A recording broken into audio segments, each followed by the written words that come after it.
Hi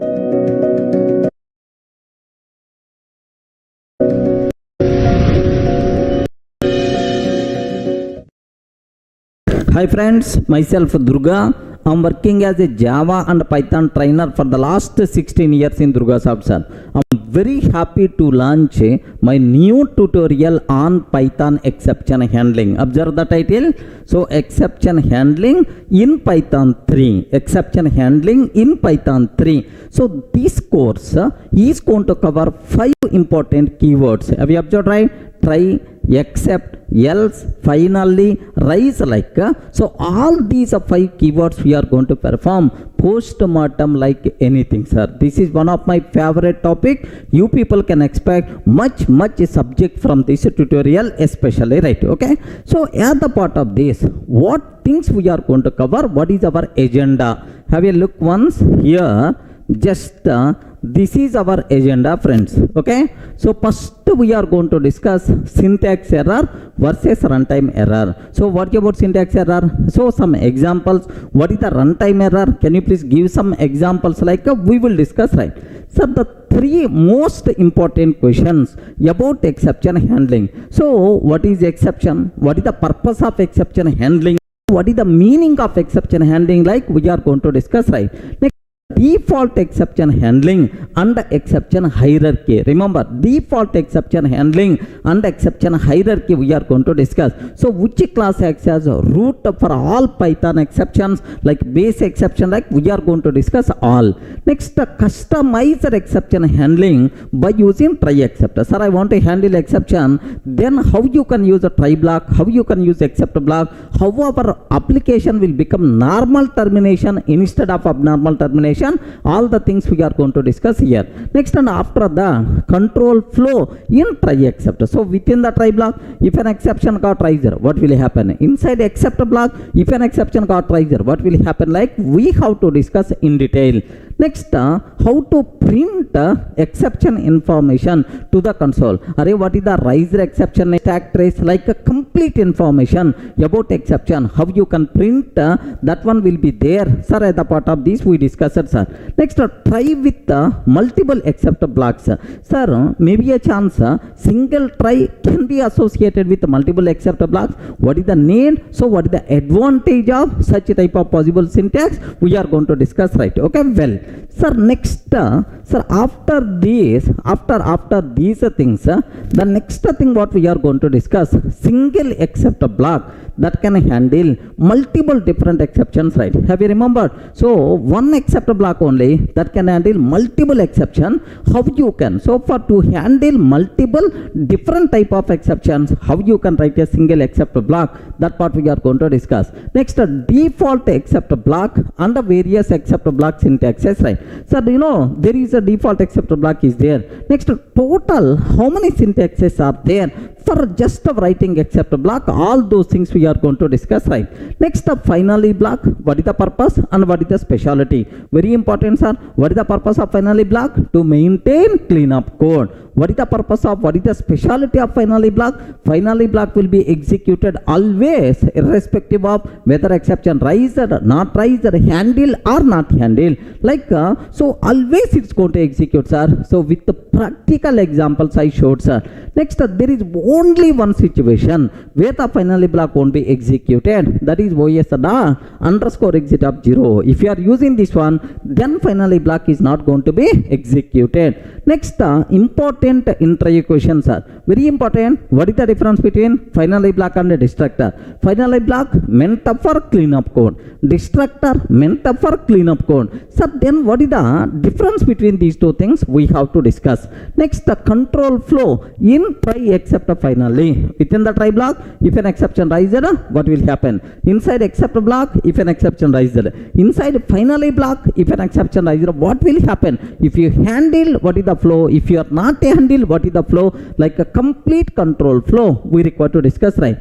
Next, nested try except finally theory and demo programs are. Observe, try except finally nested. What is the need of try except finally inside a try block, inside except block, inside finally block? So one or two scenarios I am going to explain, and then demo program also we are going to cover as a part of this. Next, the control flow in nested try except finally. Sir, beautiful concepts are almost 14 cases I discussed as a part of this one. Sir, do you know you people are going to get much clarity about sir these are syntaxes, right? Just this topic is a very very important topic, sir. 15th one. Next, and after that, okay, sir, after that we have to talk about else block with the try except finally theory. So what is the purpose of else block? What is the need of else block? Like so how to use, like we are going to discuss, right? Next, else block with the try except finally demo programs, right? Multiple programs I'm going to discuss as a part of this. Next, various possible combinations of try except else finally. Sir, beautiful concept, almost around 25 so combinations I discussed as a part of this one. Next, types of exception, predefined exception, user defined exception. So what is the meaning of predefined? What is the meaning of user defined? Like next, how to define and raise customizer exceptions on the demo program. Remember this one, how to define and raise customizer exceptions on the demo program. This part also we are going to discuss. Clear, right? Almost around 20 topics we are going to discuss. It is a part of 6 hours concept, more than 6 hours concept. You are going to get much clarity, much perfection, much confidence in the subject, sir. So do you know each and everything? First I am going to explain on the board. Once you people are comfortable, then I will execute on the system. So theoretically, programmatically, you people are going to get much perfection. Okay, be ready to give left and right to the Python exception handling. Okay.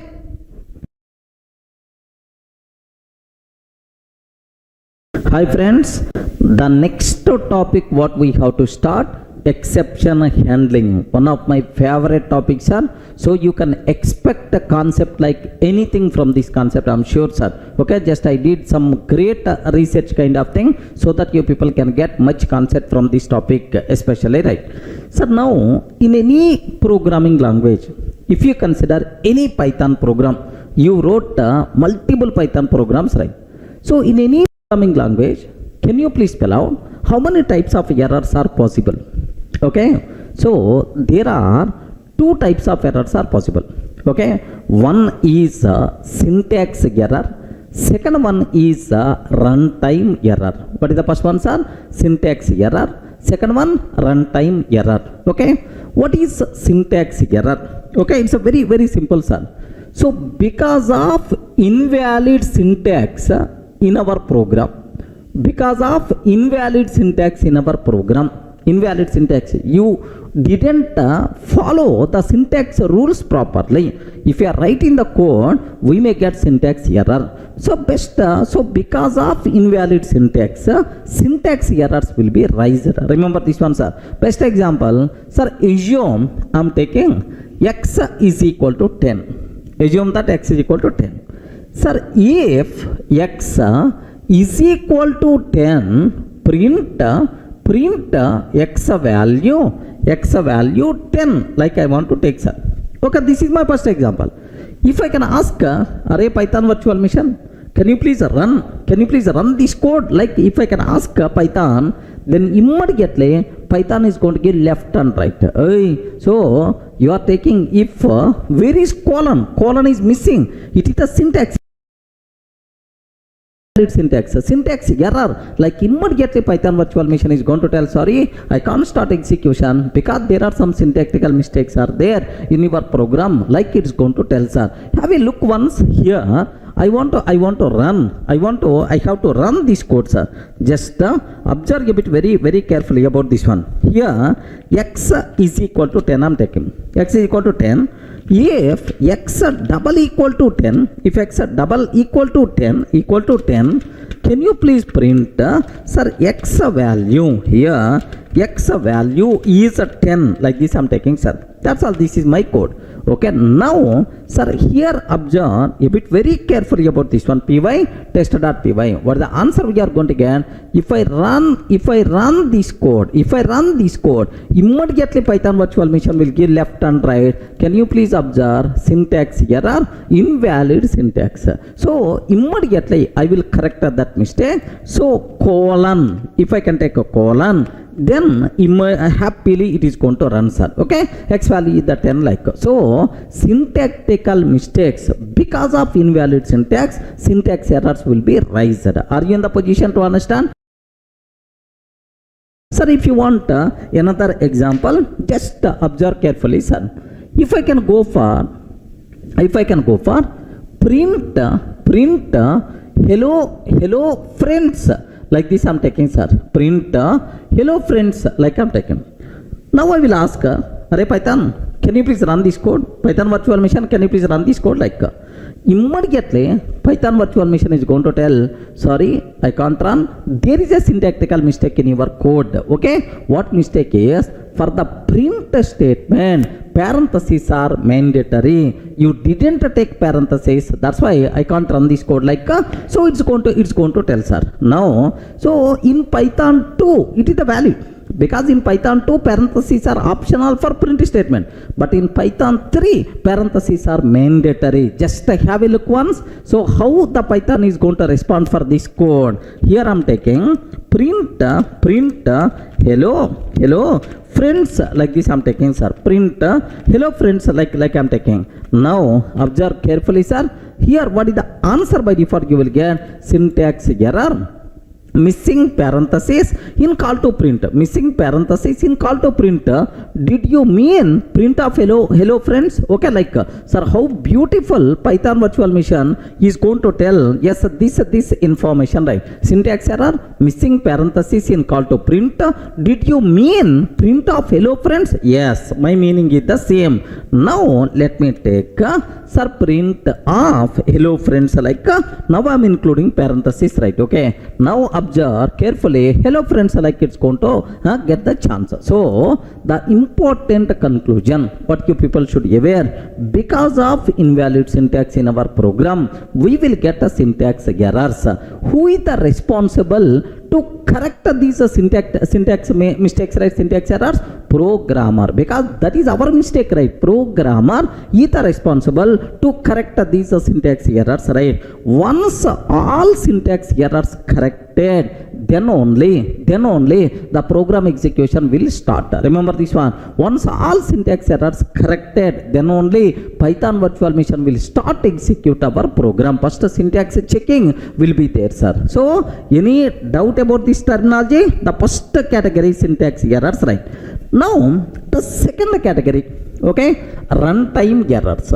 Now runtime errors, like this I'm taking, sir. Runtime errors. Observe very carefully about this runtime errors, right?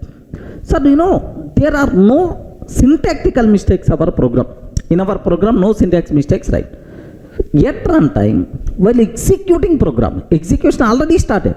Yet runtime, something goes wrong because of invalid input, invalid end user input, or memory problem, or some programming logic, wrong programming logic. Yet runtime, something goes wrong. Then we will get the runtime errors. Remember this one. Some people in some languages, these runtime errors also known as exceptions. These runtime errors also known as exceptions. In some other languages like Java, we can use the word exceptions, right? Okay, well, so at the runtime, while executing the program, something goes wrong because of end user input, or because of memory problem, or because of some logic mistake in the program. Some way at runtime something goes wrong, then immediately we will get the runtime errors. Remember this one, sir. Sir, best example, if I can consider example 1. Observe carefully, sir. Here, let me read, sir, two numbers from the keyboard. Okay, x is equal to int of input of enter input of enter first number. Enter first number, like this I'm taking, sir, because this number I'm always expecting int type. That's why typecasting to int. Next y is equal to int of input of enter, int of input of enter second number, enter second number, like I'm trying to enter, sir. Okay, there are two numbers I'm trying to read from the keyboard. Now my target is print of the result, print of the result is x by y, print of the result x by y, like this I'm taking, sir. So can you please tell, in this program any syntactical mistake? No syntactical mistake, everything is proper, sir. Okay, at runtime, maybe because of end user provided input, maybe a chance of some problem may come, I don't know. So let me execute this code, sir. Observe very carefully. Here is, sir, let me type this code. X is equal to int of input of enter first number, enter first number, like I'm taking, sir. Enter first number. Y is equal to int of input of enter second number, enter second number, like this, right? Print of the result, the result x by y I'm taking, sir. That's all. This is my code. Okay, there are no syntactical mistakes in this code. There is no syntactical mistakes. Perfectly it should work, sir. Okay, let me execute this code. Now observe this one. So now end user providing data. Enter first number 10. Program execution already started. Enter first number 10. Enter second number 2. Now the result 5.0. Perfect. It's working. No problem at all, sir. Let me run again. Enter first number 10. Enter second number 0. Enter second number 0.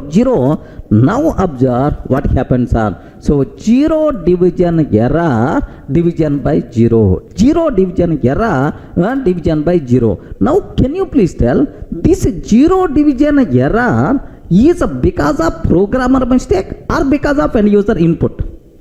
Respond, friend. Because of what? End user input. End user provided second number as the 0. How divide with 0 is going to be happen? That's why. So at the runtime, because of end user input, now the problem is coming.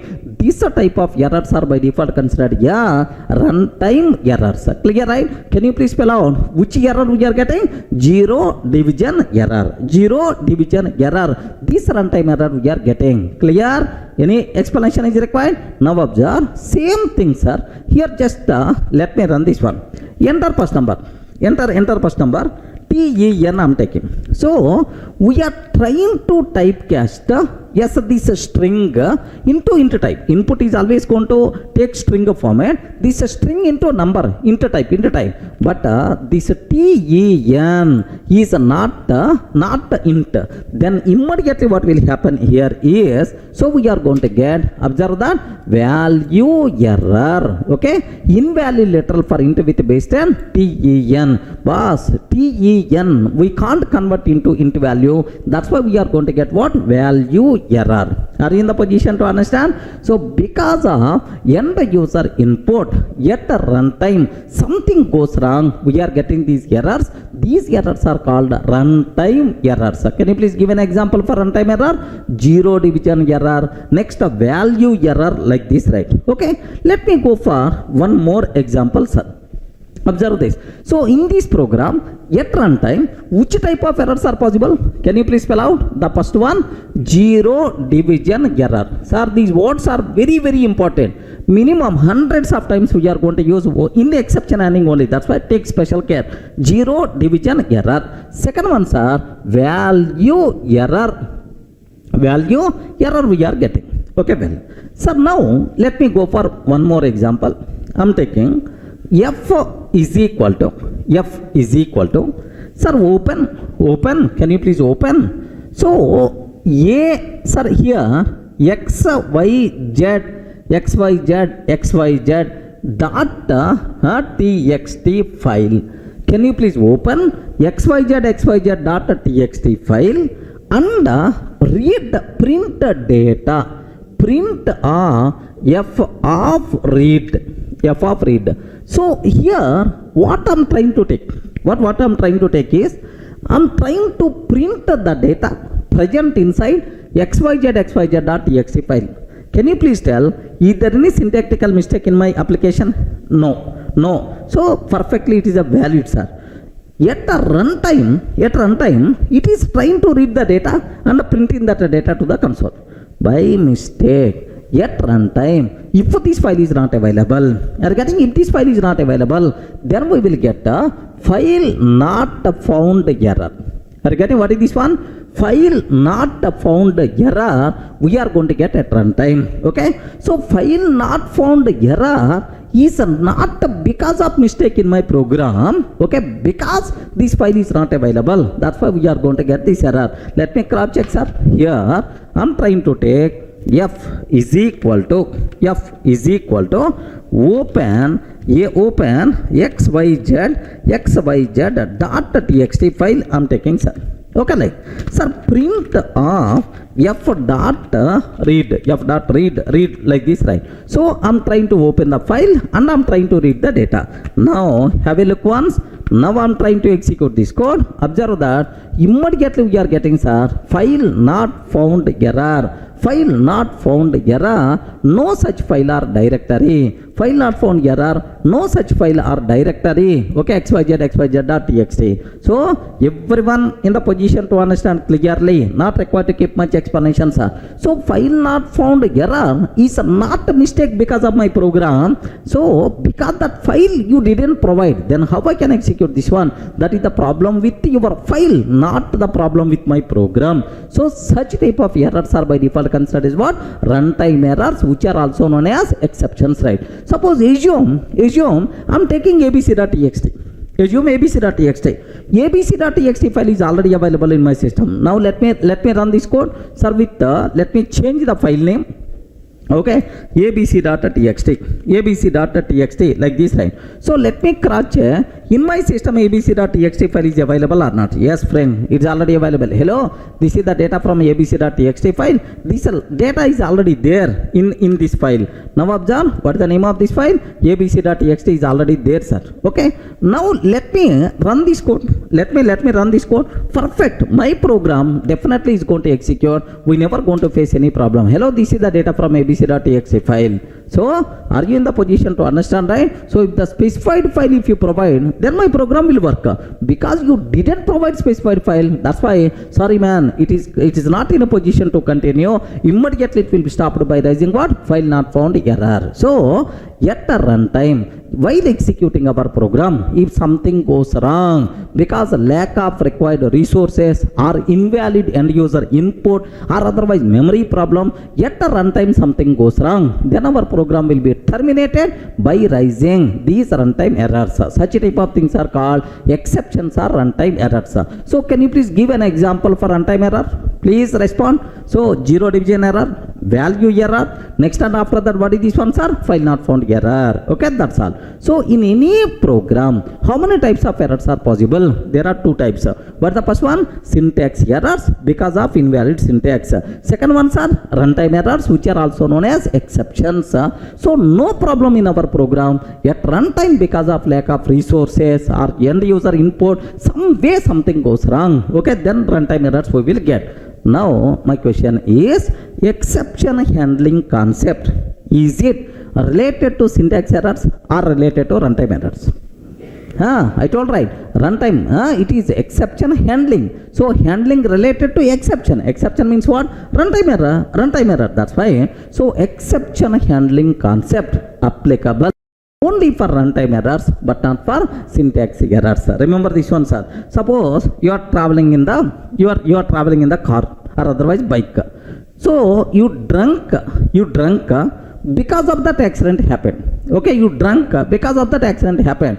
Whose mistake it is? That is your mistake. You require to correct, which is nothing but something like syntax error. So while with the drunk, don't drive. Or getting with the drunk, don't drive. That is your mistake. So this is the syntax error. So my driver is good. Okay, my driver is good. Next vehicle is too good condition. Happily is going on. So opposite, one drunk driver came and he hit our car. Then automatically, have you observed, right? Now it's not our mistake because because something goes wrong at runtime, which is accident, real accident, which is something like runtime errors. Are you in the position to understand, right? Take a bit very special care. What is the difference between syntax error and runtime errors? Exception handling concept applicable only for runtime errors. Sir, have a look up to this whatever we covered. Just let me review these things, right? Okay, now here observe, exceptionally in any programming language there are two types of possible errors. What is the first one? Syntax errors. Second one, runtime errors. Okay, next sir, syntax errors, the errors which occurs because of invalid syntax, such type of errors are considered as syntax errors, right? Next, programmer is responsible to correct these syntax errors. Once all syntax errors are corrected, then only program execution will be started. Okay, like next, what about runtime errors, right? Also known as exceptions. Runtime errors also known as exceptions. While executing the program at runtime, if something goes wrong because of end user input, while executing the program at runtime, if something goes wrong because of end user input, memory problems or programming logic, then we will get runtime errors. Okay, exception handling concept applicable for runtime errors but not for syntax errors. Clear for all of you, right? The basic idea, how many types of errors are there, exception handling concept related to which one? Any doubt?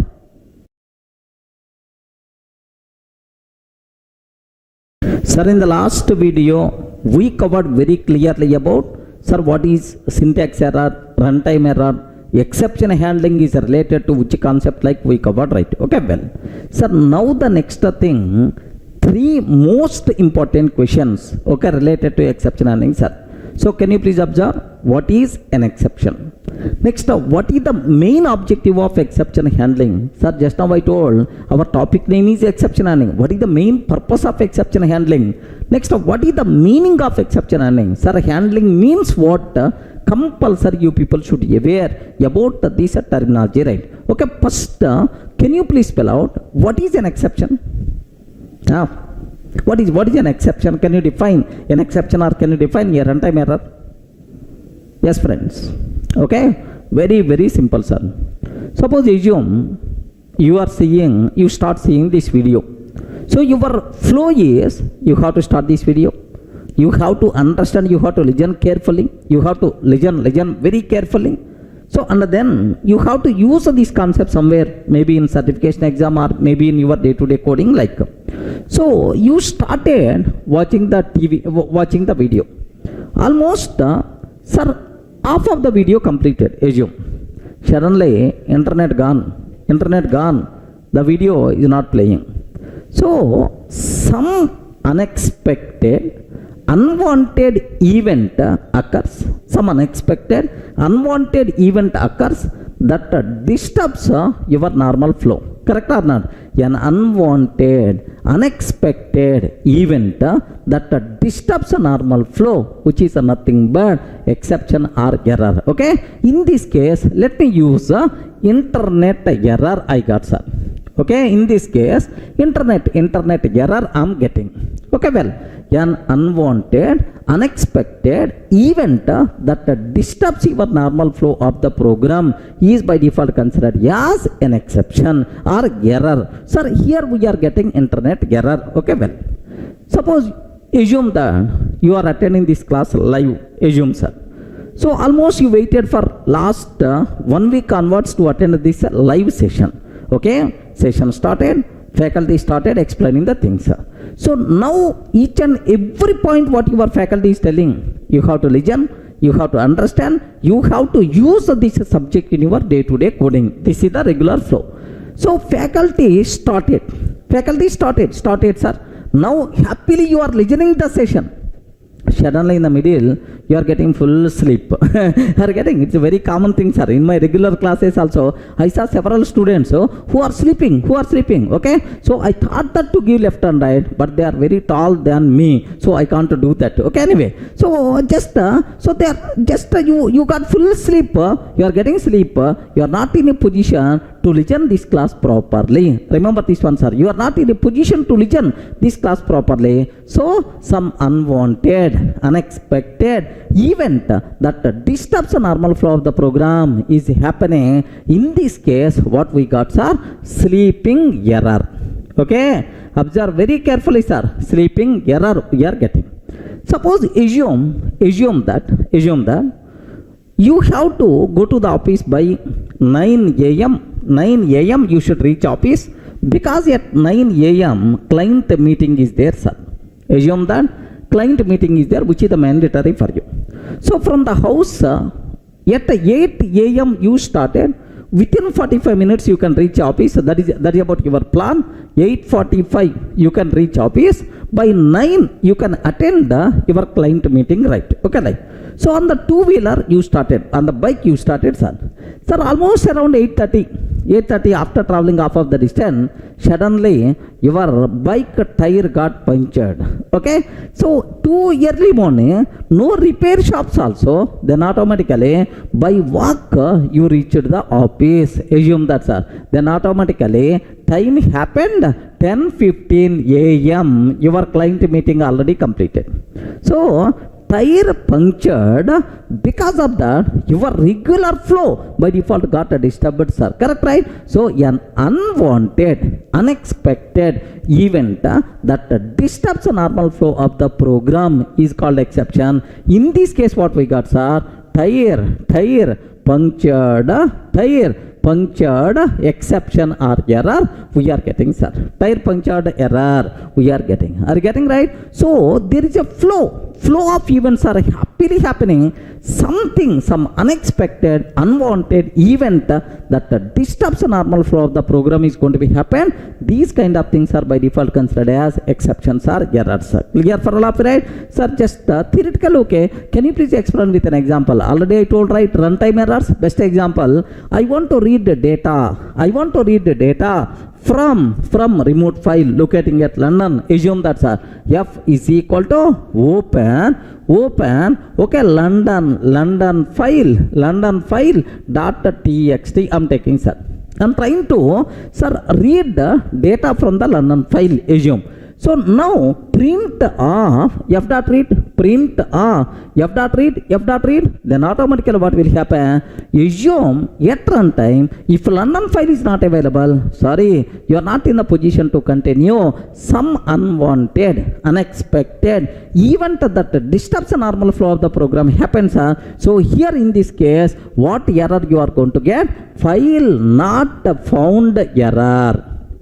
I hope, are you in the position to understand? File not found error like we are going to get. So what is an exception? An unwanted, unexpected event that disturbs the normal flow of the program is called exception. Can you please give an example? Yes, internet error, sleeping error, next and after that tire punctured error, next sir, file not found error, value error, zero division error, type error, like multiple errors are there. Have a look once, sir. The first equation is very clear, I hope. So what is an exception? Okay, an unwanted and unexpected event that disturbs the normal flow of program is called an exception. Okay, right? Internet error, sleeping error, tire punctured error, okay, file not found error, zero division error, value error, like multiple errors are there. Up to this, any doubt? Clear, right? What is an exception? Is it good thing or bad thing? Bad thing, which disturbs our normal flow. That's why never recommended. If something goes wrong, then automatically there is a problem. So as it is a bad thing, as it disturbs our normal flow, that's why handling must be required, which is nothing but exception handling. Any doubt? Sir, up to this we covered very clearly about what is an exception. The next thing what I have to discuss, what is the main objective of exception handling? Remember this one, sir. What is the need? What is the main purpose of exception handling? Sir, very simple. It is highly recommended to handle exceptions. Highly recommended, sir. That's why exception handling topic came. Highly recommended to handle exceptions. What is the purpose? What is the need? Just have a look once, sir. I have one program is there. Open DB connection. Open database connection. Okay. Next, read data, read the data from database. Okay, read data from database. If you want to read data from the database, first we have to open connection. Next, read data. And then use that data. Use that data based on our programming requirement. Once reading completed, we have to close DB connection. Are you getting? We require to close DB connection. Sir, this is my program. Assume that, sir. Of course, Python database connectivity separate topic is there. There I will explain how you can do this programmatically. But anyway, sir, here I open successfully database connection. No problem at all. Assume that it is my DB. I open database connection successfully. While reading data, something goes wrong. There is a mistake in my SQL query, or otherwise database side there is a problem. So my read operation, while reading the data, something goes wrong. I am getting some errors. Okay, if you are not handling that error, what will happen is, so while reading data, there is a problem, right? You successfully open connection, but while reading data, there is a problem. Now, if you are not going to handle, then the program will be stopped here only. Okay, well, the program will be stopped here only. So if the program stopped here only, without executing rest of the code, okay, the program terminated abnormally. This is called abnormal termination, because in the middle only the program terminated, right? Now the point is, if the program terminated here only, so without executing rest of the code, then who is going to close the DB connection? No one is going to close. No one is going to close. So one database connection open, but no one closing that, no one using that. Unnecessary. One DB connection is going to be wasted. Remember this one, sir. So like that, sir, 10 programs, 10 connections open, 10 programs are terminated abnormally like. So 10 connections open, but no one is using. So 11th person is coming. Sir, I want to communicate with the database. I want to communicate with the database. I'm trying to open DB connection. Then immediately my DB server is going to tell too many open connections. Our max number of connections already reached. Sorry, you can't communicate with this database. Like total application, total project is going to be down. Are you getting right? So you didn't handle exception. Because of that, the resources will be blocked. At certain point, total project, total application itself is going to be down because of this mistake. Remember this one, sir. So our resources should not be blocked. Remember, we should not miss anything. Okay, so such type of graceful termination I want. That is the main objective of exception handling. Remember, so what is the main objective of exception handling, sir?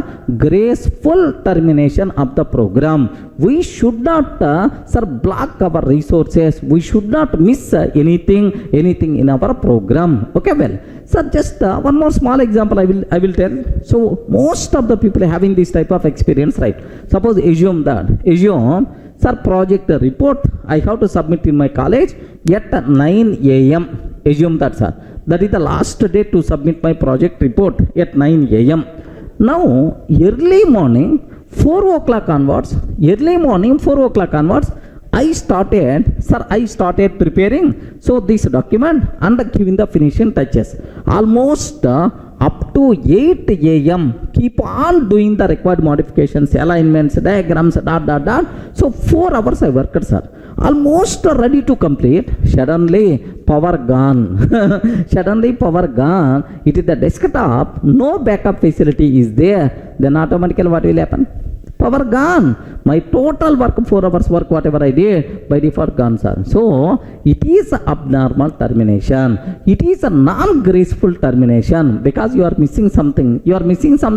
We don't want this type of abnormal termination. I want normal termination. We don't want this type of non-graceful termination. I want graceful termination, man. I should not miss anything. Okay, that is the main objective of exception handling. Remember this one. So if any person is asking what is the main purpose of exception handling, simple words are, I want a graceful termination. I should not block any resources. I should not miss anything. That's what you should aware. Have a look once. What is the main objective of exception handling? Okay, it is highly recommended to handle exceptions. The main objective of exception handling is graceful termination or normal termination of the application. That is, we should not block our resources and we should not miss anything. Clear for all of you, right? So what is an exception? What is the main purpose of exception handling? Any doubt? Sir, up to this we covered very clearly what is an exception, what is the purpose of exception handling. Now the next one, what is the meaning of exception handling? Exception handling means what? So don't feel exception handling means repairing an exception. We are not in the position to repair that exception. Suppose London file is not available, we are not responsible. Our program is not responsible to place that file. If internet is not working, our program is not responsible to make internet available. Are you getting? Don't feel exception handling means repairing an exception. No, exception handling doesn't mean repairing an exception. Then what is the meaning of exception handling, sir? Very, very simple. Suppose while preparing project report, so frequently power gone, then automatically whatever work you did, that work by default will be gone. You are losing that data, sir, that updation. What you can do immediately? You can have some power backup at least for 10 minutes. Okay, power gone, power backup is already there, UPS facility is there for your system. So now you will save whatever work you did, shut down the system.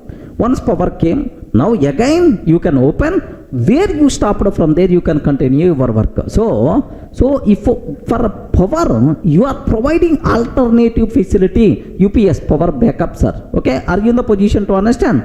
Same way. Okay, so if internet gone, immediately in your mobile, okay, hotspot is there, you can on hotspot, mobile hotspot, and you can continue your work. Just observe.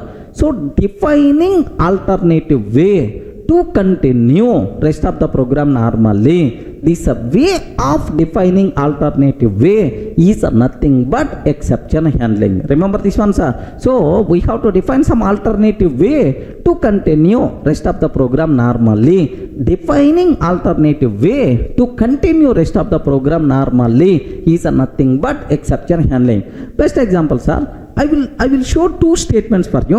Which statement there is a maximum chance to succeed? Okay, just have a look once about this one, sir. Here, just so I have two statements are there, sir. This weekend I am planning to go to my native place by bus. Sir, first person is telling, "Arey, I am planning to go to my native place by bus." This is the first person is telling. Second person is telling same statement but in more descriptive way. Observe that. This weekend I am planning to go to my native place by bus. If a bus is not available, bus tickets if I didn't get, then I will try for train. Okay, if a train is not available, then I will try for flight. If still it is not available, then I will go for cab. Sir, observe, if you can ask a fresher to write a program, if you can ask expert to write a program, so this is the way of coding for the fresher, this is the way of coding for the expert. Remember this one, experienced person know what kind of common problems are there. He is already ready with alternatives at the beginning only. Are you getting right? But this person don't know at runtime which problems are going to come. Boss, I want to travel by bus. Arey, bus tickets are not available. What? He is not having any backup plan. So this type of coding so is always abnormal termination. Maximum chance to terminate abnormally. So everything get ready. Go to the bus stand. Arey, for the bus. Sorry, bus ticket is not available. Then he has to come to the room. Are you getting right? He has to come back to the room. But what about this one? So he is having some alternative plans. Happily, this program there is a maximum chance to continue to succeed. Are you in the position to understand, right? So what is the meaning of exception handling? Defining alternative way to continue rest of the program normally is the concept of what? Exception handling. Okay, have a look once about this one, sir. Here just exception handling doesn't mean repairing an exception. We have to define alternative way to continue rest of the program normally. Okay, like this way of defining alternative is nothing but exception handling. Are you in the position to understand, right? Okay, just observe. Assume that my programming requirement, I have to read the data from London file. I have to read the data from London file. At runtime, if a London file is not available, then file not found error, stop the program, which is abnormal termination. Remember this one, because you are not handling, you are not handling exception, file not found error, immediately stop the program. But now I want to provide local file to continue rest of the program normally. So defining this alternative is nothing but what? Exception handling. Just observe carefully, sir. My requirement is read the data from remote file. Read the data from remote file locating at London. Locating at London. Okay, like this is my code, sir. So if I'm writing only up to this code, then at runtime, if London file is not available, then I will get file not found error, the program will be stopped, which is never be recommended, sir. What I want to take here is, so I will take this code inside a try block. Remember, very important, sir. I will write this code inside a try block. So while executing this code, if file not found error occurred, except file not found error, okay, except file not found error came. If file not found error came, use local file and continue. Use a local file and continue rest of the program normally. And continue rest of the program normally. Are you getting? So if file not found error came, use a local file and continue rest of the program normally. Okay, this thing is by default considered exception handling. So we are defining alternative way. If in the main flow, sir, I can use the word, this is the main code, sir. This is the main flow. This is alternative code. Alternative code, sir. So in the main flow, if there is no problem at all, then this alternative is not going to execute.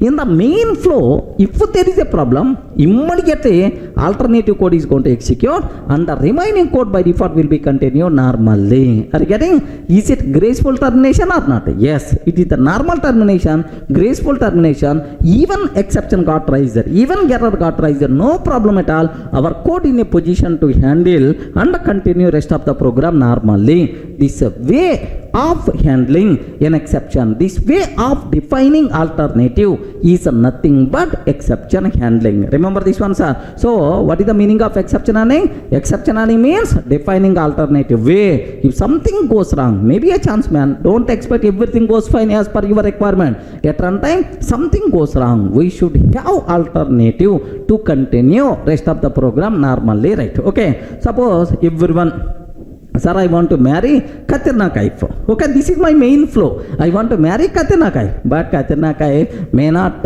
interest on me. Then I should have some alternative to continue my rest of the program or not? Yes, obviously, which is nothing but what? Exception handling. Remember this. So defining alternative way to continue rest of the program. So in our day-to-day life, every time we are using this concept, but unfortunately we don't know. It is called exception handling, sir. Sir, I want to go to the office. First I will check for bus. Bus is not available. I will check for auto. Auto is not available. Then I will ask my friend lift. Then I may go to the office. Defining, always you are searching for alternative, which is nothing but exception handling. You are going for the movie. So you are ready. Just release the movie. You are trying for the ticket. If you are not getting the ticket for that movie, then immediately you can check for alternative theater or otherwise alternative movie. Are you getting? But you won't won't come back to the room, you won't come back to the house, so you will go for alternative theater or alternative movie, and then happily after completing the program you will come to your house. So the way of defining alternative to continue rest of the program normally, which is nothing but what? Exception handling. Are you in the position to understand, friends? Okay, that's all. So what is an exception? What is the purpose of exception handling? What is the meaning of exception handling? These are three things you should be aware. Unwanted, unexpected event that disturbs the normal flow of the program is called exception. Okay, the main purpose of exception handling, graceful termination of the program. What is the meaning of exception handling? Defining alternative way to continue rest of the program. Sir, here I use two keywords. What is the first one? Try. Second ones are except. These two are keywords for exception handling. What is the purpose? Which code I have to take inside try block? Which code I have to take inside except block? I will explain in detail in the next videos. Up to this, any doubt? Clear, right? Hi friends, in the last videos we covered very clearly the basic introduction to exceptions, right? What is exception? What is the meaning of exception handling? How to handle exceptions, right? Now the next topic what I have to discuss, default exception handling in Python. Sir, observe, default exception handling in Python. Sir, if you are not handling an exception, if an exception got raised, by default what will happen? That part we have to aware. Sir, best example, let me go for a small example so that you will get much clarity, sir. Sir, here I am taking print of hello, like this I am taking print of hello. Next print of 10 by 0 I am taking. Next print of hi, like this I am taking this code, sir. Assume that. Sir, have you observed? If I execute this code, immediately error we are going to get because of 10 by 0. Yes, you know that because of 10 by 0 an error will occur, sir. Sir, now the important point. So whenever an exception got raised, by default what will happen? Sir, in this example, so which exception will be raised? Okay, 0 division error will be raised. Correct, right? 0 division error, exception got raised. Every exception in Python is a class. Remember this one, sir. Every exception in Python is a class. That's why 0 division error is a class, sir. 0 division error is a class. Whenever an exception raised, immediately Python virtual machine will create an object for the corresponding class. Okay, now observe this one. 0 division error exception class object will be created by Python virtual machine. Remember, so in our Python code, anywhere if an exception raised, first step, sir, so Python virtual machine will create an object for the corresponding exception class. So it is a 0 division error class object. 0 division error is our exception class. Okay, like an object got created. Next, immediately Python virtual machine will check, is there any handling code is available or not? Okay, any handling code, is it available or not? If handling code is available, then handling code will be executed and the rest of the program will be continued normally. Remember this one, sir. So after creating this exception object, immediately Python virtual machine will check, is there any handling code or not? If handling code is available, so Python virtual machine will execute that handling code and the rest of the code will be continued normally. Okay, but I'm not having any handling code. If you are not having any handling code, immediately the program will be terminated. Yes, there only at the second line only the program will be terminated and printed exception information to the console. Remember this one, sir. The program will be terminated there and printed exception information to the console, and the rest of the program won't be executed. Remember this one, sir. Sir, this is abnormal termination. Are you getting? This one is what? Abnormal termination. Okay. So if an exception got raised, Python virtual machine will create an object related to exception class and check for a handling code. If a handling code is available, it will handling code will be executed and the rest of the code will be continued normally. Okay. If a handling code is not available, the program will be terminated there only. Rest of the code is not going to execute. Print exception information to the console, the program will be terminated abnormally. What is this termination, sir? Is it normal termination or abnormal termination? Abnormal termination. Is it graceful termination or non-graceful termination? Non-graceful termination. Suppose here you open one database connection. Assume that you open one database connection. While reading data, the problem came. So now this is the closing database connection. So no one is going to close my DB connection, obviously. So it's a bigger problem. That's why abnormal termination, non-graceful termination, we don't want. Okay. To prevent this abnormal termination, we require to go for what? Exception handling by using try and except blocks. Sir, how you can use that part I will take care. Don't worry, sir. Up to this is the clear for all of it, right? Have a look once, sir. Sir, now default exception handling in Python. Just observe carefully, sir. Let me execute this code. Here, if I can take print of hello, I'm taking. Print of hello, I'm taking. Print of 10 by 0, I'm taking. And print hi, I'm taking, sir. That's all. Print of hello, print of 10 by 0, print of hi, like this I'm taking, sir. Now let me execute this code. Here observe. So the first line will be executed properly. So second line, there is a problem is coming. Immediately Python virtual machine will create exception object. Now it will check for handling code. Handling code is not available. The program will be terminated at second line and printed exception information to the console. Rest of the code is not going to be executed. Remember this one, sir. Sir, observe carefully. If I execute this code, what is the answer, sir? Hello printed and the exception information will be printed to the console. Rest of the code is not executed. Sir, you want to see hi in the console. Have you observed, right? You want to see hi in the console because the rest of the code is not executed, sir. Sir, now my question is, who is the responsible to print this information? Okay, Python virtual machine, Python interpreter is the responsible to print this information. Is it normal termination or abnormal termination? It is abnormal termination. Never recommended. Is it clear for all of you, right? So this is default exception handling in Python. By default, what will happen? Nothing. Program will be terminated abnormally. Print exception information to the console. Clear, right? Just have a look once about this theory, sir. Whatever we have. Okay, sir, here just observe that default exception handling in Python. Sir, observe, every exception in Python is an object. For every exception type, the corresponding class is available. Clear.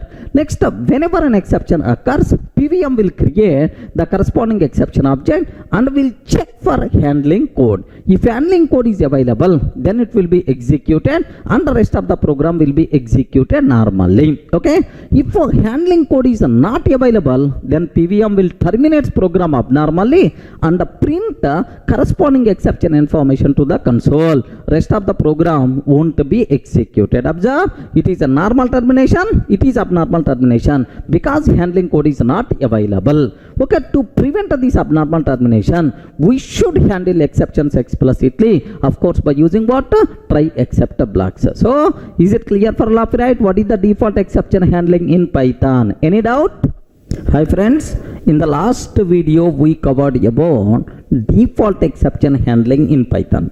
Sir, now the next thing what I have to discuss, Python's exception hierarchy. Just a basic idea. Sir, what are various exception classes? At least a few.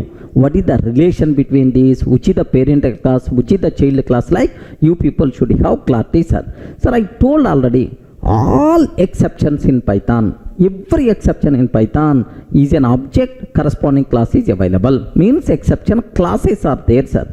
So all exception classes in Python are child classes of base exception. Remember this one. All are child classes of base exception. Every exception, if you consider, sir, it should be child class of base exception. That's why this base exception class is considered, yeah. root class for Python exception hierarchy. Remember this one, sir? Okay, like sir, for this there are multiple child classes are there, friends. One child class is exception. Okay, one child class is exception. Remember, it is the child class of base exception. Okay, one child class is the exception. Similar to exception, okay, system exit, it is another child class. Next, do you know generator exit, it is another child class. Next, keyboard interrupt,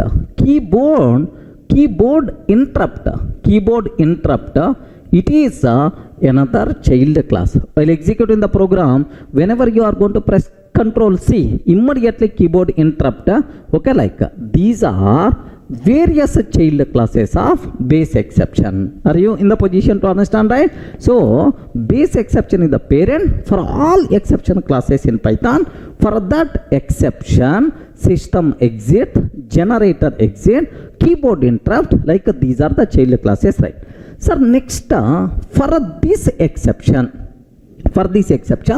multiple child classes are possible, man. Okay, so one is arithmetic error.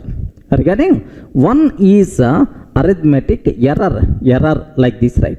So for this arithmetic error, do you know, sir, child class zero division error is the child class. But we saw several times zero division error is the child class of arithmetic error, which is the child class of exception, which is the child class of base exception. Complete hierarchy, at least up to certain commonly used exceptions, basic hierarchy you people should aware, sir. Similarly, overflow error. Okay, overflow error. Next, floating point error. Okay, floating point error. Okay, like floating point error, like okay. Now these are various child classes for arithmetic error. Is it clear, right, sir? Similar to arithmetic error, there is one more child class is there. Okay, lookup error. One more child class is there, lookup error, sir. For this lookup error, okay, there are some child classes are there. Index error. Have you remembered, right? Whenever you are trying to access string out of range index error we are going to get. List elements out of range index error. Next, key error. Okay, best example, in our dictionary, if we are trying to access a data by specifying the key, if that key is not available, then key error we are going to get, sir. Okay, like this is. So similar to, so have you observed index error, key error, these two things are child class of lookup error, right? Similar to this, okay. Now the next thing what we have, okay, OS error. Are you getting OS error, like OS error? For the OS error, child classes are, sir, file not found error. We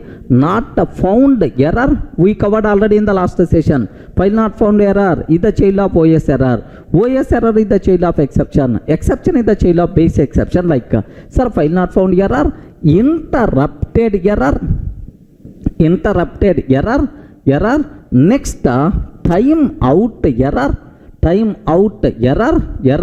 Next, permission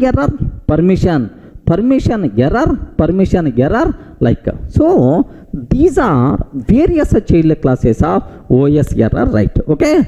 Next, similar to this, do you know? Next, attribute error. Okay. Next, EOF error, end of file error. Next, name error. Next, type error. Okay, value error. Okay, like multiple child classes are there. Are you in the position to understand, friend? Base exception, arithmetic error, zero division error, overflow error, floating point error. Similarly, lookup error, child classes, index error, key error, right? Next, OS error, file not found error, interrupted error, timeout error, permission error. Sir, similar to this, so attribute error, EOF error, name error, type error, value error, like so these are the things what you people should aware, sir. Just a partial hierarchy. But now I have one small doubt, sir. Arithmetic error is the child class of respond. Arithmetic error is the child class of exception. Which is the child class of base exception, right? So zero division error is the child of arithmetic error. Okay. Next, index error is the child of lookup error. Lookup error is the child of exception. File not found error is the child of OS error. OS error is the child of exception. Okay, like so most of the times, being a programmer, our concentration is always exception and its child classes only. In the exception handling, most of the times we are always going to talk about either exception and its child classes. Remember, these are very important, sir. Just for basic idea purpose, I am providing this. Are you in the position to understand, right? Okay, just have a look once about this one, sir. So now if you observe these conclusions, every exception in Python is a class. All exception classes are child classes of base exception, either directly or indirectly. Hence, base exception acts as root for Python exception hierarchy. Remember, right? Next, being a programmer, most of the times we have to concentrate or handle exception and its child classes. So, any explanation is required about this one? Just a basic idea. Better to draw this diagram on the paper. Just try to have just least basic commonly required exception hierarchy you should aware. Clear, right? So, even in the next videos also, I am going to touch this point. So, which is the parent of zero division error? Immediately you have to tell arithmetic error is the parent. Sir, which is the parent of arithmetic error? Immediately you have to tell exception, sir. Which is the parent of exception? Base exception. This parent and child relationships we are going to use somewhere in the next videos to discuss some important conclusions. Remember, sir, same way index error is the child of respond. Index error is the child of lookup error. Index error is the child of lookup error. Lookup error is the child of exception. File not found error is the child of OS error. OS error is the child of exception. Like a basic idea about these things, compulsory you people should have. Any doubt about this one? Clear, right?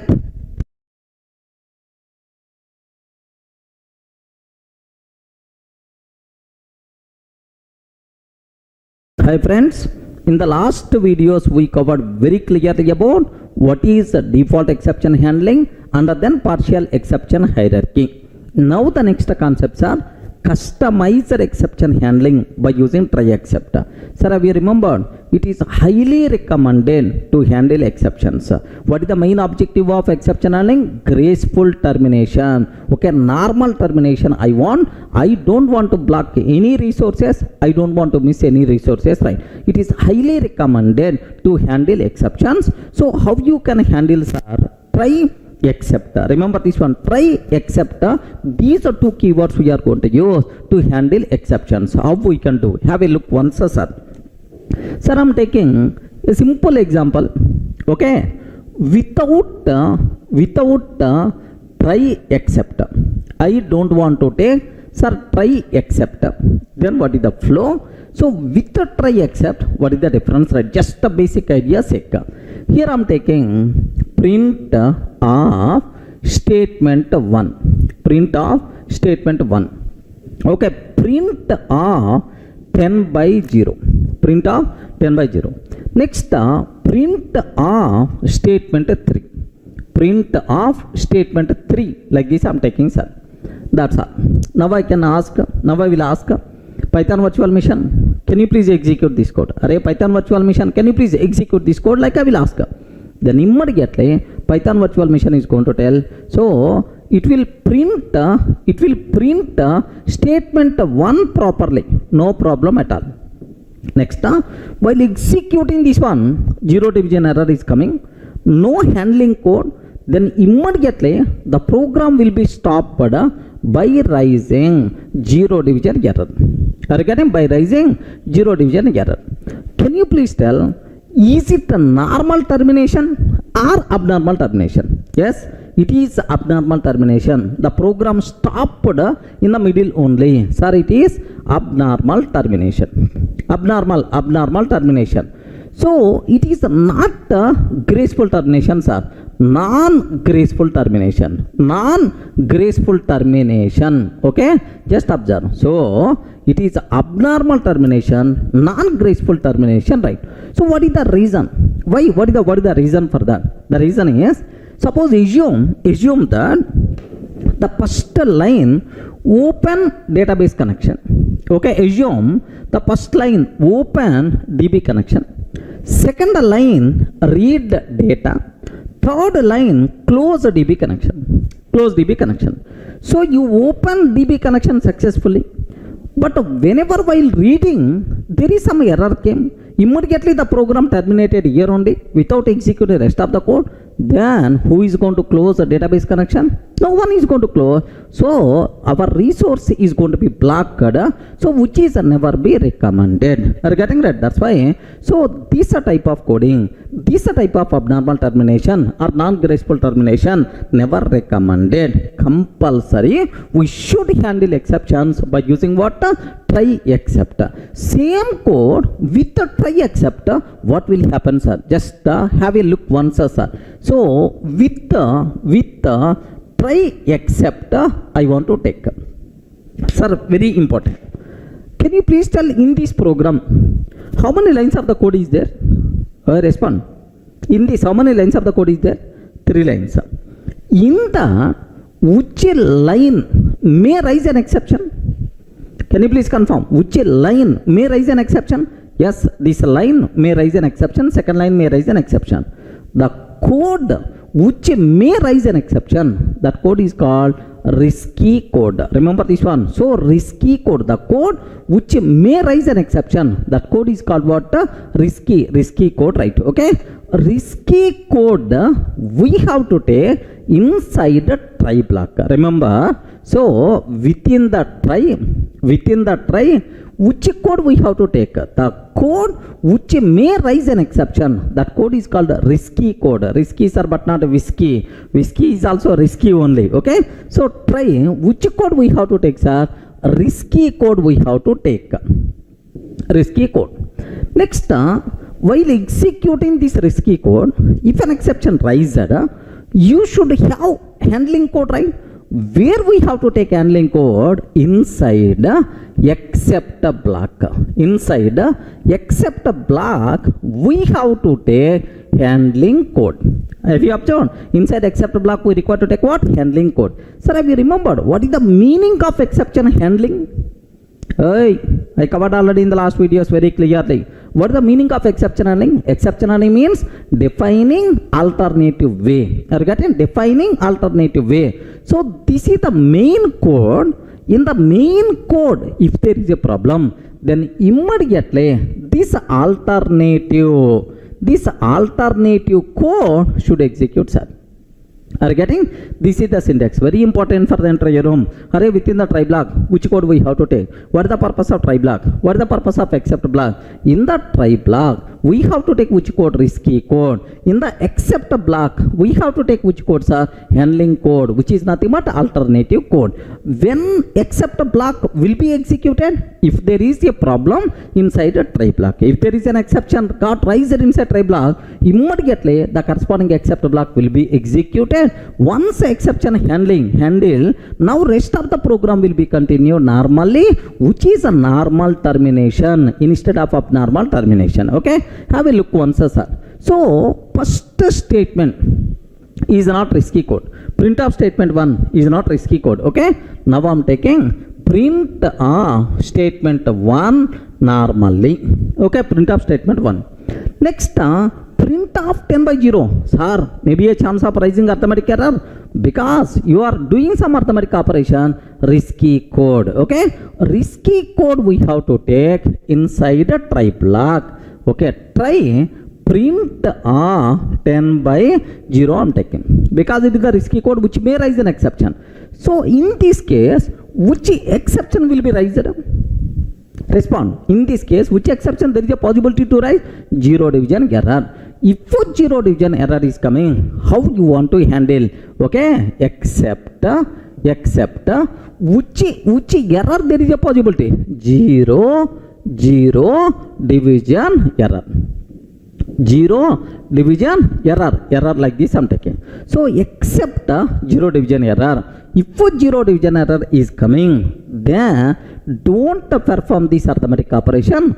Can you please perform this arithmetic operation? 10 by, so 2 like this, can you please do that? 10 by 2 like, don't feel, sir, this is the alternative code. Just for flow purpose I'm telling, if a London file is not available, use a local file. If there is a problem with Oracle database, then use MySQL database. So if you are not getting bus ticket, better to get a train ticket. Are you getting something like alternative code?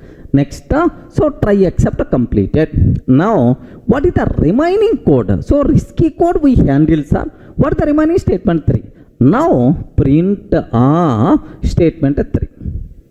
Print statement 3. Can you please confirm what is the output we are going to get in this case? Yes, friends, if I execute this code, what is the output, sir? Statement 1 will be executed. Statement 1 will be executed.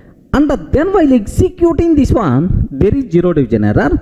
Immediately the control will comes to corresponding handling except block. Now except block is going to print 10 by 2. 10 by 2 means 5.0. And after completing, rest of the code will be executed normally. Statement 3 will be executed. Okay. Now my question is it normal termination or abnormal termination? This is the normal termination because all the statements are executed. Normal termination, it is the graceful termination. Normal termination or graceful termination, which is highly recommended, friends. Regarding this normal or graceful termination is highly recommended. Is it clear for all of you? So how you can handle exceptions in our own way by using try except. Try means what? Try block, risky code we have to take. Inside except block we have to take handling code. Let me execute this one. First I will show abnormal termination and then I will go for normal termination, sir. Observe carefully. Here the same example, whatever I explain on the board. Here see this one, print of statement 1. Print of statement 1. Print 10 by 0 I'm taking. Next print statement 3. Print of statement 3 like this I'm taking, sir. That's all. So print of statement 1 10 by 0, statement 3 like this I'm taking. Now observe carefully. First one will execute normally, but whenever we are executing this one, zero division error is coming. Now there is no corresponding handling code. The program will be terminated abnormally without executing rest of the code. Now observe this one. If I execute this one, so statement 1 executed and then abnormal termination by printing zero division error. Okay, like that's also. Is it normal or abnormal termination? Abnormal termination, never recommended, right? Okay, so I want to convert this abnormal termination to normal termination by handling exception. Which keywords we require to use? Try except. Try keyword meant for, try block meant for risky code place. Okay, try meant for placing risky code. Sir, except block meant for, okay, handling code. The people who are coming from Java background, try is the same, but except in Java is the catch block. In Java, catch block. In Python, except block, both are same. Remember. Now have a look once. So risky code is, sir, which is the risky code? This is the risky code. We have to take this risky code inside a try block. Okay. Now try block I'm taking.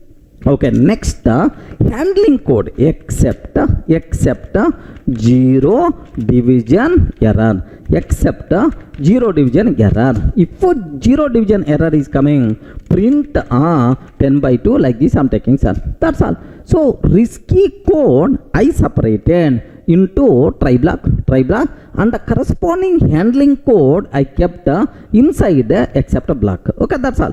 Now let me execute this code. If I execute this one, statement 1 will be printed. So here zero division error is coming. Immediately the control will comes to this one. Next here 5.0 is going to print and then statement 3 will be printed. Now have a look once, sir. Statement 1 5.0 and then statement 3. This is the output by default we are going to get, which is normal termination. termination. All the things are very clear, right? Abnormal termination, normal termination. That is the power of try except blocks. Okay. So up to this whatever we covered, just have a look once, sir.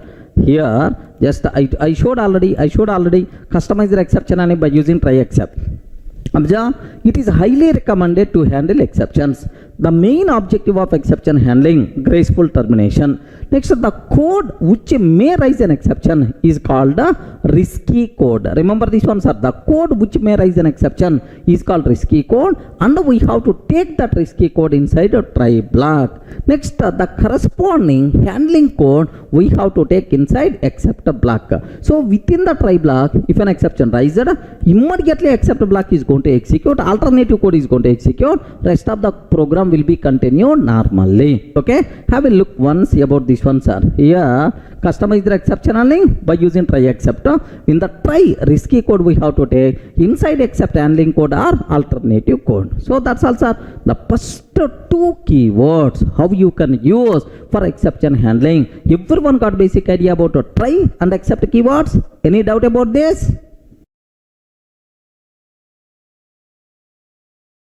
Sir, in the last video we covered try except block basic idea.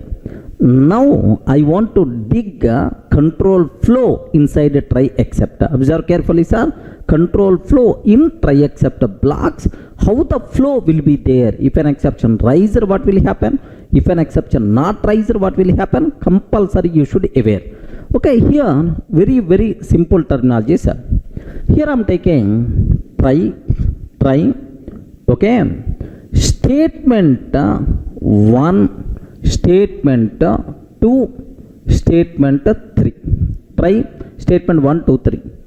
Next, except block I am taking some x means either zero division error or value error, name of the exception.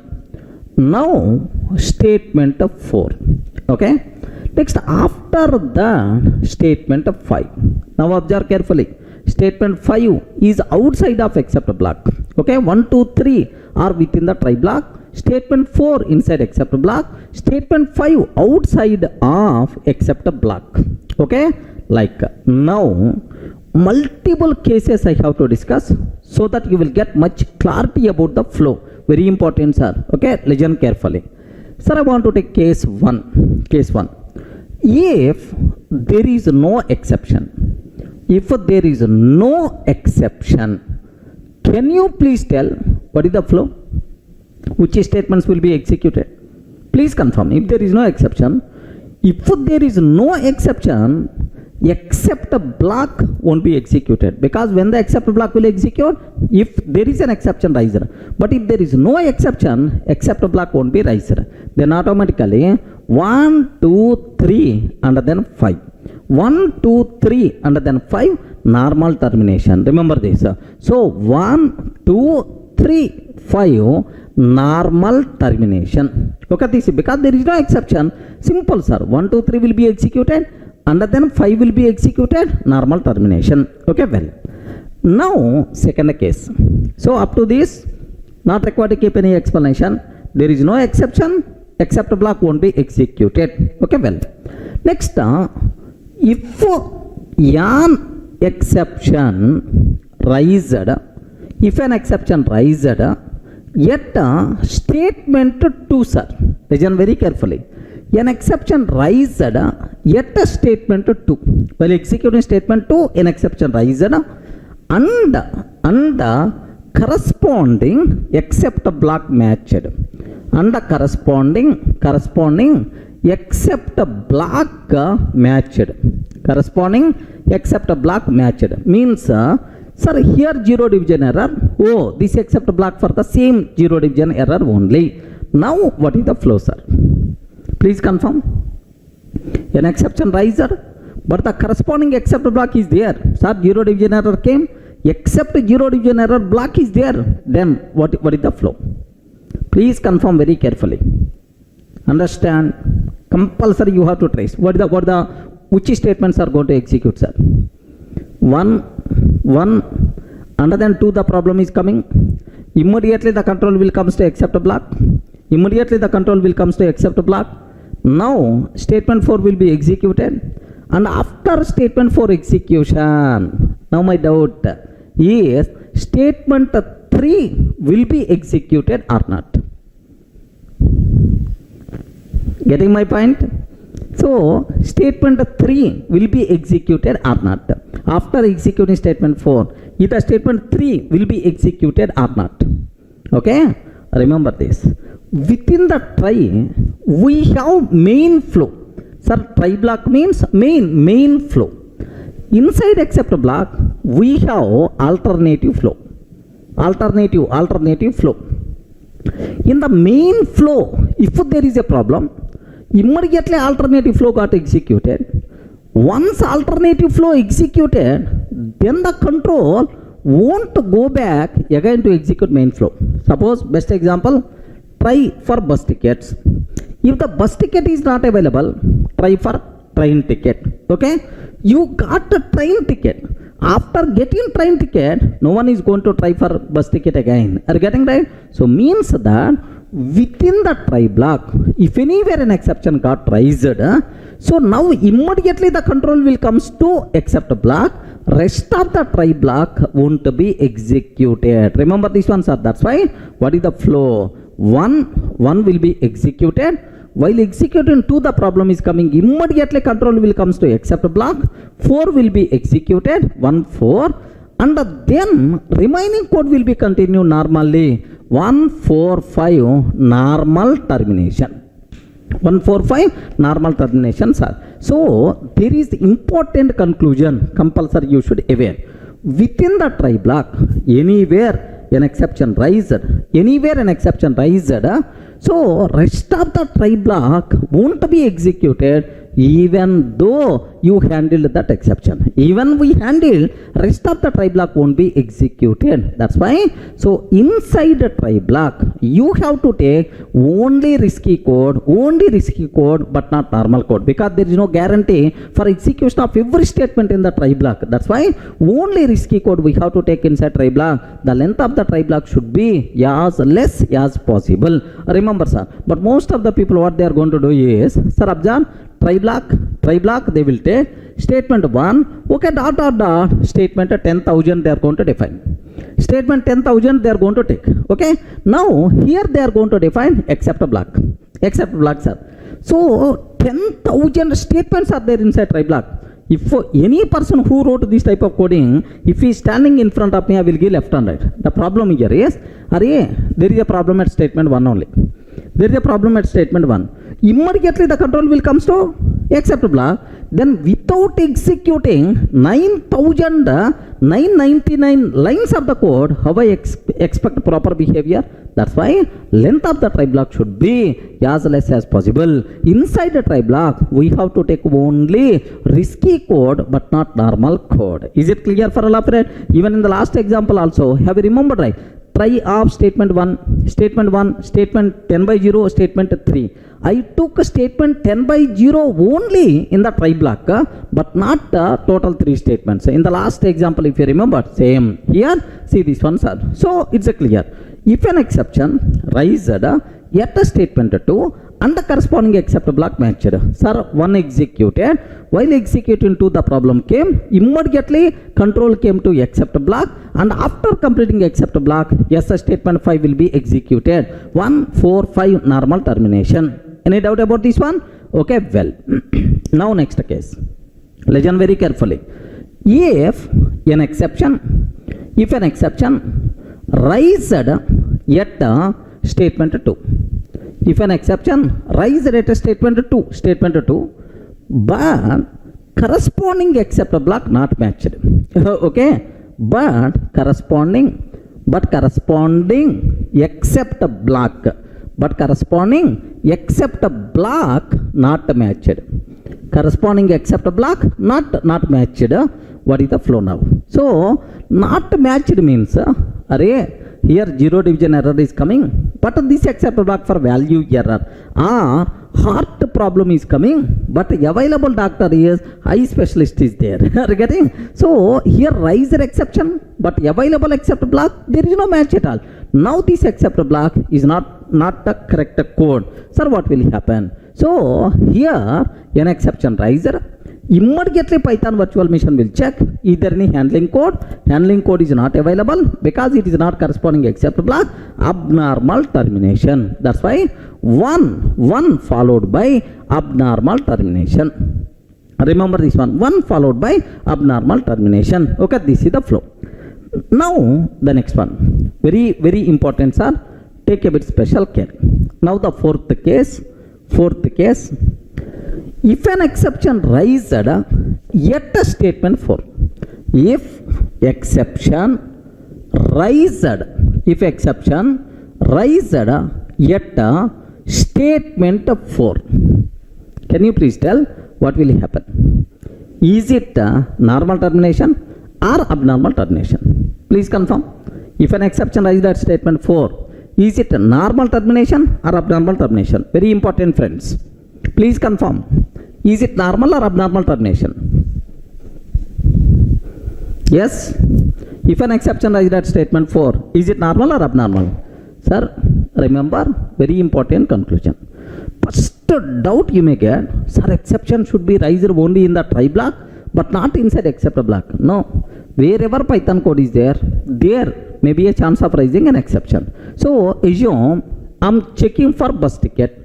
If the bus ticket not available, then I will try for train ticket. Is there any guarantee train ticket is compulsory available? No. So maybe a chance of exception inside except block also. Okay, don't feel exceptions will be raised only in the try block. Maybe a chance of rising inside except block, inside finally block also. Sir, what is finally? That part we are going to discuss. Don't worry, sir. Okay, so except inside try, inside except, inside finally, everywhere there is a possibility of raising an exception. Okay, first conclusion. Next, if an exception raised inside except block, what will happen? Sir, very simple. Listen carefully. If there is a problem at a try, statement 1, statement 2, statement 3, there are 3 statements are there inside try block.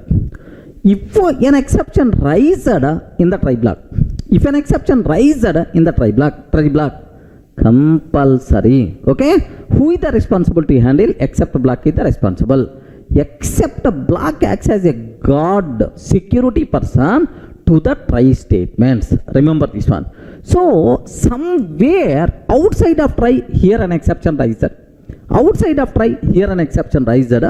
Can I ask this except block to handle that? No chance at all. Boss, myself is the responsible only for these 3 statements only. Suppose for your house, you arranged one security person.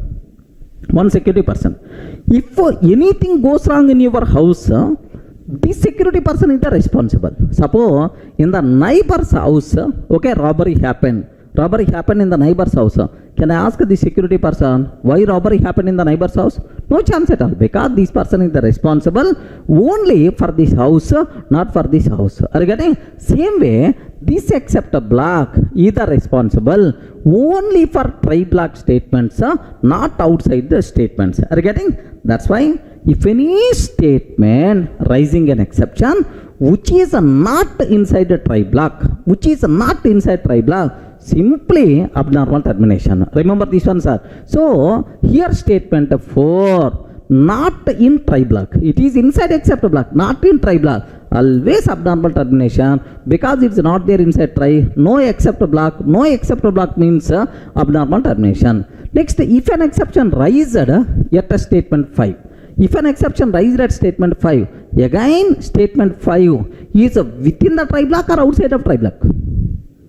I respond, within the try block or outside of try block? Outside of try block. Correct, right? So if an exception raised, so outside of try block, it is always abnormal termination. So if an exception raised at statement 4 or statement 5, it is always abnormal termination. That's all. So with pleasant mind, trace each and everything so that you will get much clarity. Sir, next level we have to talk about control flow in try except finally. Control flow in nested try except finally blocks. There if you want to understand compulsory. Here much clarity must be required because the same thing we are going to rediscuss again and again. So here better to get much clarity. Are you in the position to understand, right? Next, in addition to this, there are three important conclusions I covered. Have you remembered or not? I don't know. Within the try block, if anywhere an exception raised, rest of the try block won't be executed even though you handled that exception. That's why length of the try block should be as less as possible. We have to take only risky code inside a try block. Okay, well, next, sir, there is a possibility of raising an exception inside try block, inside except block, inside finally block also. Everywhere there is a possibility of raising an exception. Next, so here do you know if any statement outside of try block raising an exception, it is always abnormal termination. Remember that, okay? Have a look once. I hope these three statements I documented for your reference. Observe carefully, sir. Within the try block, if anywhere an exception raised, then rest of the try block won't be executed even though we handled that exception. Hence, inside try block, we have to take only risky code and the length of the try block should be as less as possible. Next, in addition to try block, there may be a chance of raising exceptions inside except and finally blocks also. Don't feel exception should be raised only in the try block. No. Next, if any statement which is not part of try block, outside of try block, raising an exception, then it is always abnormal termination. Okay, well, then immediately you may ask, sir, inside except block, if an exception raised, you are telling abnormal termination. Can I take this statement for again try except? Again try except. So try except inside except block. Possible or not? Are possible? That part don't worry. We will discuss in detail next level. As of now, it is not part of try statement, abnormal termination. So any doubt about this control flow in try except the blocks? Clear, right? Hi friends, in the last videos we covered about try block, except block, what is the flow, control flow in try except, up to that we covered, sir. Now the next concept, let me talk. Okay, how to print exception information. I want to print exception information, what is the way? Sir, very simple terminology, observe carefully. Here I have try block is there, try is there. Now I'm taking print of 10 by 0. I'm sure I will get 0 division error. Okay, because my intention is I want to print its exception information, right? Okay. Now here I'm taking except block 0 division error, 0 division error, like this we took, sir. Now we wrote the handling code inside except block. Suppose my requirement is I want to print exception information inside except block. Okay, like name of the exception, description of the exception, type of the exception, like I want to print, sir. What is the way? Very simple. Here we require to use except 0 division error. Don't keep immediately colon. Okay, as message, like this we have to take, sir. Yes, message. Okay, like we have to take. So means hold 0 division error object, okay, with MSG reference variable. Okay, so here object got created or not? Exception object got created. For this MSG is the reference variable. Okay, like, but here one important point you should aware. So yas is a Python keyword. Remember this one. You can't change this one. Yas compulsory. But instead of MSG, you can take anything. No problem at all. Yas X, yas exception, yas E, like any name, because it's a simply name of the reference variable, right? So now inside except block I'm taking print the type of exception. Print the type of exception, like I want to take. So what is the type of exception? Very simple. Type of message, like this we have to take. So the type of The type of exception is type of message like now it will tell class zero division error type, like you are going to get, sir. So sir, let me execute up to this. You may get some basic idea, and then I will go further. Have a look once, sir. Here I am taking a simple example, a simple example, sir. This is a test I am taking here. Just try. I am trying to take within the try block, within the try block, print 10 by 0, print 10 by 0, except 0 division, except 0 division error as message. Okay, sir, here you can take anything, no problem at all. As X you can take, or as E you can take, or exception we can take, anything you can take, no problem at all. But as message, general my convention I'm using, sir. Now print exception type, print of exception type. So what I have to take, sir? Type of message. Okay, like this I'm taking, sir. Sir, let me execute this code. Have a look once. What is the answer? By default we will get exception type E class 0 division error. Okay, class 0 division error, like this we are going to get. Yes, this is the way how to print exception type of the exception. But now observe the same thing. There is another way is also there to print, sir. What is that way? Is print okay, the type of exception. Print the type of exception. Exception is there is another way. Array, it is MSG. It is the reference variable to exception object. What is the corresponding class name? What is the corresponding class name? I want to print very simple MSG dot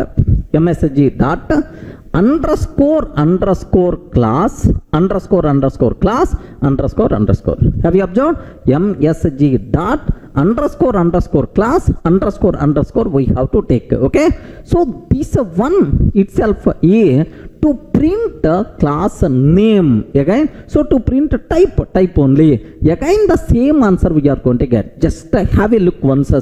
Sir, I'm taking so exception type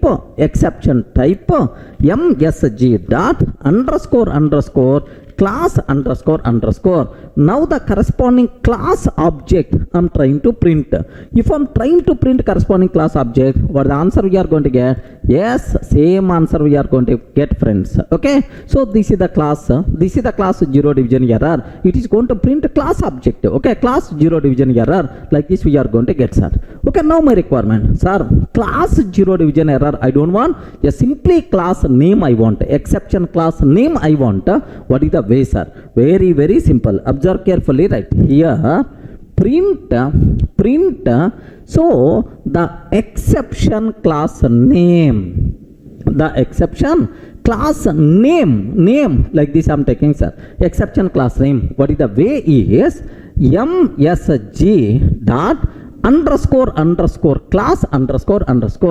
It is going to return class object. Now what is the name of this class?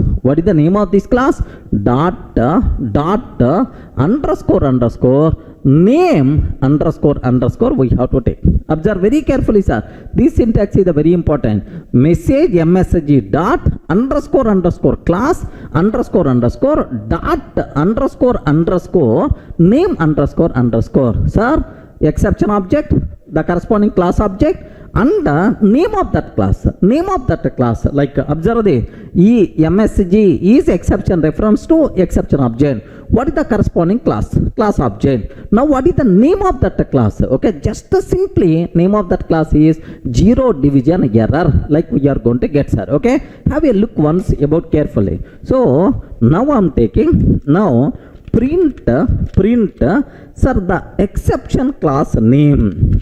Okay, exception class name, sir. Exception class name, sir. Observe very carefully. MSG dot underscore class underscore dot underscore name underscore.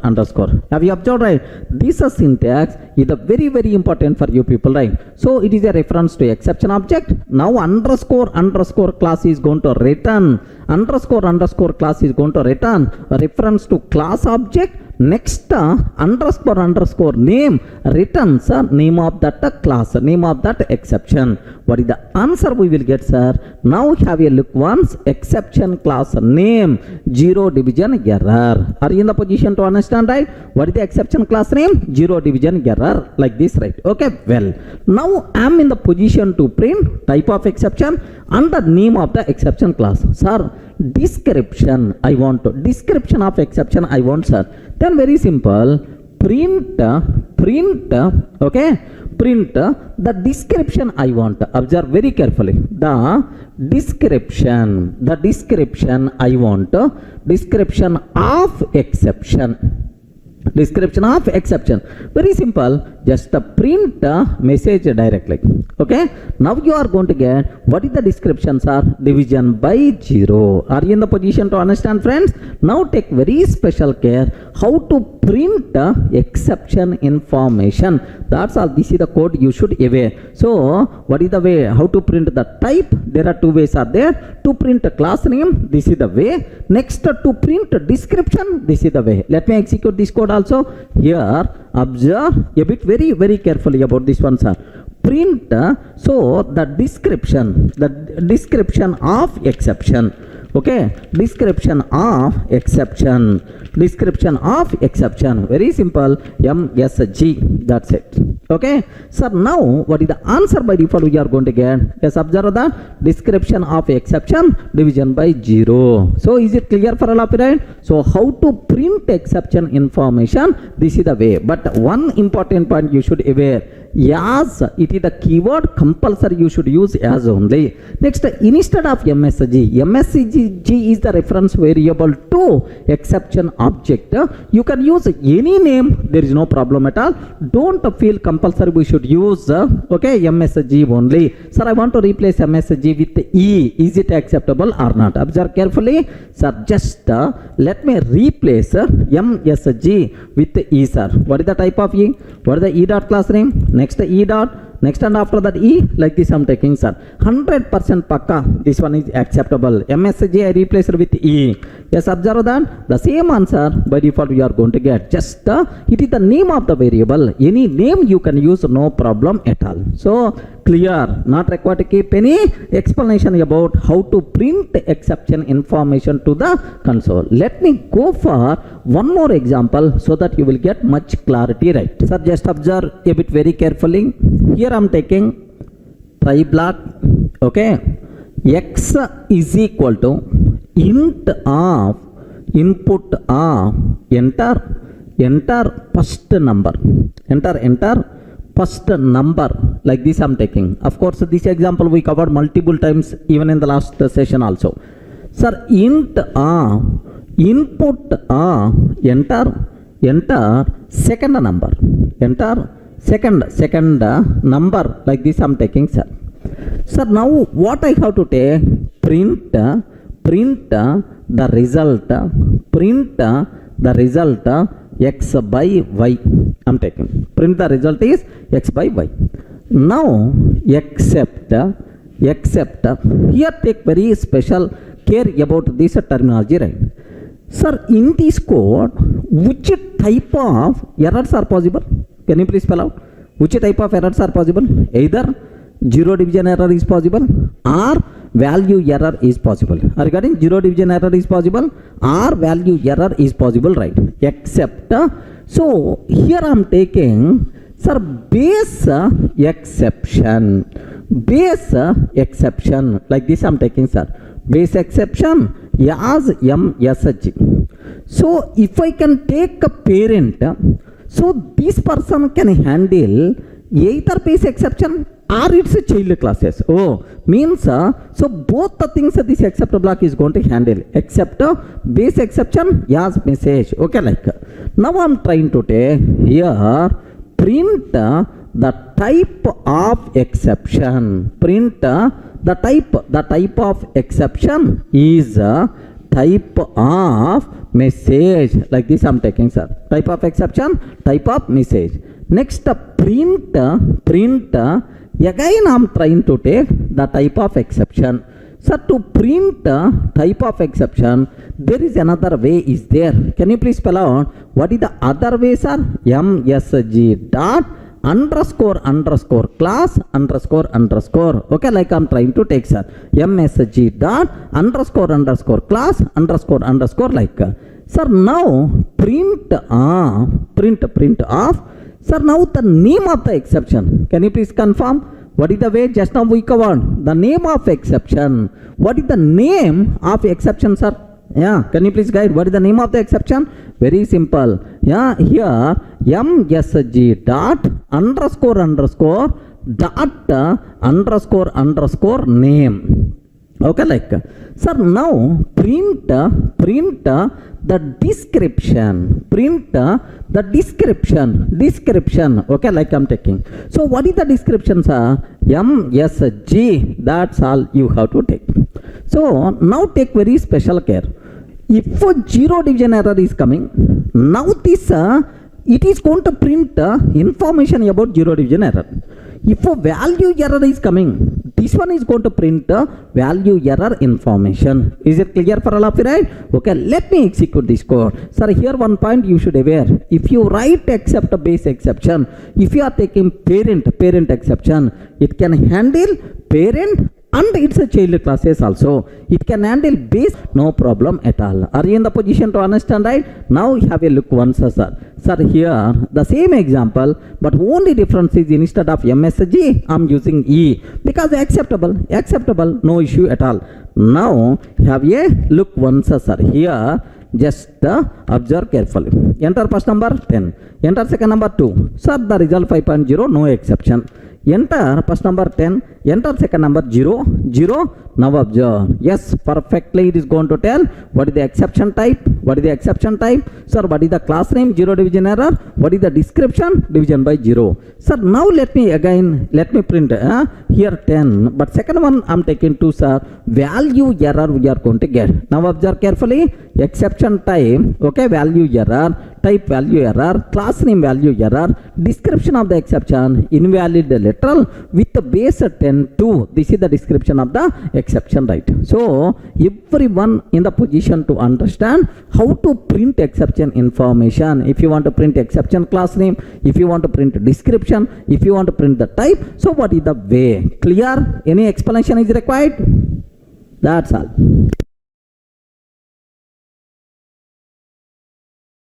Sir, in the last video we covered how to print exception information to the console. Now the next one, sir, try with the multiple except blocks. Very important concept, sir.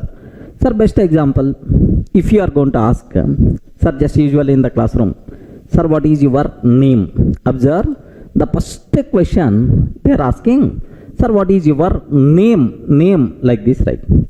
Immediately I can tell, array, my name is Durga, like this I'm telling. Yes, acceptable. Okay, sir, what is your name? Now I'm telling my name is Durga. So based on the question, I provided corresponding answer. Now immediately students are asking, sir, what is your qualification? What is your qualification? Qualification, like they are asking.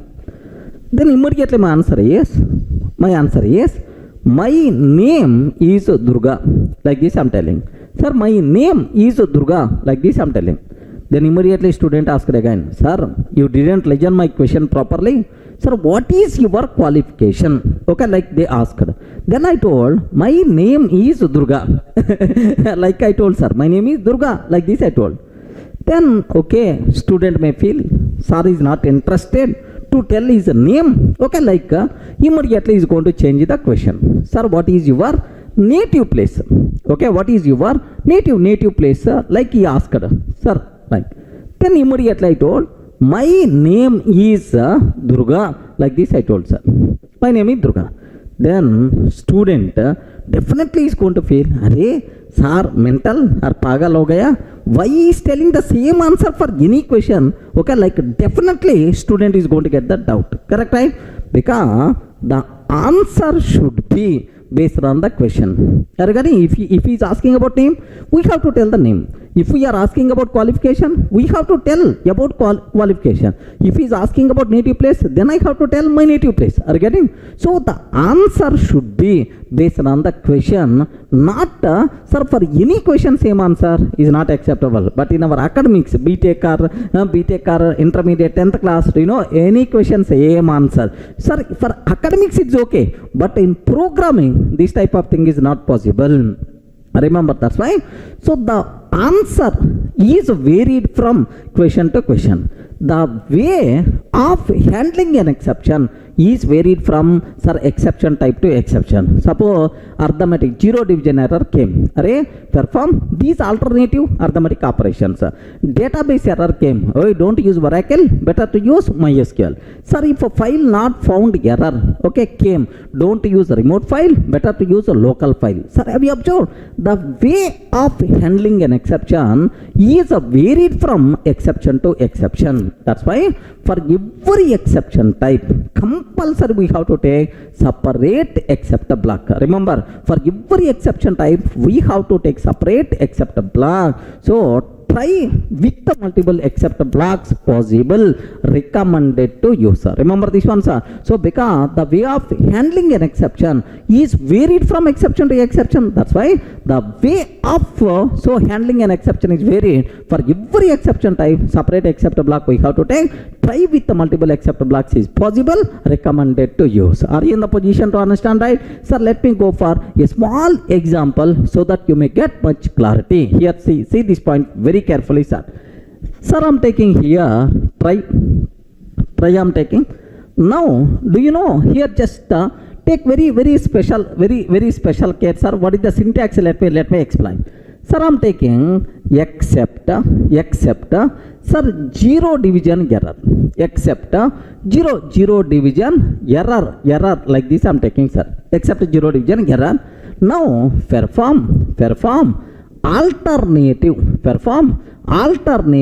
arithmetic operations. Perform alternative arithmetic operations. Operations like I'm taking, sir. Next, except, sir, file not found error came. Except file not found error came. Except file not found error came. Then automatically, do you know, use local file. Use a local file instead of remote file. Instead of remote file like. Sir, have you observed? So if it is zero division error, we have some handling code. If it is the file not found error, we have the corresponding handling code, right? The way of handling an exception is varied from exception to exception. That's why, so for every exception type, separate except block we have to take. So try with the multiple except blocks is possible, recommended to use. Are you in the position to understand, right?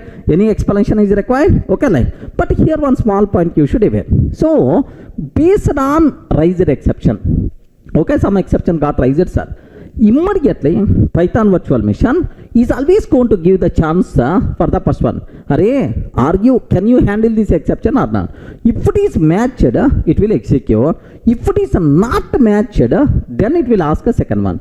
So Python virtual machine is always going to give the chance from top to bottom until matched except block available. Remember this one, sir. Python virtual machine is always going to consider from top to bottom until matched except block available. Remember this one, sir. So that's all. Try with multiple except blocks possible. How the order? Python virtual machine is always going to consider from top to bottom. Have a look once, sir. Just a theory and then I will go for small example. Try with multiple except blocks. The way of handling an exception is varied from exception to exception. Hence, for every possible exception type, we have to take separate except block. So try with multiple except blocks is possible and recommended to use. Correct? Next, here observe. What is the syntax, right? Sir, here try, except zero division error, perform alternative arithmetic operations. except a file not found error, use a local file instead of remote file. Okay, like if you try with the multiple except blocks available, then based on raised exception, the corresponding except block will be executed. Is it clear for all of you, right? Up to this, so can I go for a small executable example so that you will get much clarity? Any doubt up to this? Sir, let me go for a small executable code. Observe carefully. Here I am taking try block. X is equal to int of input of enter first number. Okay, like I am taking, sir. Next, y is equal to int of input of enter second number. Enter first number, enter second number. Like this I am taking. Now my target is, sir, print the result, okay, is x by y. I am taking, sir. Now take very special care. Here in this code, which type of exceptions are possible? One is zero division error. Second one is, so if you didn't provide int value, but you are trying to typecast to the int type, then we are going to get value error.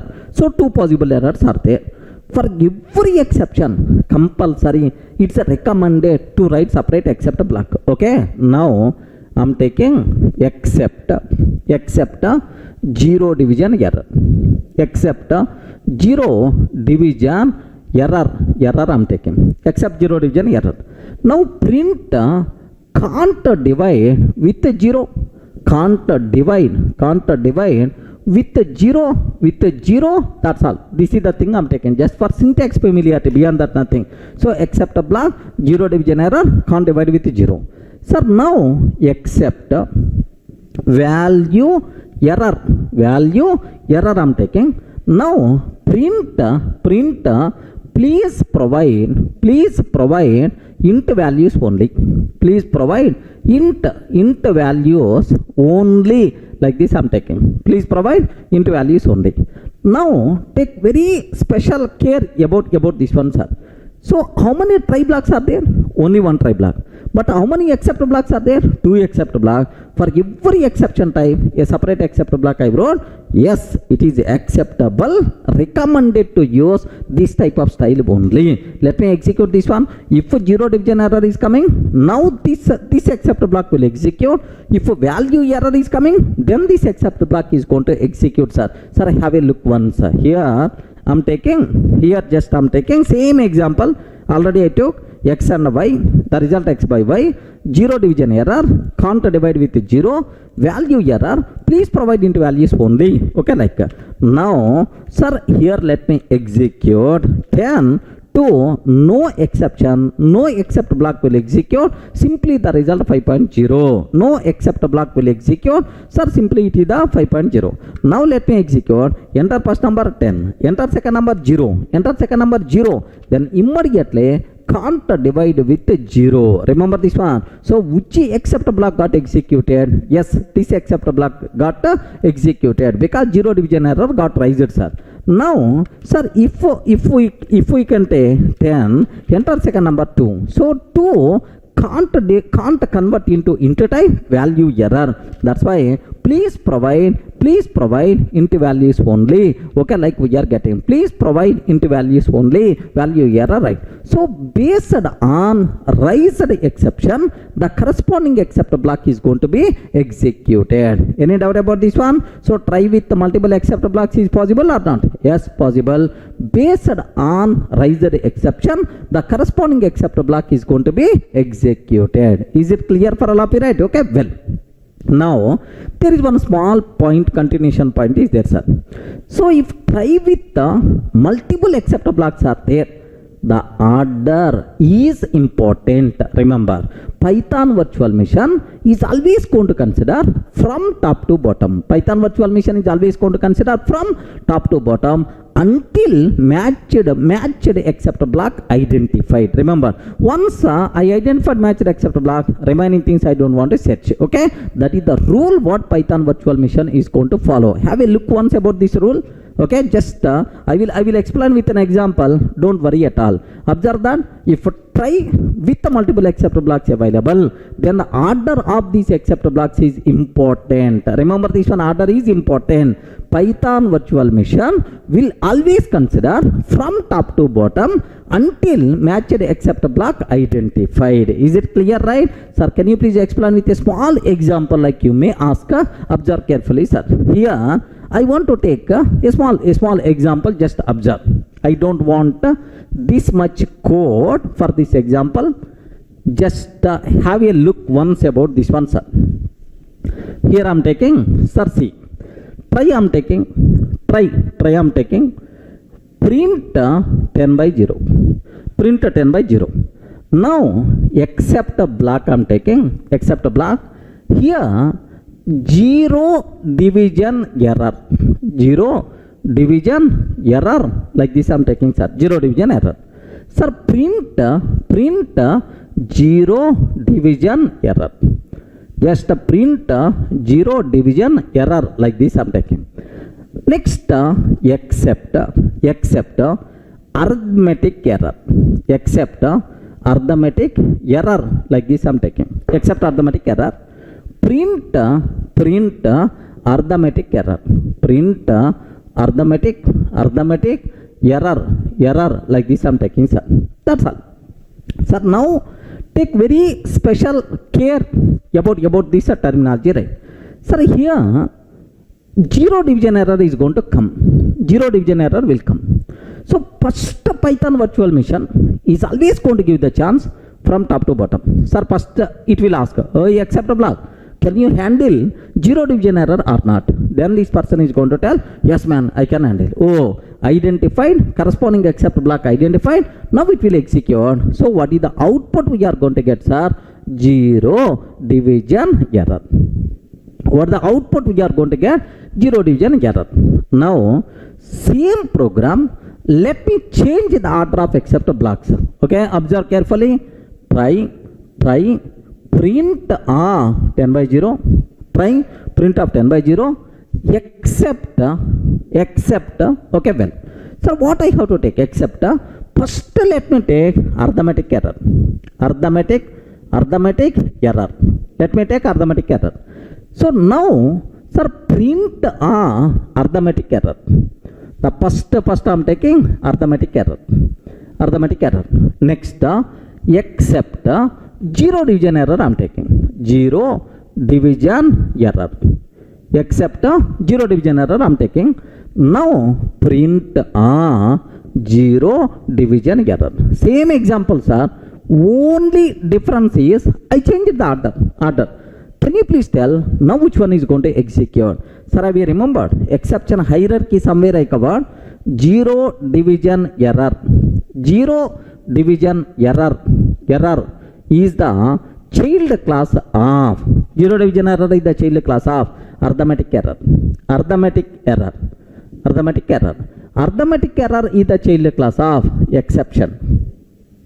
Exception is the child class of base exception. Base exception. Okay, like we covered this one, sir. Now, so observe carefully. Whenever 0 division error came, immediately Python virtual machine will ask, hey, accept a block. First accept a block. Can you handle 0 division error or not? It will ask arithmetic error, sir. Then immediately this person is telling, hey, I can handle arithmetic error and its child classes.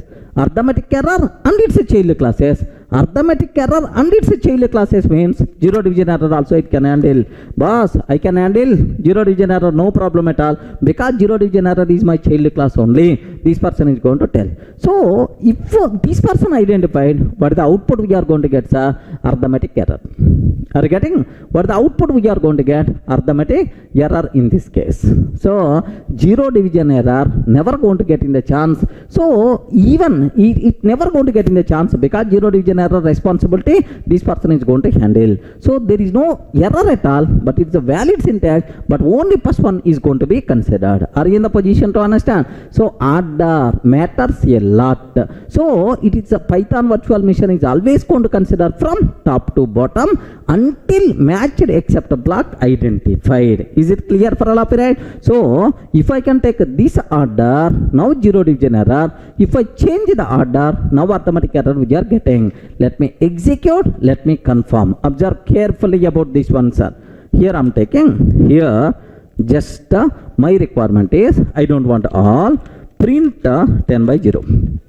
0 division error I am taking. Just let me change this code based on our requirement. 0 division error. Sir, what is the second one, sir? Arithmetic error. Okay, arithmetic error. Okay, now sir, here arithmetic error like this I am taking. Arithmetic error. So the first one 0 division error, second one arithmetic error, right? Okay. Now observe carefully. Sir, in this case, which one is the matched thing? The matched thing is, so first one is the matched 0 division error we will get. Okay, now have a look once. I will execute this code. Observe carefully. What the answer we are getting? 0 division error. Suppose if I change the order, sir, if I change the order, first arithmetic error, and then 0 division error I am taking. Now, sir, which one is the answer we are going to get? Arithmetic error we will get because it is the first matched thing, sir. Now observe, arithmetic error by default we are getting. So friends, everyone in the position to understand, right? So if try with the multiple except blocks are there, order is important. Python virtual machine is always going to consider from top to bottom until matched except block identified. Any doubt about this one? That's all, friends.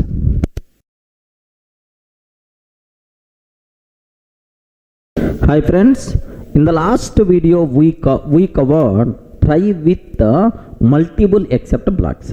Okay, so for the same try you can take multiple except blocks, possible, recommended, right? Sir, now the next possible syntax, single except block that can handle multiple different exceptions. Single except block that can handle multiple different exceptions, right? Sir, very simple. Sir, I have 0 division error is there, value error is there. For both the handling code is the same. Assume that handling code is the same. If handling code is the same for both exceptions, what is the need of taking separate except blocks? You can take single except block that covers both exceptions, right? How you can do that? Very simple, sir. Listen carefully, right? Sir, here I am taking same example. Try except x is equal to int of input of enter first number. Enter first number like I am taking, sir. Next y is equal to int of input of enter second number. Enter second number like this I am taking. Sir, now print of the result. Print of the result x by y like this I am taking, sir. Okay. Sir, how many possible errors are there? 0 division error. Next and after that value error. What I want to take? For both errors, I want to take single except block. What is the possibility? What is the syntax? Very simple, sir. Sir, here if I can take except 0 division error. Except 0 division error. Sir, this except block can handle only 0 division error. But I want 0 division error, value error. What is the way? Very simple, sir. Except, okay, bracket open. Sir, first one 0 division error. First one 0 division error, comma, value error. Value error like. So observe the difference here. This except is responsible to handle zero division error only, but this except can handle either zero division error or value error both. So first exception, comma second exception, comma third exception, comma fourth exception, like any number. But make sure all these exceptions will become tuple. That's why here parentheses are mandatory. Remember, but if it's the single exception, parenthesis is not mandatory, optional. If you want, you can take parenthesis, otherwise it is ignored. But here compulsory parenthesis must be mandatory. Sir, I want to print exception information also. Then, so what we have to take? Except zero division error, except zero division error, comma value error. Okay, as a message like this we have to take. Observe as message, but make sure as a message we are taking outside of a parenthesis only. Don't take inside. By mistake, if you are taking inside, immediately error by default you are going to get. Okay, as a message like. So either this syntax or this syntax you can use if you want to write single except block for multiple exception. Sir, when we should go for single except block for multiple exceptions? If handling code is the same for multiple exceptions, instead of taking separate except block, take a single except block that cover both exceptions, no problem at all. Are you in the position to understand, right? So just have a look once about this theory. Of course, we will continue our executable code. Here, if handling code is the same for multiple exceptions, then instead of taking different except blocks, we can take single except block that can handle all those exceptions, right? Sir, what is the syntax? Except of exception 1, exception 2, comma dot dot dot, any number you can take, colon. Next, if you want message also, as message like we have to take, but make sure as message variable should be outside of parenthesis only. Next, the parentheses are mandatory under this group of exceptions internally considered as tuple. Remember this. Are you in the position to understand, right? Sir, let me continue our example, right? So here we have two possible exceptions. There is a possibility. Okay, like now except bracket open, except bracket open. Sir, first one zero division error. First one zero division error. Second one value error. Zero division error, value error, as message. Like this I'm taking. Now, so print exception name. Print, sir, which exception got raised? Which exception got raised? It may be zero division error or value error. That's why msg dot underscore class underscore dot underscore name underscore exception name. Next, print, okay, please provide valid input only. Please provide valid input only. Okay, like I'm taking this one, sir. That's all. Sir, now you have to familiar how you can write except a block that can cover both multiple exceptions, right? Is it clear for all of you? Sir, this type of syntax in other languages is also there, sir. In Java, multi-catch block. This is the word in Java people are going to use, but here this word you should aware. Now have a look once, sir. Sir, let me execute this code so that you people may get much clarity about this one. Sir, observe very carefully. Very carefully. Here this is enter first number, enter second number. Now have a look about this new syntax, right? I hope this is the new syntax. Now have a look. So the raised exception, what is the name of that exception? What is the description of this exception? Please provide valid input only. Like this I took, sir. Now observe very carefully about this exception. Here see. Sir, enter first number 10, enter second number 2, no exception, the result 5.0. Next, enter 10, enter 0. Sir, now 0 division error will come. If a 0 division error came, now this except block is the responsible to handle. Now observe very carefully, sir. Here, the raised exception, 0 division error, description of the exception, division by 0, please provide valid input only, like this, right? Okay, same way. Now let me execute this code, sir. Here just let me take certain, but second number 2 I'm taking. Now raise exception value error. So either 0 division error or value error, both the things this a single except block can handle. So single except block that can handle multiple exceptions. So now the terminology is clear. What is the syntax? How you can use? Like, any doubt about this? Clear, right?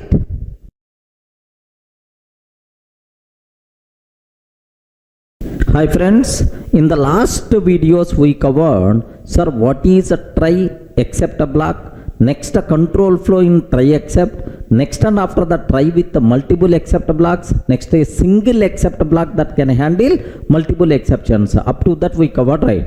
Now the next thing what I have to discuss, default except block. Remember this one, sir. The name itself indicates default except block. Okay.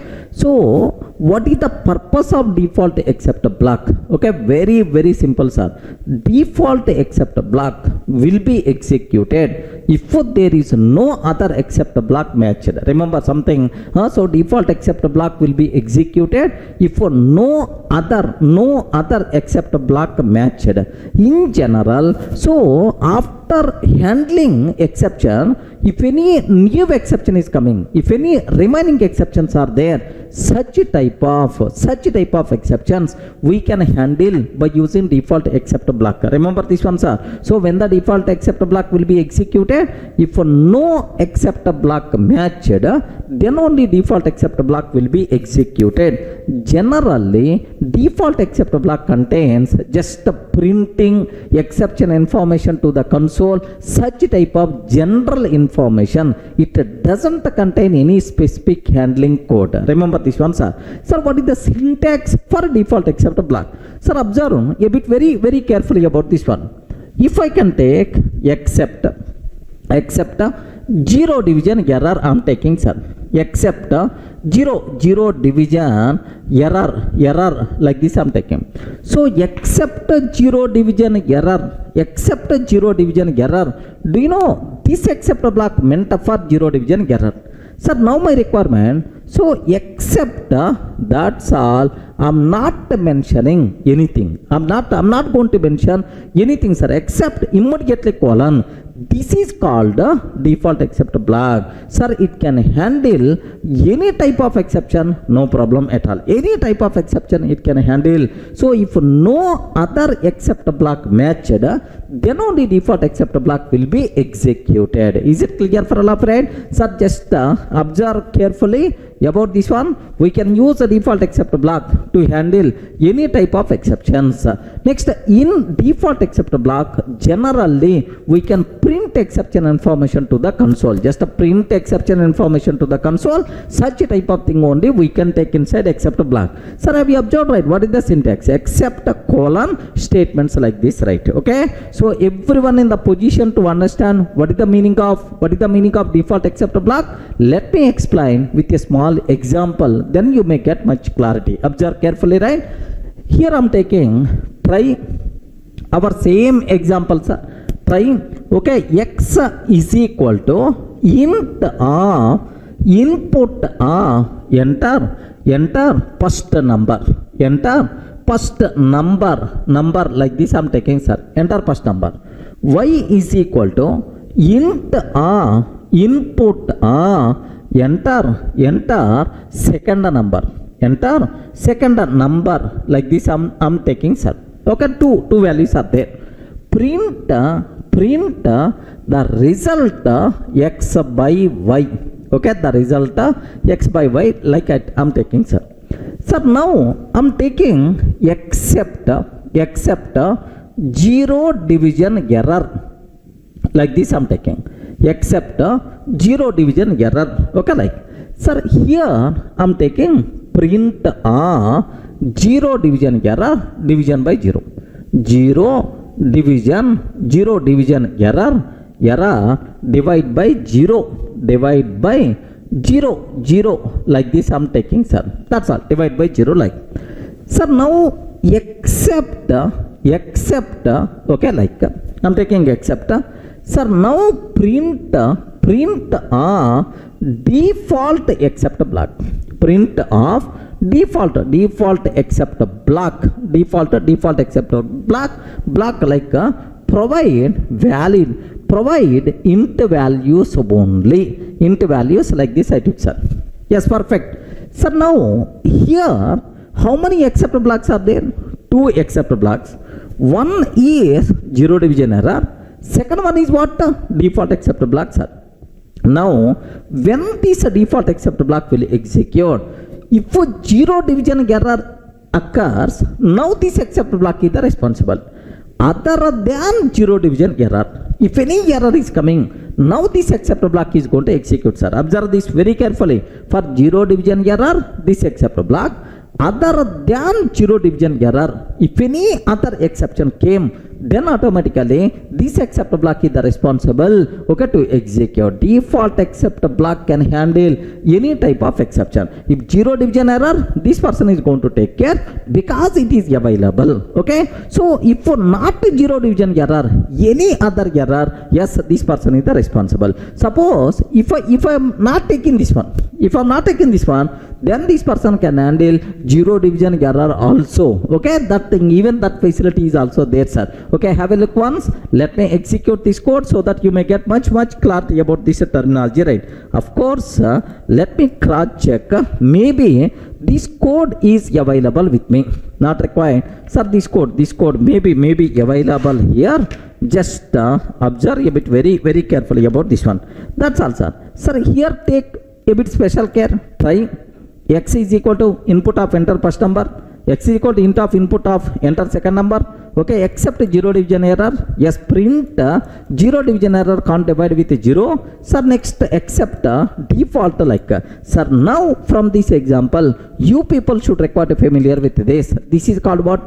Default except block. If zero division error is coming, this person is going to take care. Any other thing is coming, then automatically this default except block is going to execute, sir. Sir, now let me execute this code. Have a look once, sir. Enter first number 10, enter second number 2, no exception. 5.0 we are getting perfectly, sir. Now I am taking enter first number 10, enter second number 0. Now observe zero division error can't divide with 0. Have you observed? First except block got executed, okay. Well, sir, now enter first number 10, enter second number 2, sir. Sir, now value error will come. For value error, default except block is going to execute. Now observe this one. Default except block, please provide valid input only. So for zero division error, first one is going to execute. For remaining, second one is going to execute, sir. Suppose if I remove this one, now this default except block can handle zero division error also. Have a look once. Let me remove first except block. Let me remove this first except block. If I remove this one, okay, now for all exceptions, this default except block will execute, sir.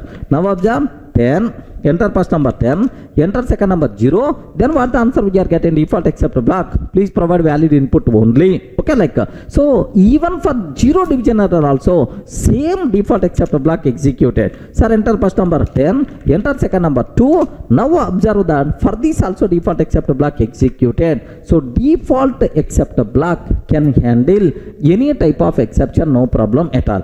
Generally we are going to print sir just exception information to the console because it is no way related to particular exception. So this is the generic handling code for any type of exception. Are you in the position to understand?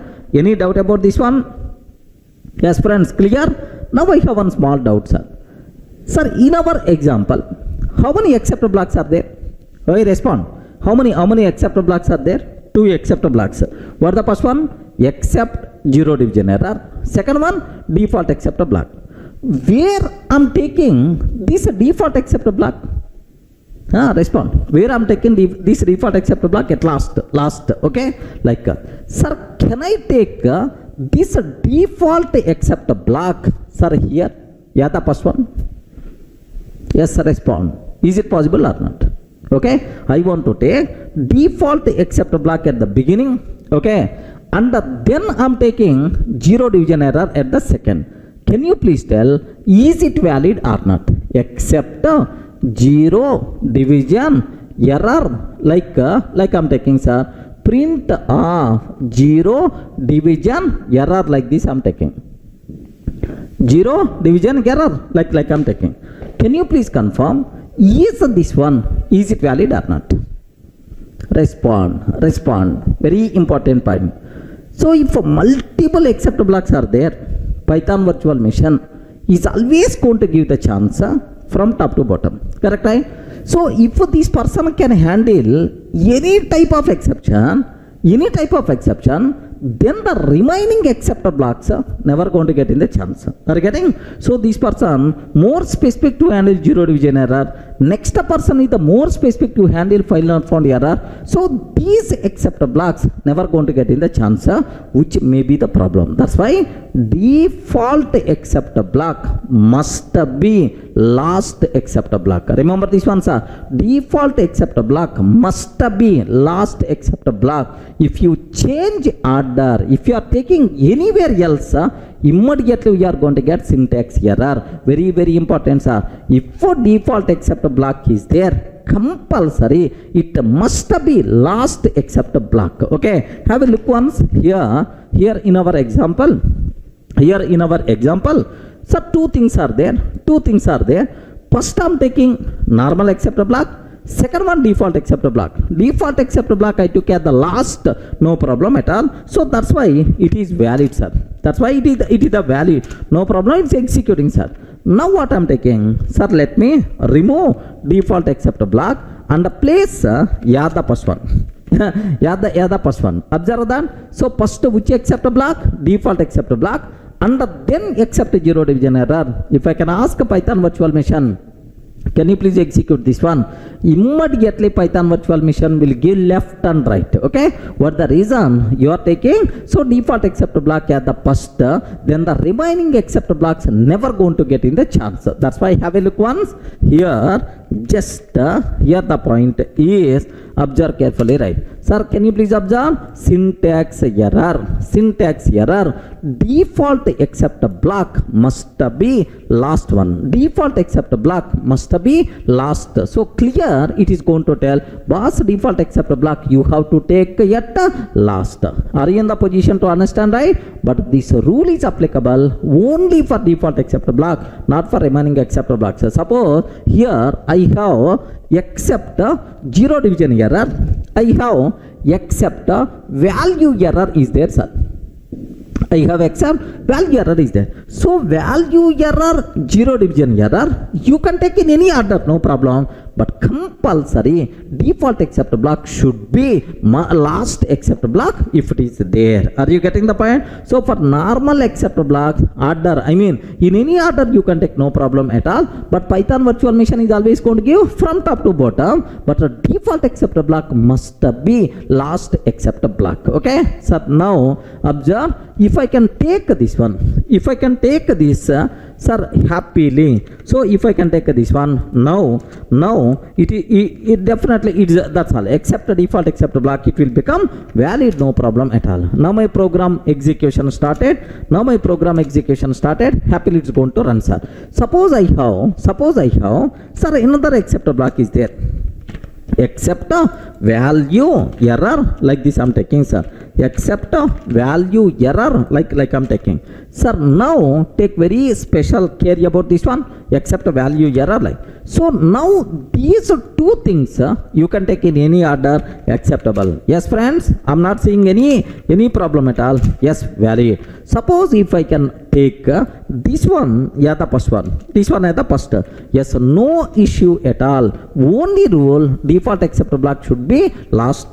This one is also perfectly valid. We are not going to get any syntax error. Are you getting the point, right? So what is a default except block? So what is the syntax? Next, this point, can you please observe? If a default except block is defined, then compulsory it must be last except block, otherwise we will get syntax error. Clear, right? Next, this restriction is applicable only for default except block but not for normal except blocks. That is, normal except blocks can be in any order, no problem. Okay, you can take in any order, but Python virtual machine is always going to give the precedence from top to bottom. Is it clear for all of it? What is the default except block?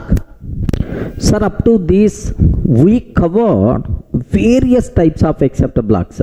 Except block that can handle one exception. Except block, okay, that can handle multiple exceptions. Next, default except block, like we covered multiple types of except blocks, right? Now, let me discuss, let me summarize all these except blocks. You may get one or two new points also. Observe carefully, sir. Various possible combinations of except blocks. How you can use, what are various possible syntaxes are there for the except blocks, right? Okay. Here just observe a bit very carefully about this one. Sir, here I'm taking except. I want to write except block. Sir, to handle zero division error, except zero division error, perfectly it is a valid. Can you please tell this except block can handle how many exceptions? Only one exception. Are you getting? If only one exception is there, okay, sir, you can take this exception within parenthesis or without parenthesis also. Parentheses are optional if you are writing except block for one exception. I covered already this point in the last videos, right? Sir, now the same thing even you can write like this also. Except zero division error. Except zero division error. Yes, you can take within parenthesis also. It is also acceptable, right? Okay, well. Sir, now the third point. Now the third point, right? Sir, observe this one. Sir, if only one exception is there, parenthesis, if you want you can take, otherwise not required. Sir, next, I want to, sir, access exception information. I want to print exception information. Then as keyword we require to use. Okay. Now except zero division error. Except zero division error. As message, like I'm taking. Except zero division error. As message, like I'm taking, sir. Sir, can you please tell, is it valid or not? Yes, perfectly itself is the valid. Now except zero division error. Except zero division error. Okay, as message. Remember this very carefully, sir. If you want to, sir, use as message, compulsory it should be outside of parenthesis only. Remember this one. By mistake, if you are taking within parenthesis, immediately error we are going to get, sir. Take very special care. It should be outside of parenthesis only. Okay, like so. To handle single exception, sir, how many syntaxes are there? So these, next with yes, these are the things, sir. Next, sir, if I consider fifth one. Listen carefully. I want to handle multiple exceptions. I want to handle multiple exceptions, right? Now except sir, here zero division error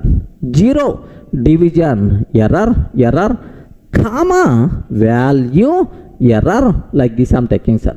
Yes, it is a valid.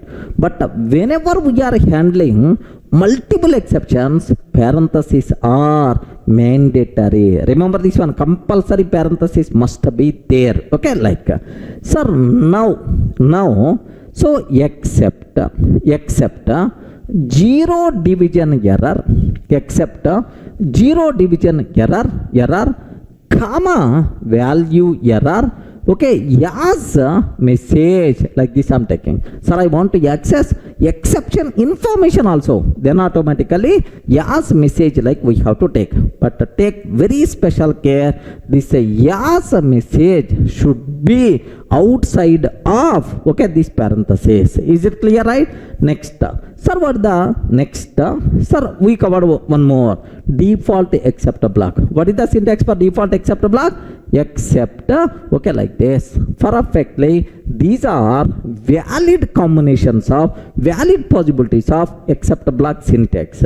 Everyone in the position to understand, right? Okay, so just I will tell some more. You have to decide whether these are valid or invalid. Observe very carefully, sir. What is the first one I'm taking?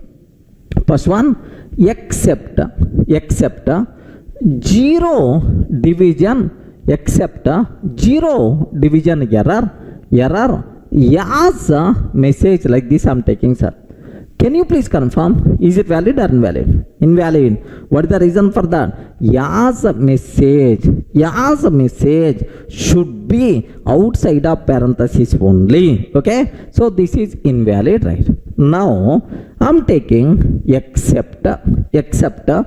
Sir, here just my requirement is except zero division error, except zero division error, comma value error, except zero division error, comma value error like this. Can you please confirm, is it valid or invalid? Invalid. What is the reason is, if you want to write except block that can handle multiple exceptions, parentheses are mandatory. That's why it is the invalid, right? Now if I can write like this, except zero division error, except zero division error, comma value error, except zero division error, comma value error. Okay, yes, message like this I'm taking, sir. Can you please confirm, is it valid or not? This one is also invalid. But the reason for that is, yes, message you are taking inside the parenthesis, within the parenthesis. Compulsory yes message should be outside of parenthesis. Are you in the position to understand? So what are various possible syntaxes, valid syntaxes for except block, invalid syntaxes for except block? So clear, right? Just have a look once about this. Here see this one. What are various possible combinations of except blocks? Except zero division error, except zero division error within what we call parenthesis, acceptable. Except zero division error as message, valid. Except zero division error as message, no problem. So if you are going to handle one exception, parentheses are optional. Next, as message compulsory should be outside of that only. Next, except zero division error, value error, valid. So whenever we are talking about multiple exception, parentheses are mandatory. Okay, here, sir, parenthesis, outside of parenthesis, yes message, valid. Now except a colon, default except block. Any doubt about this? Clear, right? Next, have a look once about this, right? Sir, now if except a block is defined for only one exception, then parentheses are optional. Remember, so if except a block is defined for only one exception, then parentheses are optional. If multiple exceptions are there, then parentheses are mandatory. Remember. Next, if we use parentheses, then yes must be outside of parentheses only. I told already multiple times. Sir, now observe invalid combinations. Why the first one is the invalid? The reason for that, yes message you are taking within the parenthesis. Next, why second one is invalid? Because multiple exceptions are there. Compulsory parentheses are mandatory. Next, third one. So why? So yes message you are taking within the parenthesis, that's why it is invalid. Any doubt about this one? So what are various possible syntaxes for except block? Valid syntaxes, invalid syntaxes. It's a very clear, not required to keep any explanation. Clear, right?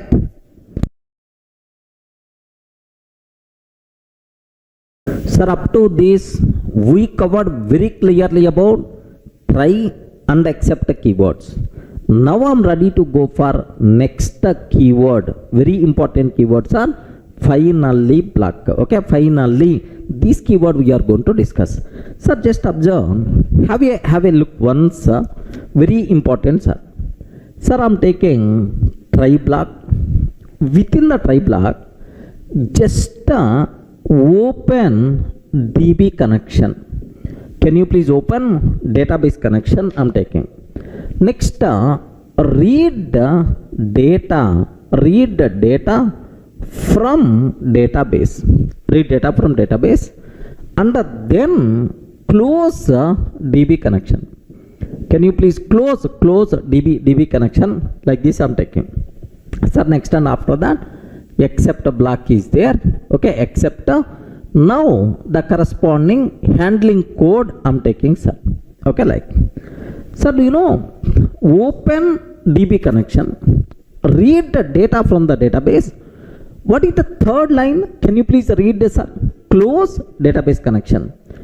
Closing database connection. This code is called a resource deallocation code. Are you getting what is this code, sir? A resource deallocation. We are releasing the resources. A resource deallocation code. Sometimes we can use the word cleanup code. Remember this one. This code is also known as cleanup code, right? Okay, resource deallocation code or cleanup code. Now the point is, can you please tell, placing cleanup code inside a try block, is it recommended or not recommended? Yes, friends, I'm taking a resource cleanup code. Okay, cleanup code I'm taking inside try block. Is it recommended or not recommended?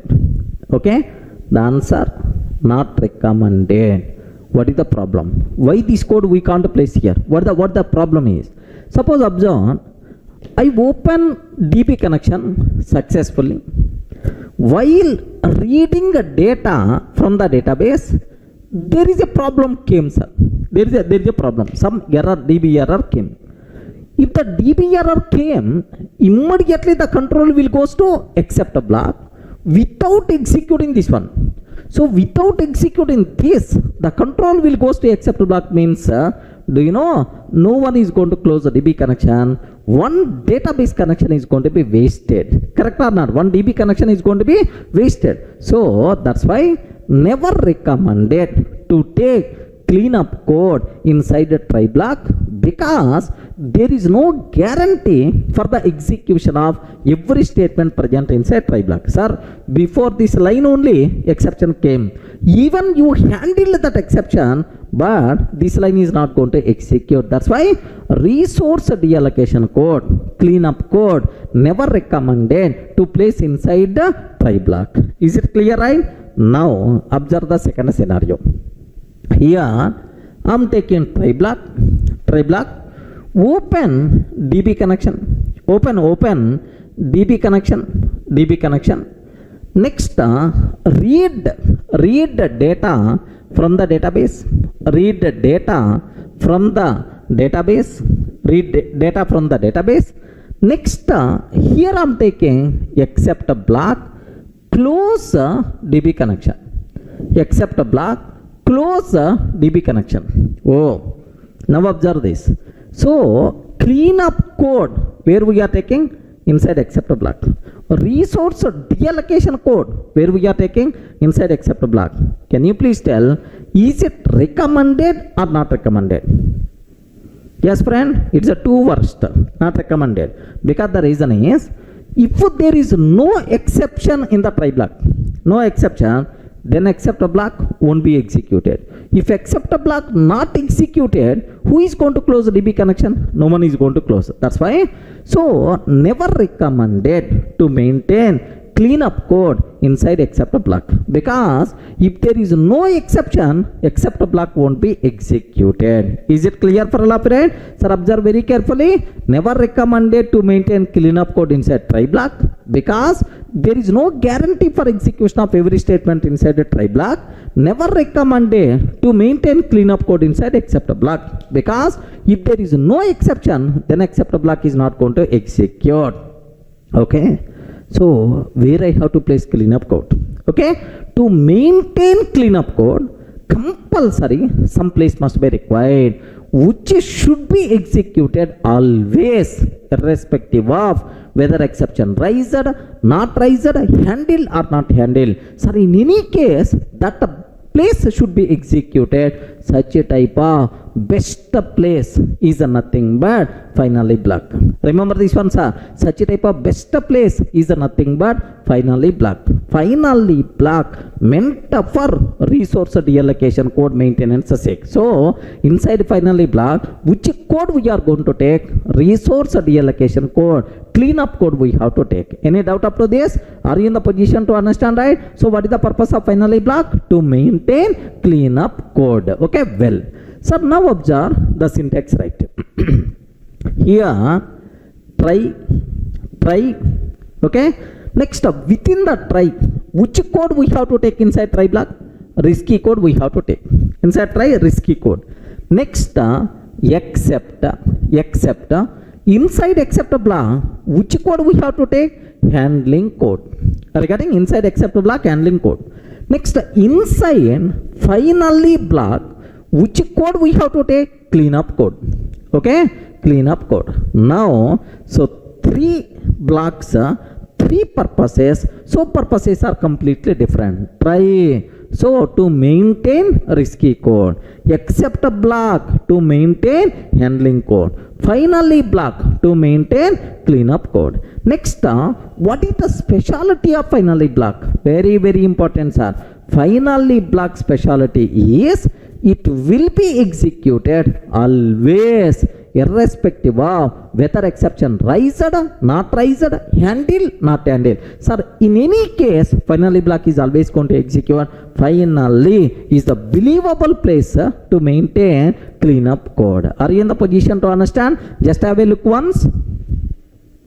Here, finally block, it's not recommended to place cleanup code, resource reallocation code like a closing database connection inside a try block, because there is no guarantee for execution of every statement inside a try block. Next, it is not recommended to place cleanup code inside except block, because if there is no exception, then except block won't be executed. Okay, well, sir, now hence we required some place to maintain cleanup code, which should be executed always, irrespective of whether exception raised or not raised, and whether exception handled or not handled. Such a type of best place is nothing but what? Finally block. Okay, well, sir, hence the main purpose of finally block is to maintain cleanup code. Very, very important, sir. What is the purpose of finally block? To maintain cleanup code. Now observe the possible syntax. Here, have a look once, sir. So try risky code, inside except block handling code, inside finally block cleanup code. The specialty of finally block is it will be executed always, irrespective of whether exception raised or not raised, and whether exception handled or not handled. In any case, finally block will be executed. Clear, right? What is the purpose of finally block? Next, what is the specialty of finally block? Any doubt? Sir, up to this, it is very clear what is the purpose of finally block, what is the specialty of finally block. The purpose of finally block is to maintain cleanup code. The specialty of finally block is it will be executed always, irrespective of whether exception raised, not raised, handled or not handled, right? In any case, sir, finally block is always going to execute. Sir, where is the proof? Can you please explain with examples like you may ask? Observe carefully, right? Sir, I want to take multiple cases. Case 1. Case 1, if there is no exception, okay, in this case, finally block will be executed or not. Okay, let me check. Sir, here I am taking try block, print of try block, print of try. Next, except block, print of except I am taking. Next, finally print of finally, like this I am taking, sir. Print of finally. Can you please tell what is the output we will get if I run this code? Yes, response. What is the output we are going to get in this case? Yes, first try will be printed. Next, there is no exception. If there is no exception, except block is not going to execute. So finally will be executed, sir. Sir, try followed by finally. Finally will be executed. It's a very clear. If there is no exception, then finally block will be executed. Correct, right? Sir, have a look once. Let me execute this code. Sir, the same thing only. Here I have try, print, try block. Next, accept zero division error. Print of accept. Finally, sir, like this, finally block. Let me execute this code. Have a look once. What is the answer by default we are going to get is try followed by finally perfectly. If there is no exception, finally block will be executed. Is it clear for all of you, right? Any doubt about this one? Okay, well, let me take a second case. Sir, exception raised, but handled, no problem at all. Sir, case 2 I'm taking. Observe, case 2. Okay, my second case is, sir, if exception raised and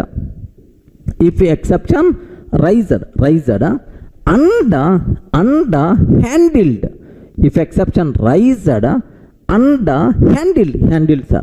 If exception raised and handled, what is the output? Very simple. Observe carefully. Try. Sir, print of try block I'm taking. Print of try. Next, print of 10 by 0. Sir, exception got raised. Zero division error is going to come. Now, sir, accept zero division error. Accept zero division error I'm getting.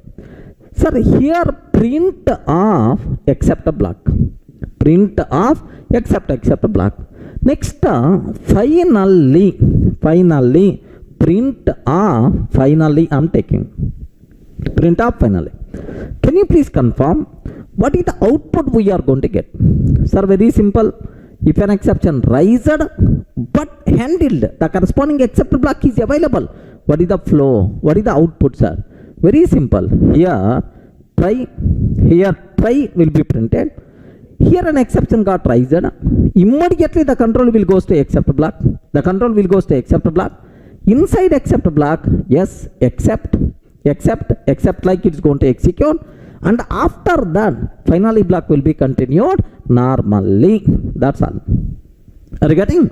So if exception raised and handled, compulsory finally block is going to execute. Is it clear, right? Sir, let me execute this combination also. Here try print of try block. Sir, just a print of 10 by 0 I'm taking. Print of 10 by 0 I'm taking, sir. Sir, observe a bit very carefully. So first try will execute. Here an exception got raised. Now this is the corresponding except block. Now it is going to be executed, and then finally block will be continued normally. So try except finally is the output we are going to get, sir. Now observe carefully. What the answer we are getting? Try except finally. This is the answer we are going to get, sir. Okay, well, sir, now the next thing what I have to discuss, very, very important point, sir. What is the remaining case? Can you please explain? Yes, boss. No exception. Next, if exception raised and handled, what is the remaining case? If an exception raised but not handled. An exception raised but not handled. Okay, sir. Now case 3. Observe carefully. If exception raised but not handled, if exception raised but not handled, what will happen? Finally block is going to execute or not? Sir, observe. Try print of try block I'm taking. Print of try. Next, print of 10 by 0 I'm taking, sir. Print of 10 by 0. Oh, zero division error is coming. Sir, here I'm taking except block. Sir, here value error. Except block, value error I'm taking. Now print of accept. Next, finally print of finally block. Like. Can you please confirm what is the output we are going to get, sir? Very, very important. So exception raised, exception got raised, but not handled because zero division error came, but available except block is for value error. Zero division error, but available except block is what? Value error. Okay, very, very important point, sir. So now the important conclusion here is, suppose you are getting heart problem, but available doctor is high specialist is available. There is no, he can't handle the situation. The same, sir. Now try will be printed. Zero division error riser, but there is no except block, abnormal termination. But before abnormal termination, finally block will be executed. Remember this one. That's why. So try followed by finally, and then so abnormal termination, zero division error will be raised. Abnormal termination, zero division error by default will be raised. So everyone in the position to understand, right? So what is the purpose of, so here finally block, what is the specialty of finally block? Even in the case of abnormal termination also, finally block will be executed. First finally block, and then abnormal termination is going to be happen. Okay, have a look once here. So try, print of try. So print of 10 by 0, print of here value error. Are you getting? Print of value error, like this I'm taking, sir. Can you please confirm what is the answer we are going to get? Okay, here see this one, first try will be printed normally. Here, so zero division error is coming, but there is no corresponding except block. If there is no corresponding except block, it is always abnormal termination. But before abnormal termination, finally block will be executed. Only finally block will be executed. Now observe carefully what answer we are going to get, sir. Yes, try finally, and then zero division error, abnormal termination. So that's all. These three cases are very important to describe the specialty of finally block. Have you observed? If there is no exception, finally executed. Next, if an exception raised, handled, finally executed. If an exception raised but not handled, abnormal termination, but before abnormal termination, finally got executed. So clear proof, finally is always going to execute irrespective of whether exception raised, not raised, handled or not handled. That is the specialty of finally block. Clear, right? So everyone got the clarity? What is finally block? So what is the specialty of finally block? Any explanation is required? Clear?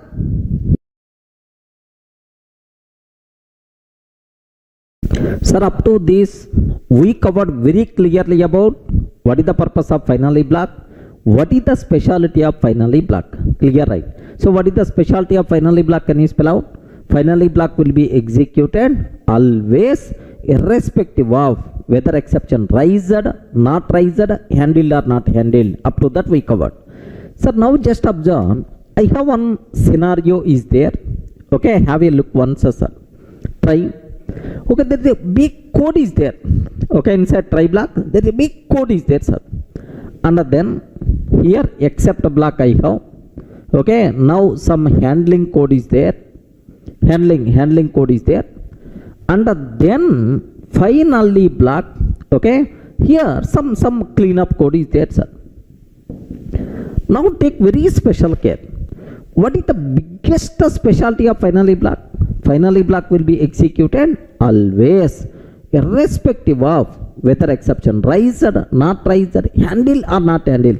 In any case, finally block is always going to execute, right? Okay, well. Sir, now my important conclusion, here listen. Sir, program execution started. Executing, observe this. Executing, right? Now, almost end of try block, suddenly power gone. So what we call electricity, power gone.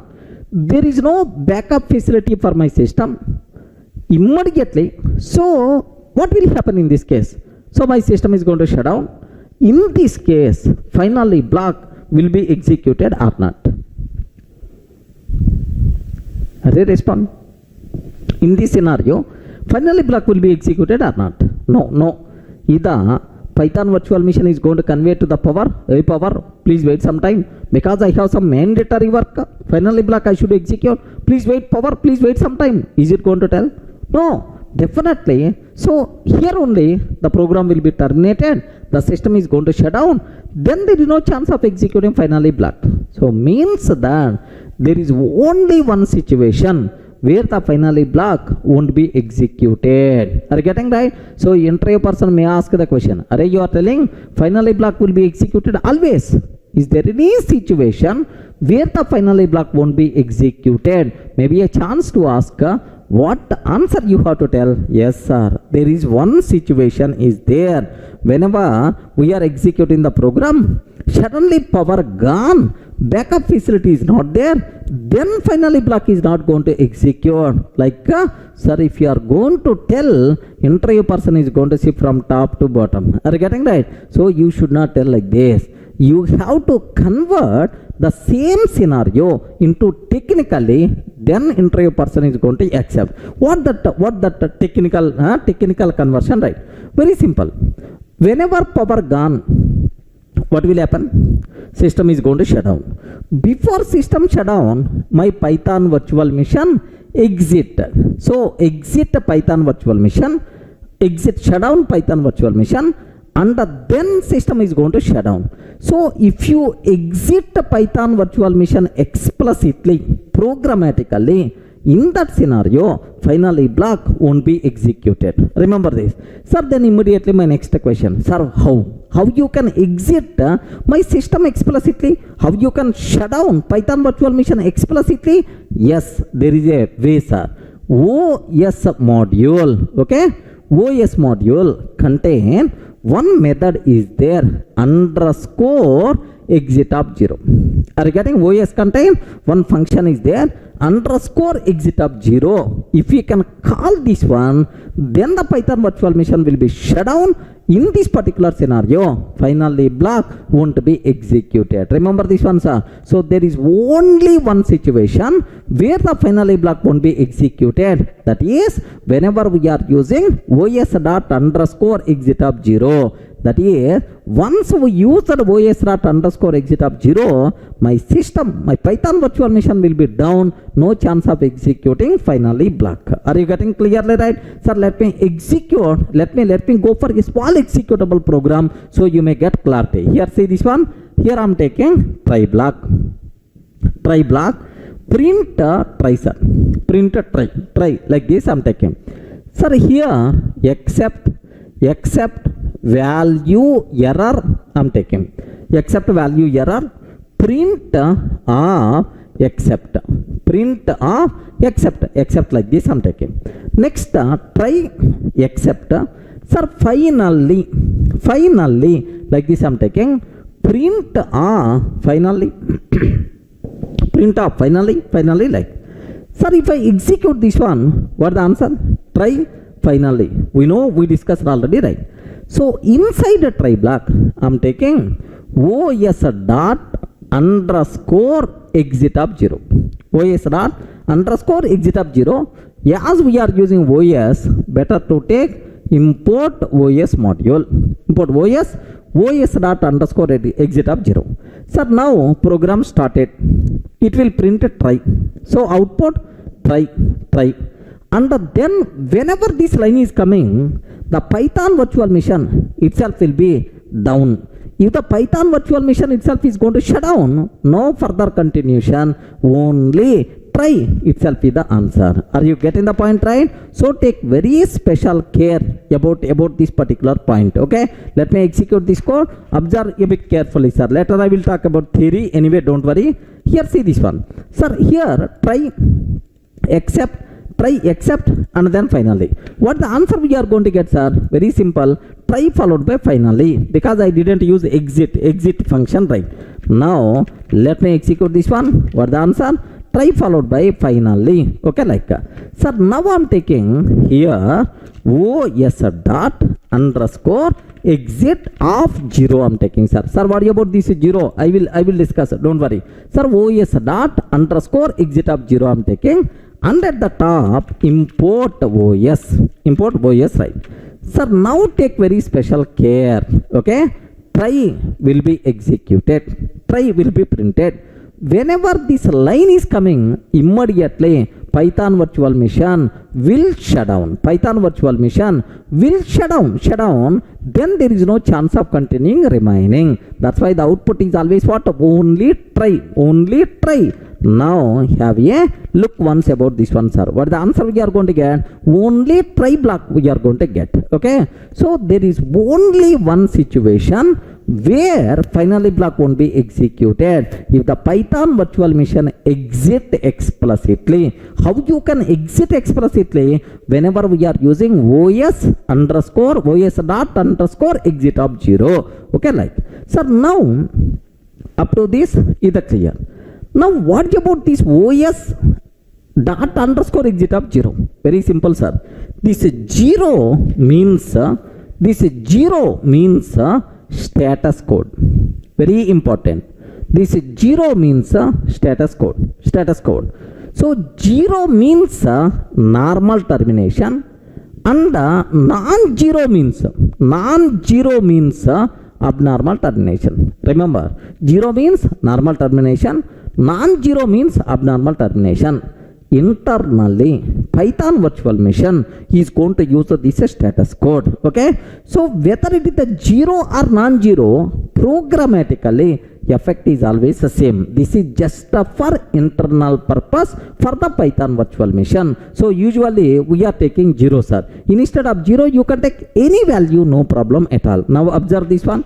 If I can take 1000, I'm taking, sir. OS rod, sir, 1000 I'm taking. Now observe that either result is the same or not. Yes, the result is always the same. Sir, instead of 1000, I'm taking -1.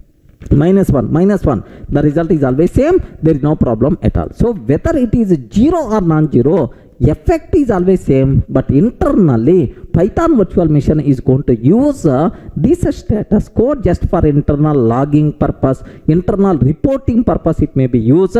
Being a programmer, we are not required to worry about this value. Any doubt about this one? Clear for all of you, right? So what is the purpose of finally block? What is the specialty of finally block?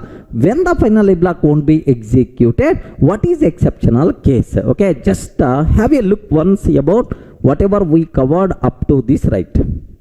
Okay, os dot underscore exit of 0 versus finally block. Okay, now observe, there is only one situation where finally block won't be executed. That is whenever we are using os dot underscore exit of 0. Okay, like sir, whenever we are using os dot underscore exit of 0, then Python virtual machine itself will be shut down. In this particular case, finally block won't be executed. Clear, right? Now have a look once, sir.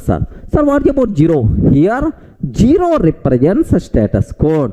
0 means normal termination, non-zero means abnormal termination. This status code internally used by Python virtual machine. Whether it is 0 or non-zero, there is no difference in the result of the program. The program Python virtual machine is always going to shut down. There is no change in the result whether it is a 0 or non-zero. Is it clear for all of you, right?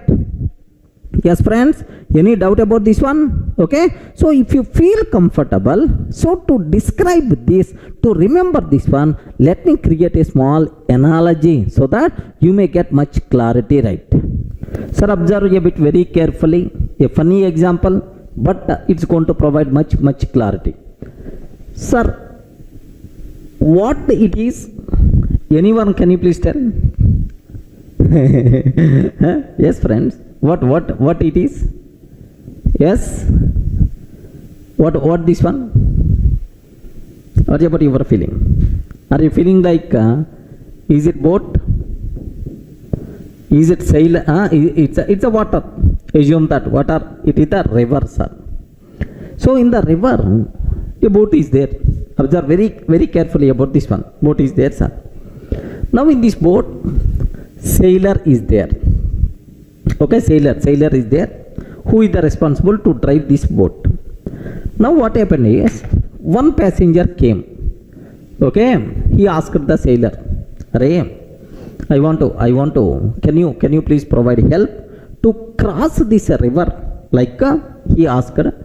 Then immediately seller is telling, yes sir, if the cost is some $10 or $20 like he is going to convey, then he is going to accept, and he will ask one thing, hey, I don't know about, I'm full fear of water, if anything goes wrong, are you going to help me or not? Like, so he's asking the sailor. Then immediately the answer from the sailor is, array, I will always provide support, don't worry. I will always provide support, don't worry. Okay, like he's going to convey.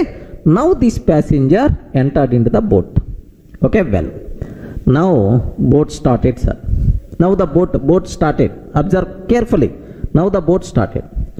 Sir, whenever the boat is in middle of river, what happened is, sir, here there is something happened to this boat. Slowly water is entering into the boat.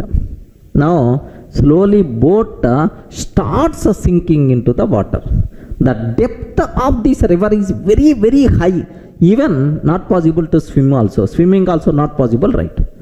Then the total boat slowly starts sinking into the water. Even sailor also can't do anything. Okay? Then immediately this passenger asked, "Oh sailor, you told you are going to provide support for me, but now you are not doing anything. You did a big fraud." Like a passenger is going to ask the sailor. Then immediately sailor is telling, "Sir, if I am safe, definitely I will provide support for you. Myself is going to be down. If myself is going to be down, where is the chance of providing support? Sorry sir, I can't do anything in this case because myself is going to be sink into the water. Here swimming also not possible, like this person told." Are you getting right? So if this person is the safe, then there may be a chance of providing service for this passenger. If this sailor itself is not in safe condition, then where is the chance of providing support for the passenger? Are you getting the thing right? Sir, the same thing is happening in our scenario also. Sir, observe, this sailor is nothing but PVM, Python virtual machine. This passenger itself is nothing but finally black. Okay, passenger itself is nothing but finally black. So now Python virtual machine told to the finally black, "Hey finally black, I will always execute you, no problem at all. You are very special person for me. Okay, I will always execute this finally black, don't worry," like Python virtual machine told. But whenever we are using OS dot underscore exit of 0, okay, immediately finally black is not going to execute. Then immediately finally black asked the PVM, "Hey PVM, why you are not providing support? Why you are not providing support to me?" Like then the PVM is going to tell, "Array, myself is going to be shut down because whenever we are using OS dot exit of 0, so Python virtual machine itself is going to be shut down. If the Python virtual machine itself is going to be shut down, where is the chance of executing finally black?" Are you in the position to understand, right? So if the PVM is there, definitely it will execute finally black. If the PVM is not there, where is the chance of executing finally black? Any doubt about this one? Clear, right?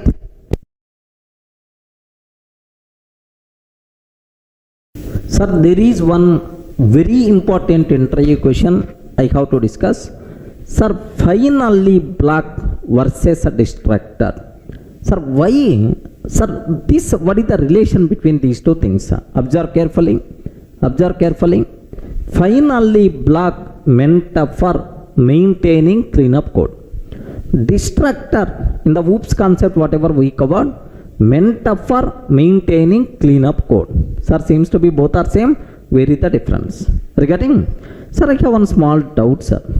Best example, auto driver is there or bus driver is there.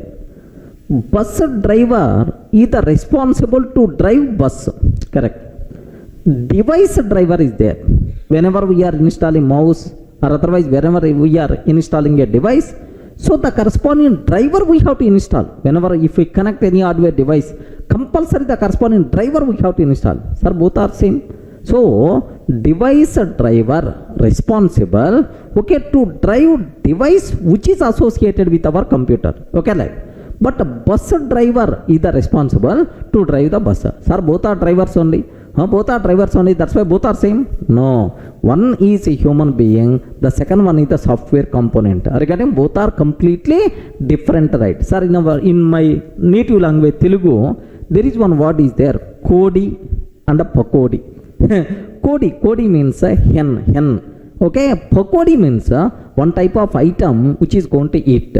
Seems to be both are same, but both are different. One is going to talk about bird. The second one is going to talk about food item. Both are completely different. Okay, seems to be words are same, but here both are different. Okay, now my point is, observe where is the difference, right? Very simple, sir.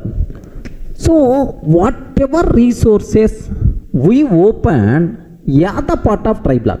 Okay, whatever resources we open, yeah, the part of try block should be closed, okay, inside finally block.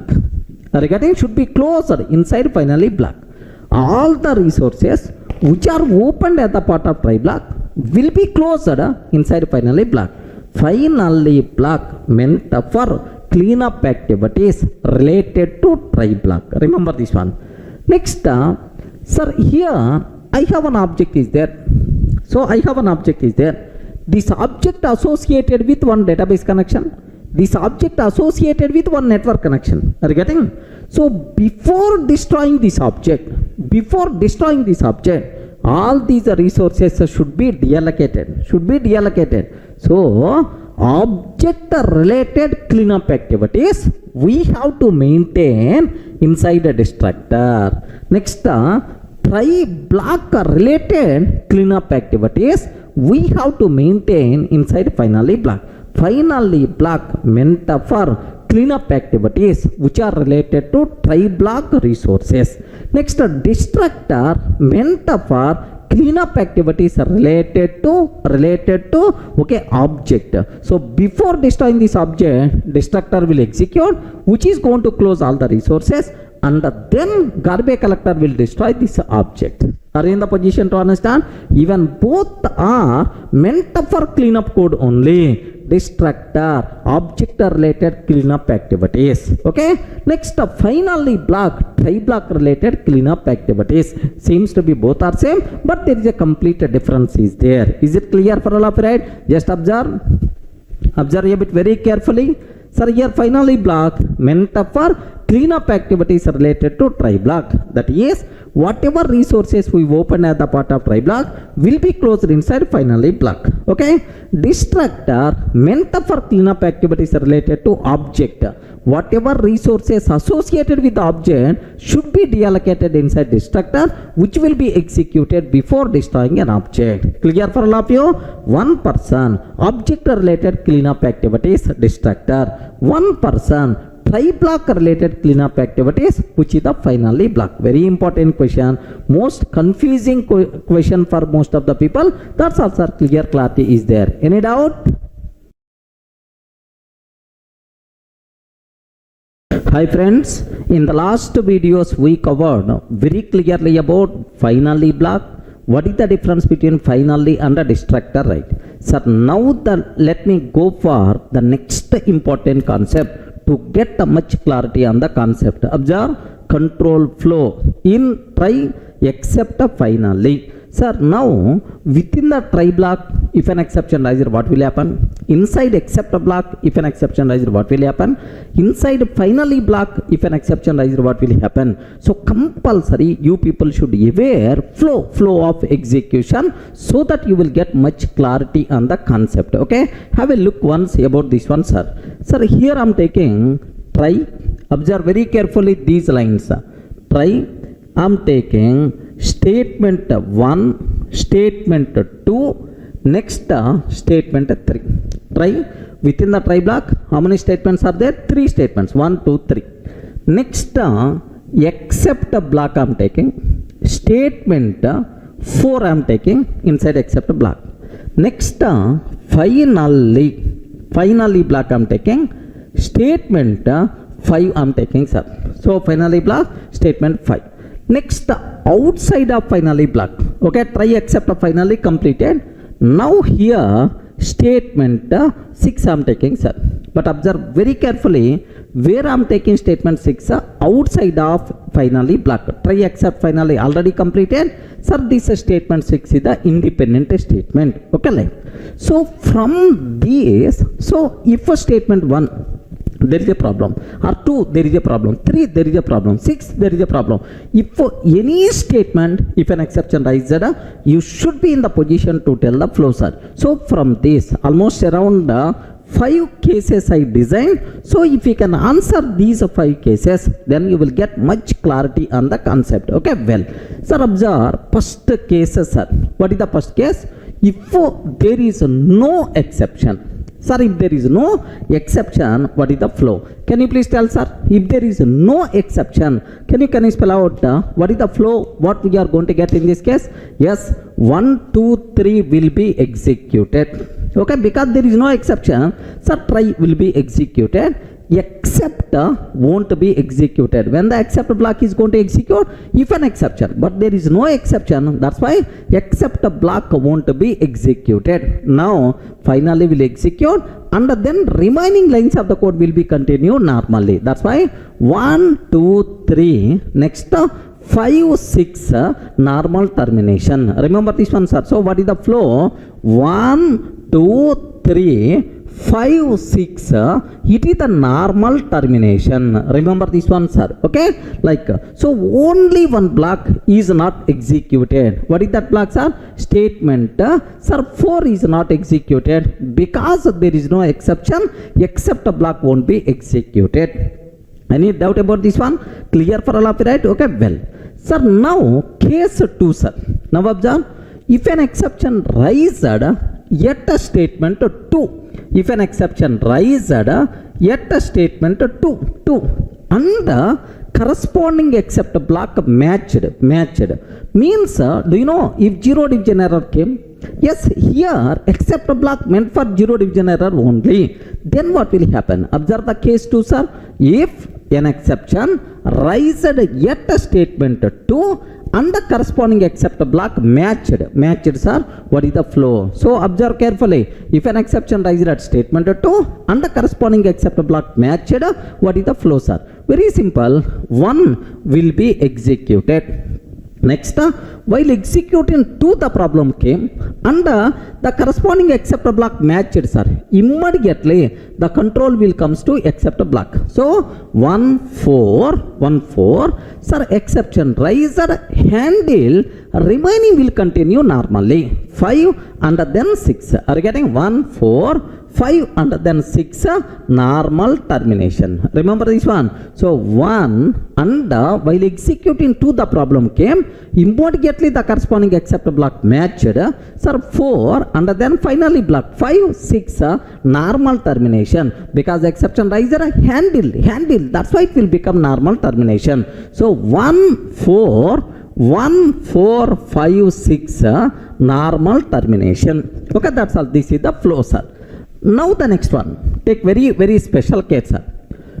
If an exception rises yet a statement 2, an exception rises yet statement 2, but corresponding except block not matched, sir, maybe zero division error here, but this except block meant for value error. Sir, zero division error rises, but except block meant for value error, means the corresponding except block not matched. So what will happen? Observe very carefully. If an exception rises at a statement 2, but corresponding except block not matched, what will happen? Sir, very simple. 1 will be executed normally. Next, while executing 2, the problem came, immediately Python virtual machine will check for the corresponding except block. Sir, except block not matched. If the except block not matched, it is always abnormal termination. Remember, no except block, but exception rises abnormal termination. But before abnormal termination, compulsory finally block will be executed. That's why 1, 5 abnormal termination. Remember this one. 1, 5 abnormal termination. So if an exception raised at statement 2 but corresponding except block not matched, 1, 1 and then only finally block 5 and then abnormal termination. Even in the case of abnormal termination, finally block will be executed. Only finally block, not remaining statements. 1, 5 abnormal termination. Okay, 1, 5 abnormal termination. Okay, well, so now the next one. If an exception raised yet statement 4, sir. Now observe very carefully. If an exception raised yet statement 4, can you please tell what will happen? Is it normal termination or abnormal termination? That is our next case. Observe. If an exception raised yet a statement 4, what will happen? Yes, friends, can you please confirm? Is it normal termination or abnormal termination? In the last control flow in try except, I covered already this point. Remember that. If any statement raises an exception, which is not part of try block, then it is always abnormal termination. Okay? If any statement raises an exception which is not part of try block, then it is always abnormal termination. But before abnormal termination, finally block will be executed. Sir, here it is not part of try block. If it is not a part of try block, no except block. No except block means abnormal termination. So if an exception rises at statement 4, it is always abnormal termination. But before abnormal termination, compulsory finally block will be executed. Only finally block. Remember, sir, now observe. If an exception rises at statement 4, then it is always abnormal termination. Okay, before abnormal termination, only finally block will be executed. Finally block will be executed. Remember this one, sir. But before abnormal termination, only finally block will be executed. So finally block means statement 5 will be executed, right? So take very special care. Write on this. Analyze each and every case so that you will get much clarity, friends. Remember this. So now next case. Suppose if an exception rises at statement 5. Can you please tell, is it normal termination or abnormal termination? Hey, respond. Just now I told. If an exception rises at statement 5, is it normal termination or abnormal termination? Yes, it is always abnormal termination because it is not part of try. No except block. No except block means it is always abnormal termination. Sir, if an exception rises at a statement 6. Sir, it is not part of try block, no except block, it is always abnormal termination. That's why if an exception rises at a statement 5 or statement 6, it is always abnormal termination. Remember this one. So if an exception rises at a statement 5 or statement 6, then it is always abnormal termination. Is it clear for all of you, right? So in the material I included all these cases. Okay, compulsory you have to write on the paper, you have to analyze, then you people can feel more comfortable, right? Are you in the position to understand, right? So if there is no exception, what is the flow? If an exception rises at statement 2 and the corresponding except block matched, what will happen? If an exception rises at statement 2 but corresponding except block not matched, what will happen? If an exception rises at statement 4, what will happen? If an exception rises at statement 5 or statement 6, what is the scenario? Is it clear for all of you? So this is what the control flow in try except finally. Any doubt?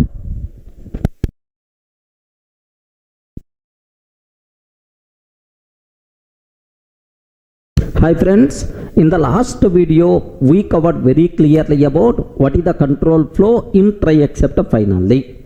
Now the next topic what I have to discuss, nested try except finally. nested try except finally blocks.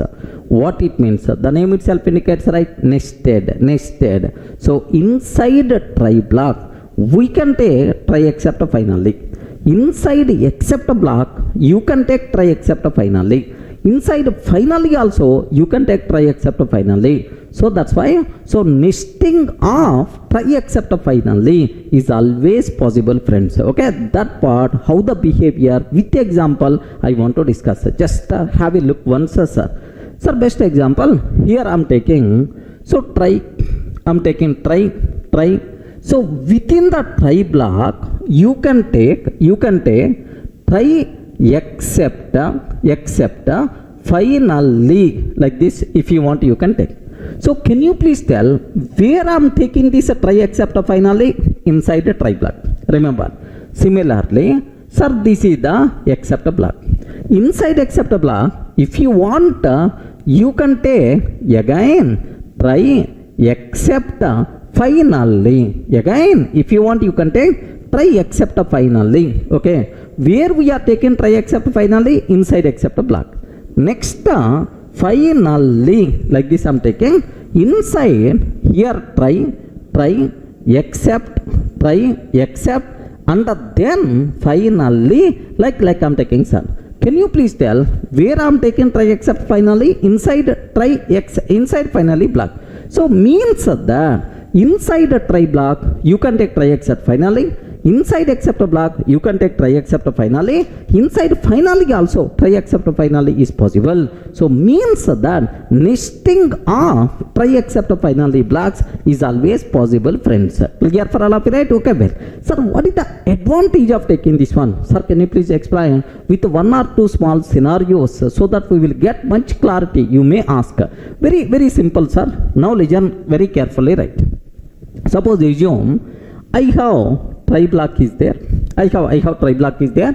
Sir, there are multiple lines of the code is there. Sir, this is except block, right? Now take very special care. Can I use the word, this is the risky code? Sir, within the try block, which code we have to take? Risky code. Sir, in this, these few lines of the code, too much risky. Assume that these 5 lines of the code, too much risky code. So what is the reason for that? Maybe communicating with the third party system. That third party system is always maybe down. Okay, so this few lines of the code is too much risky code. Too much risky code. Okay, like now the point is, observe very, very carefully, sir. If I'm not taking any special care for this too much risky code, what will happen? If an exception rises, immediately the control will comes to sir, this except block, because this except block is the responsible to handle. What will happen if the control come to sir this except block? Now these lines of the code is not going to execute. Without executing these many lines of the code, how you can expect a proper behavior? That's why, so never recommended to depend on this outer except block. You know it is a too much risky code. What I will take here is, here only I will take sir this try except separate except handling I'm taking, sir. Now the advantage is, if there is an exception raised, immediately this except block is the responsible to handle. Now remaining lines of the code happily will execute. Are you getting? Remaining lines of the code happily will execute, no problem at all. So wherever exception rises, there only we are handling. So remaining code happily will be continued. So the biggest advantage here is, yes. So these lines of the code will be executed. We are not skipping. So proper functionality we can expect. Are you in the position to understand? So general risky code we have to take inside outer try block.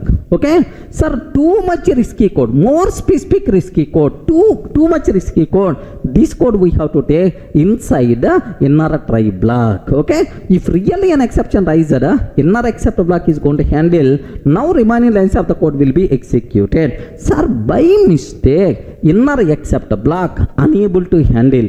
Inner except block unable to handle. No problem at all. This outer except block is the responsible to handle. Are you in the position to understand, right? So this is what you should aware, sir. So general risky code we have to take inside the try block. Too much risky code we have to take inside inner try block. Okay, outer try block contain general risky code. Sir, this inner try block contain too much risky code. Is it clear for all of you, right? If inner except block unable to handle exception, no problem. Outer except block is the responsible to handle. Any doubt about this? Have a look once. Sir, next step, try except finally blocks. Here see this one. We can take try except finally blocks inside the try or except or finally. Hence, a nesting of try except finally blocks is possible. Next, general risky code we have to take inside outer try block, and too much risky code we have to take inside inner try block. Next, inside inner try block, if an exception raised, then inner except block is the responsible to handle. Sir, observe, inside inner try block, if an exception raised, inner except block is the responsible to handle. If it is unable to handle, then outer except block is the responsible to handle. That's what you people should aware about this one, sir. Are you in the position to understand? Sir, now let me go for one or two theoretical example so that you people will get much clarity. Best example for you people, right?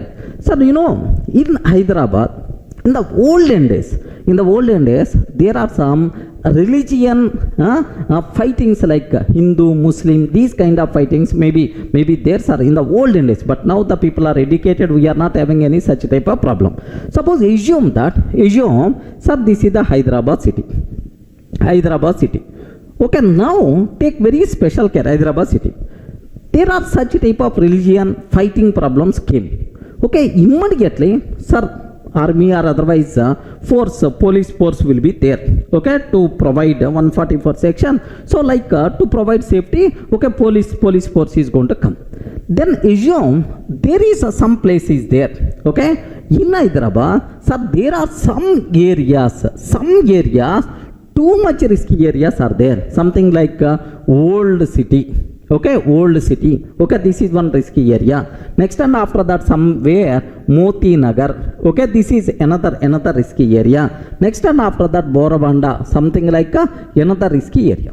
So now observe, this total Hyderabad itself is the risky, but in that these three areas are too much risky. What the policemen they are going to do is more forces they are going to take here, sir.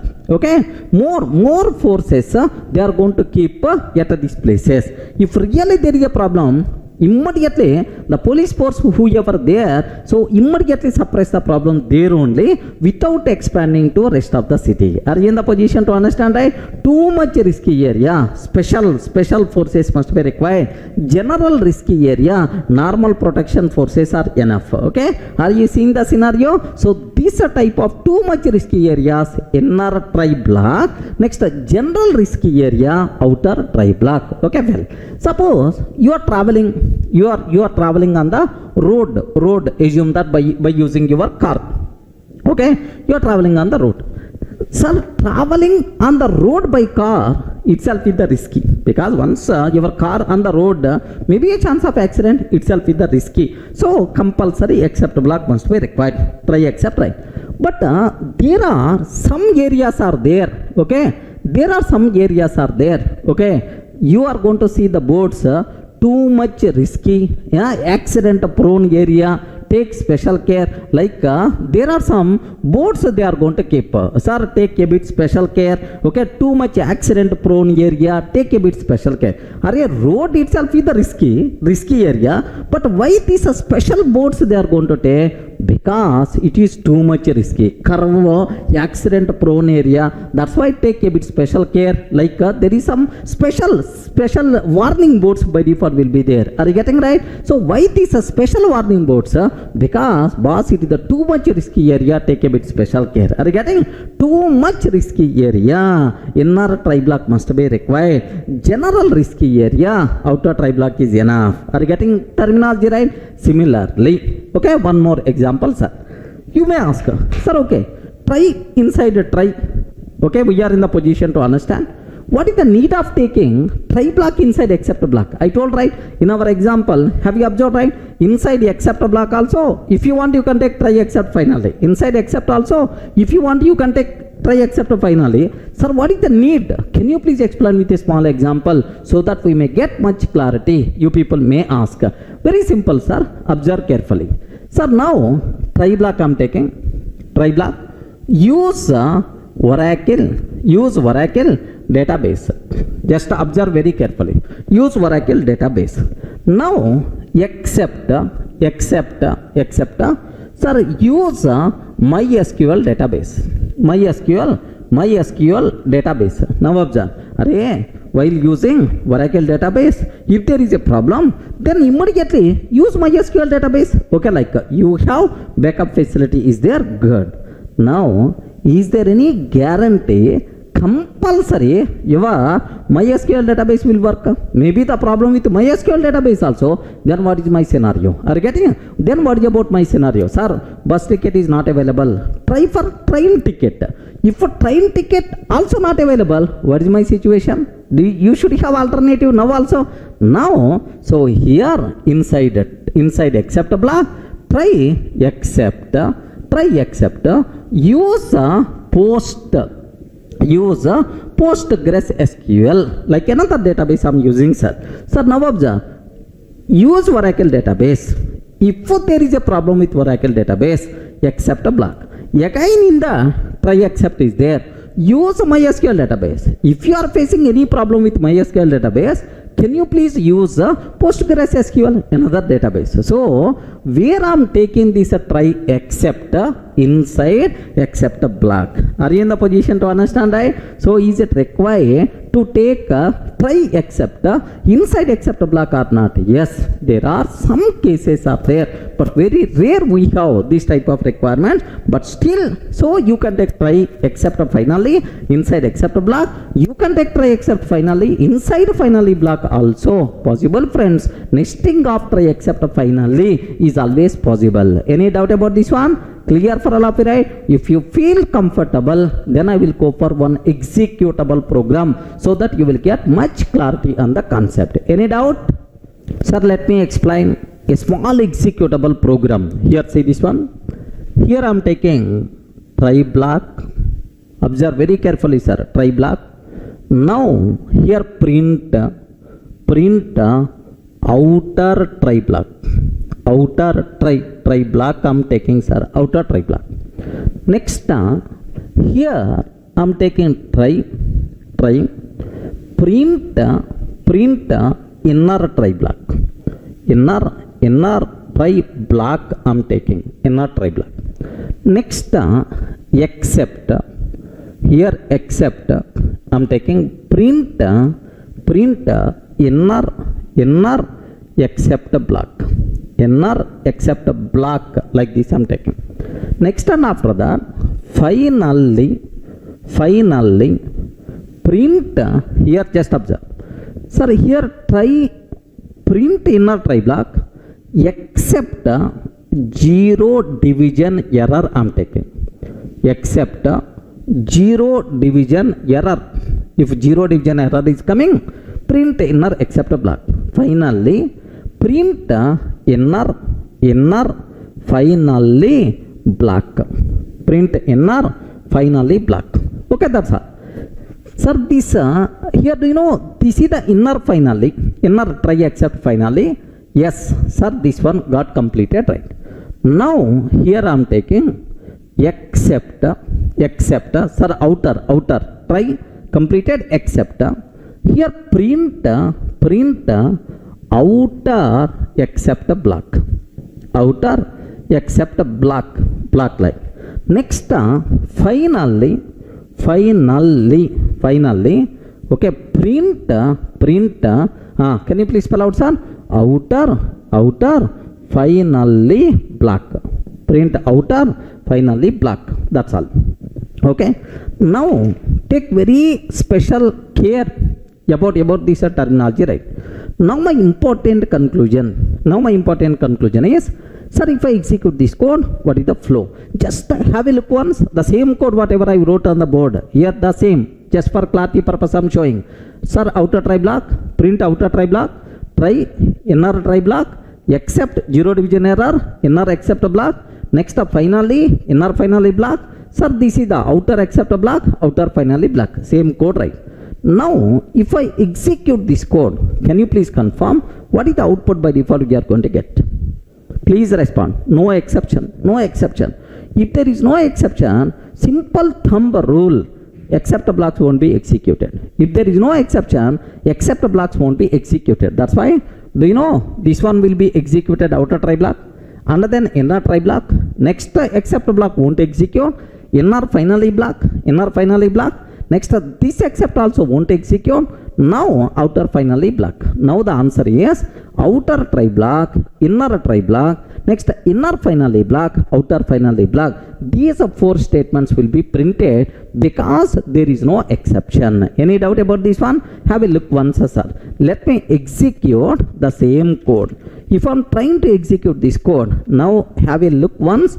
What answer by default we will get here is, yes, outer try block, outer try block, inner try block, inner finally block, outer finally block, like sir. Here observe carefully, sir. First this one will execute outer try, next inner try will execute. There is no exception, that's why this except block is not going to execute. Next this finally will execute. There is no exception, that's why this except block also won't be executed. Next outer finally, that's all. These four lines will be printed to the console. Now is it clear for all of you, right? Okay, well sir, now I want to make a small change for this code. What is the change here? Yes, observe that inside inner try, I'm taking print 10 by 0. Oh, print 10 by 0. Zero division error will come. Now what is the flow, right? So inner try block raising an exception. Sir, what will happen? So first outer try, next try inner try. Okay, whenever zero division error is coming, immediately the corresponding except block will execute. Which except block? Inner except block. Inner except block for zero division error only. That's why, so immediately inner except block will execute. So exception raised, handled. Now continue, finally will execute. Sir, outer except won't be executed because the reason is exception is already handled here only. Now this except is not going to execute, only outer finally. So in this scenario, what will happen? Inner try raising an exception, but the corresponding inner except block matched. What is the flow? Outer try block, inner except block, inner finally block, outer finally block. Just let me show this one. Have a look once. Inside inner try block, I'm taking print 10 by 0. Okay, like sir, observe the flow very carefully, sir. Sir, this one will execute. Next inner try will execute. Here there is a problem is coming, zero division error. Immediately the corresponding except block matched. Now sir, this line will execute. So exception raised but handled. Immediately continue, right? So this line will execute. Next here no exception to handle.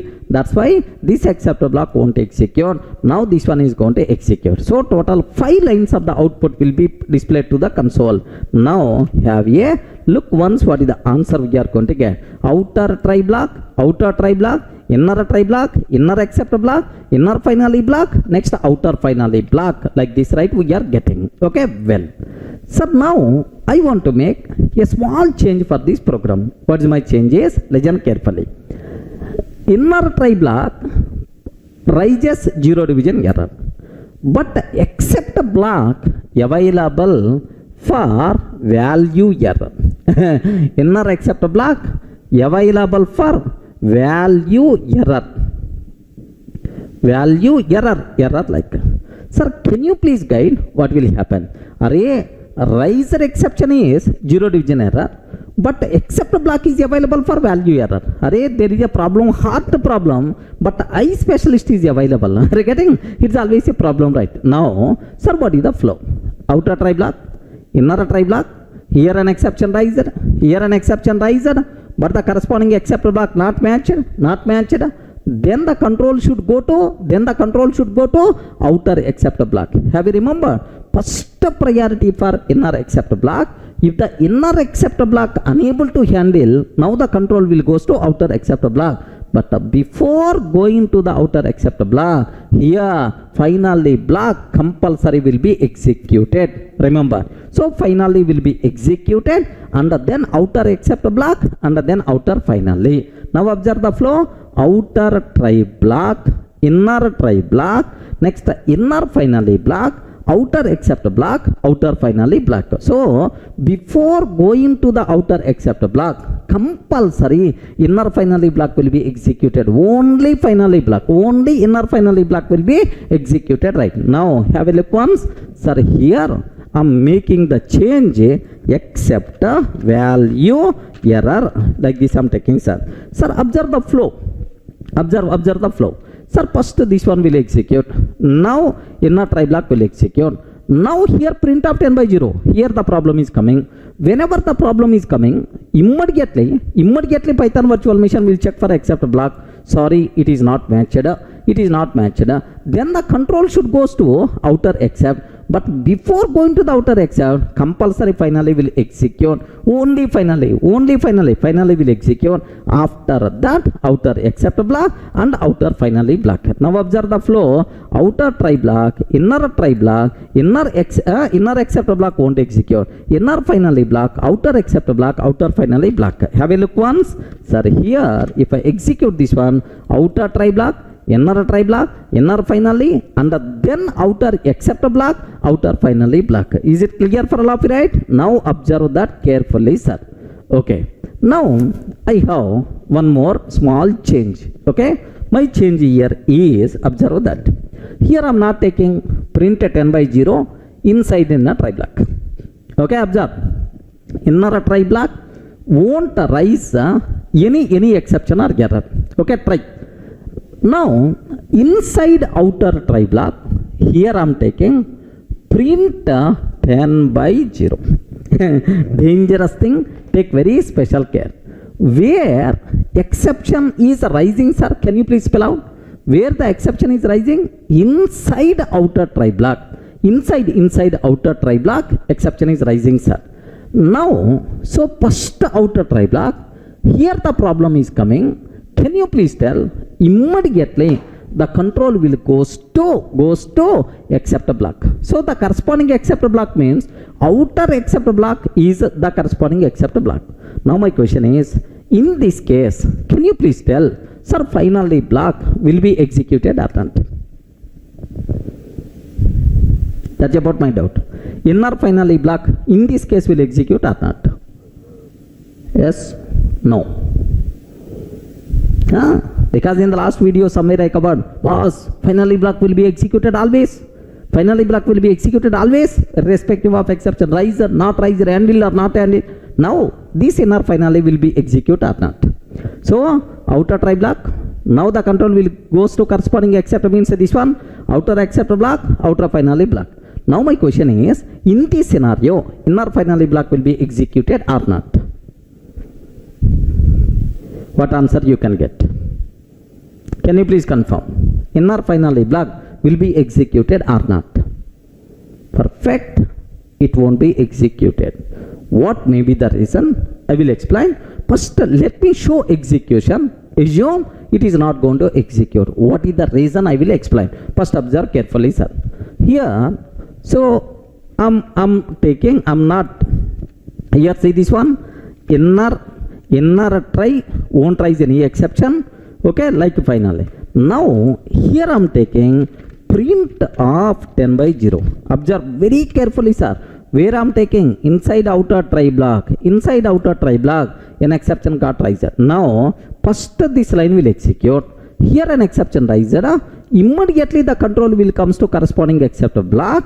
That's why this is going to execute. Now this one is going to execute, sir. Outer finally block. Now the point here is, observe very carefully. What answer? Outer try block, outer except block, outer finally black, outer try block, outer except block, outer finally black, like we are going to get the chance. Sir, take very special care. Why this inner finally block is not executed? Inner finally, you are not saying, sir, why it is not? Sir, very simple. What is the purpose of finally block? Anyone, can you please tell? I told already. What is the need of finally block? To maintain close resources, whatever open inside try block. Now observe, here try block, I open some resources. Sir, inside finally block, I have to close the resources.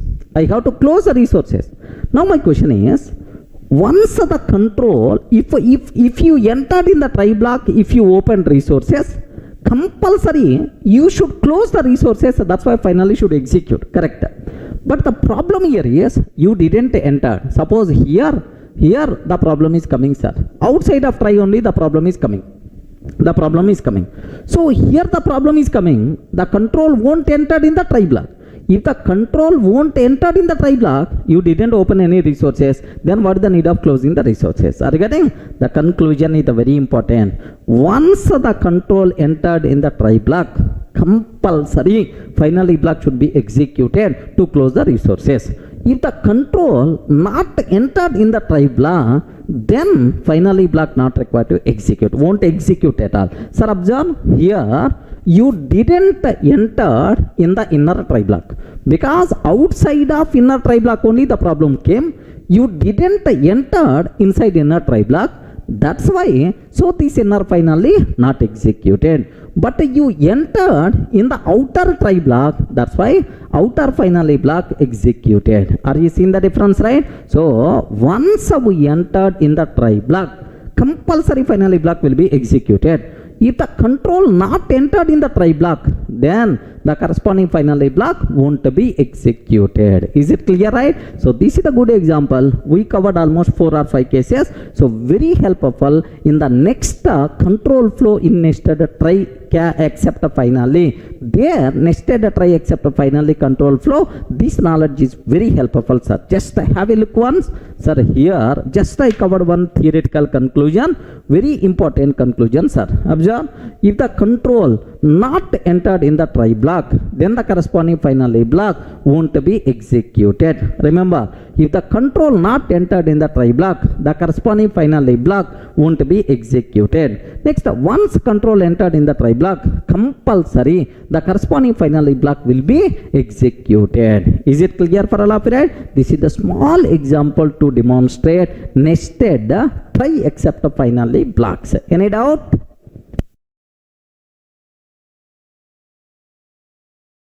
Hi friends, in the last videos we covered very clearly about nested try except finally blocks. What is the use with the program, with the example I covered, sir. Sir, now the next thing what I have to discuss, control flow in nested try except finally. So if an exception rises inside outer try block, what will happen? Inside inner try block, what will happen? Inside inner except block, what will happen? Like almost around 14 cases we are going to discuss with a good example. All your doubts related to control flow of this exception handling will be resolved, sir. Okay, let me consider. Have a look once at this code, sir. Okay, here I am taking, observe a bit very carefully. Here try block I am taking.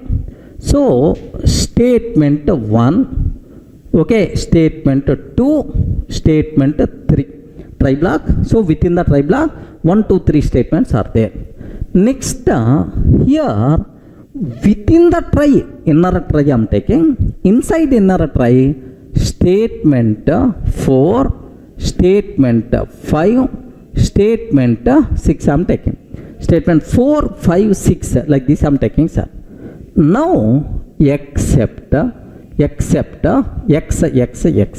Now observe. So x means so zero division error or something like so this except block where I am taking inside a try. Now sir, statement 7. Sir, this is inner try block, inner except block. Next finally, okay, sir, statement 8 I am taking. So try except finally completed, sir. Next, after that statement 9 I am taking. Take very special care. Where I am taking statement 9? So, within the outer try, outside of this inner try except finally. Sir, this is statement 9, nowhere related to finally block. Observe carefully. So, now outer try completed. Now, here I am taking except some y like this I am taking. Except y. Now, statement 10 I am taking. Next, finally block statement 11 I am taking. Finally block statement 11. Next, after that, okay, here, sir, statement 12 like this I am taking, sir. That's all. Okay, total, how many statements are there? 12 statements are there. Okay. Now I will explain multiple cases related to these 12 statements. So before continue listening of this video, what you have to take, better to write all these things on the paper. Whenever I am explaining, can you please trace whether these things are correct or not. So from your side, more concentration must be required. Then only you people can feel more comfortable. Better to take sir, these things on the paper, okay? And then each and every case you have to trace manually. Then definitely you people are going to get. Okay, please take this one. Take up to this. Sir, now let me explain 14 cases to get much perfection in this control flow. Sir, observe very carefully. Sir, first one, if there is no exception, sir, if there is no exception, so which statements will be executed? Very important, sir. Sir, if there is no exception, except the block won't be executed. Correct, right? Okay, now observe very carefully. So 1, 2, 3 will be executed. 4, 5, 6 will be executed. 1, 2, 3, 4, 5, 6. So this except the block won't be executed. Now finally will execute. Okay, next, sir, after finally this one is going to execute. Now this outer except block won't be executed. Now finally will execute and the statement 12 will execute. Observe very carefully, sir. So if there is no exception, only except blocks won't be executed. Except that all the remaining statements will be executed, sir. Means that, sir, 1, 2, 3, statement 1, 2, 3 will execute, comma, 4, 5, 6, 1, 2, 3, 4, 5, 6. Sir, next 7 won't execute because it is except a block. Okay, but finally will execute, sir. 8 will execute. After finally independent statement 9 will execute. 1, 2, 3, 4, 5, 6, 8, 9. Next 10 won't execute because it is except a block. 11, 12 normal termination. Observe very carefully, sir. So 1, 2, 3, 4, 5, 6. This except block won't execute. Next, this except block won't execute. So 1, 2, 3, 4, 5, 6, 8, 9, 11, 12 normal termination.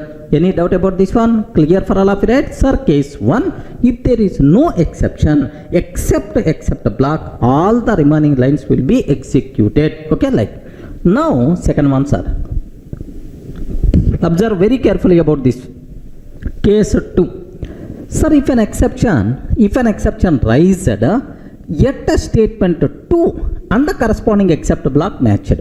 So if an exception raised yet a statement 2 and the corresponding except block matched, means that if an exception raised yet a statement 2, sir, means here, sir, here there is a problem. So here there is a problem is coming. If an exception raised yet a statement 2 and the corresponding except block matched, sir, which is the corresponding except block? This is the outer except block. It is nowhere related to inner except block. Okay. So now if an exception raised at statement 2 and the corresponding, sir, except block matched, means yes, it is matched. Now observe. So 1 will be executed. While executing to the problem came, immediately the control will comes to this except block. So except block matched. That's why, sir, this except block 10 will execute. And then finally, okay, after that statement 12 normal termination. Remember, so if an exception rises at statement 2 and the corresponding except block matched 1, sir 2, there is a problem. Immediately the control will comes to this except block, 10 will execute, 11, 12 normal termination, 1, 10, 11, 12 normal termination. Sir, case 2 is very clear for you.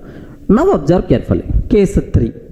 If an exception rises at a statement 2, sir, at the same statement, if an exception rises and the corresponding except block not matched, and the corresponding except block not matched, what will happen? So now observe, if an exception rises at a statement 2, sir, now 1 will be executed. If there is a problem at 2, immediately, sir, Python virtual machine will go for corresponding except block. Sir, except block not matched. If except block not matched, it is always abnormal termination. But before abnormal termination, only finally block will be executed. So 1, 11, only finally block followed by abnormal termination. Is it clear, right? So if an exception rises at statement 2 and the corresponding except block not matched, 1, 11, 1 followed by 11 only finally block and abnormal termination. Any doubt about this one? Clear, right? Okay, next. Sir, next case, if an exception rises at a statement 5. Oh, an exception rises at a statement 5 and the inner except block matched.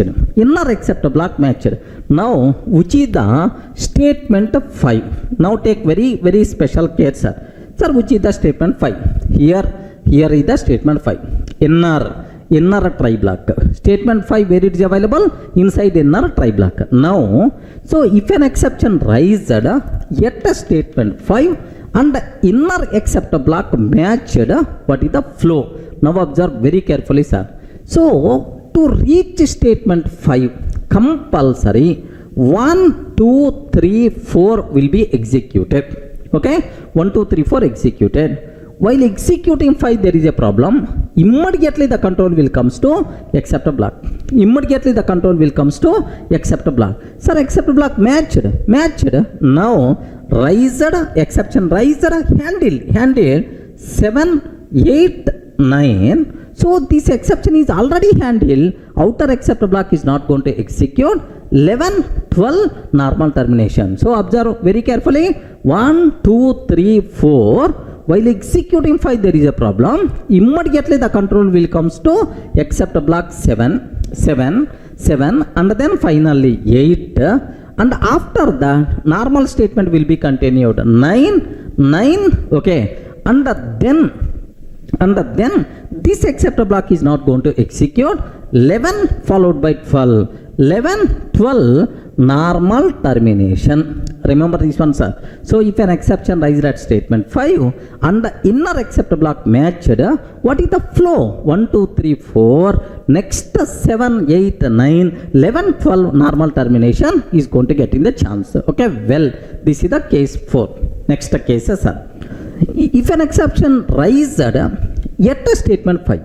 If an exception rises at a statement 5 and the inner except block not matched.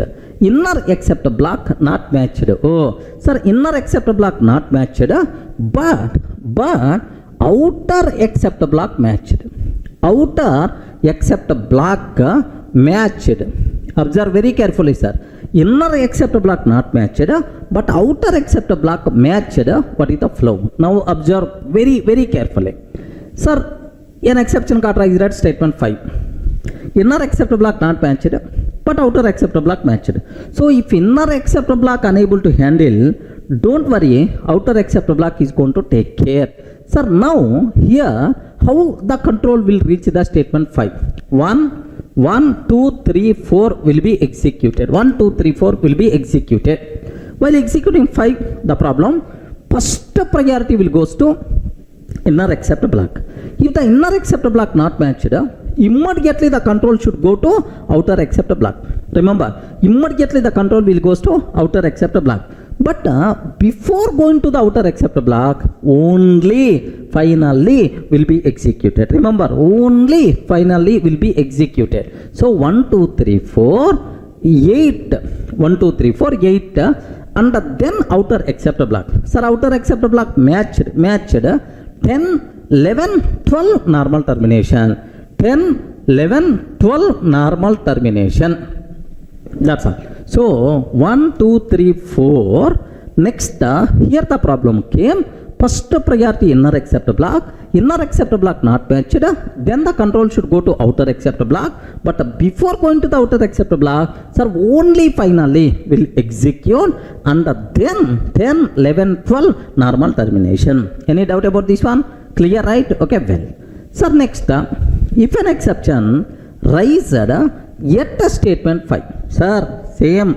Next case, if an exception raised yet a statement 5, and both the inner and outer accept blocks are not matched. Inner accept block not matched, outer accept block not matched. What is the thing? Sir, no accept block matched. Obviously, it is always abnormal termination. But before abnormal termination, finally blocks will be executed. Okay, you know. Now observe. If an exception raised at statement 5, okay, so inner accept block, outer accept block, both are not matched. What is the flow? So how the control will reach statement 5? 1, 2, 3, 1, 2, 3. Next, here the problem came. So 1, 2, 3, 4 will be executed normally. 1, 2, 3, 4 will execute normally. Now while executing 5, the problem came. Immediately inner accept block not matched. If inner accept block not matched, Python virtual machine will go for outer accept block. But before going to the outer accept block, only finally will execute. 8 will execute. Only 8. Only finally. And then outer accept. Not matched. Abnormal termination. But before abnormal termination, only finally. That's why 11 and then abnormal termination. Are you getting? So 1, 2, 3, 4, 8, 11 abnormal termination is going to be happen. Are you in the position to understand, right? So up to these 6 cases. So every case better to analyze so that you people can get much clarity. Any doubt up to this? Sir, now observe the next set of cases, right? If an exception raised yet a statement 7. If an exception raised at statement 7 and the corresponding except block matched. Okay, if an exception raised at statement 7 and the corresponding except block matched. Now observe very carefully, sir. 1, 2, 3, 4, 5, 6, 7. 7 means inner except block. Take very, very special care. Where inner except block is the statement 7. So if an exception raised yet a statement 7 and the corresponding except block matched. Which is the corresponding except block? The corresponding except block is outer except block only. Remember this one, sir. So this is the part of outer try. Now outer except block is the responsible. Sir, now the problem here is how the control will comes to statement 7. Statement 7. So compulsory this 1, 2, 3 should be executed. 1, 2, 3 should be executed, and then maybe the problem at 4 or 5 or 6 somewhere the problem came. Because of that the control came to this statement 7. So 4, 5, 6 may or may not execute. That's why 4 may or may not, 5 may or may not, 6 may or may not. Okay, maybe the problem at 4 or 5 or 6 there is a problem. Now the control will comes to this except block. Okay, sir, while executing 7 there is a problem. Now the control should goes to outer except block.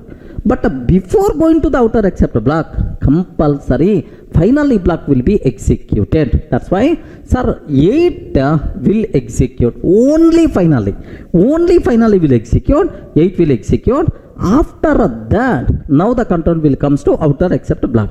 Outer except block matched or not? Yes, matched. 10, 11, 12 normal termination. So 10, 11, 12 normal termination. Remember this very carefully, sir. So what is the flow? 1, 2, 3. Sir, 4, 5, 6 may or may not. Sir, next, while executing 7, the problem came.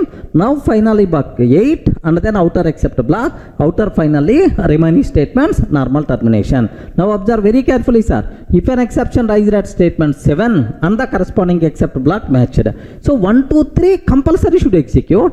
Maybe the problem at 4 or 5 or 6. Maybe the problem at 4 or 5 or 6. Now the control came to except block. So here, while executing statement 7, if an exception rises, immediately the control should go to outer except block. Before that, sir, finally block compulsory should execute. And then outer except block, outer finally block, sir, statement 12, normal termination. Any doubt about this one? Clear, right? Okay, well. Now next case, sir. Observe. Sir, if an exception rises at a statement 7, sir, same statement 7, and corresponding except block not matched.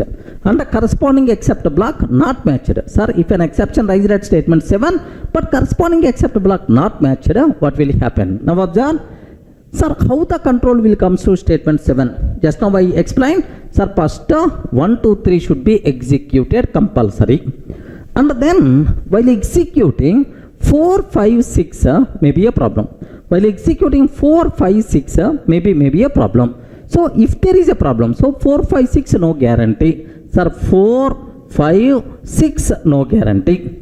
Okay. Now there is a problem. That's why the control came to 7. But while executing 7, so there is an exception.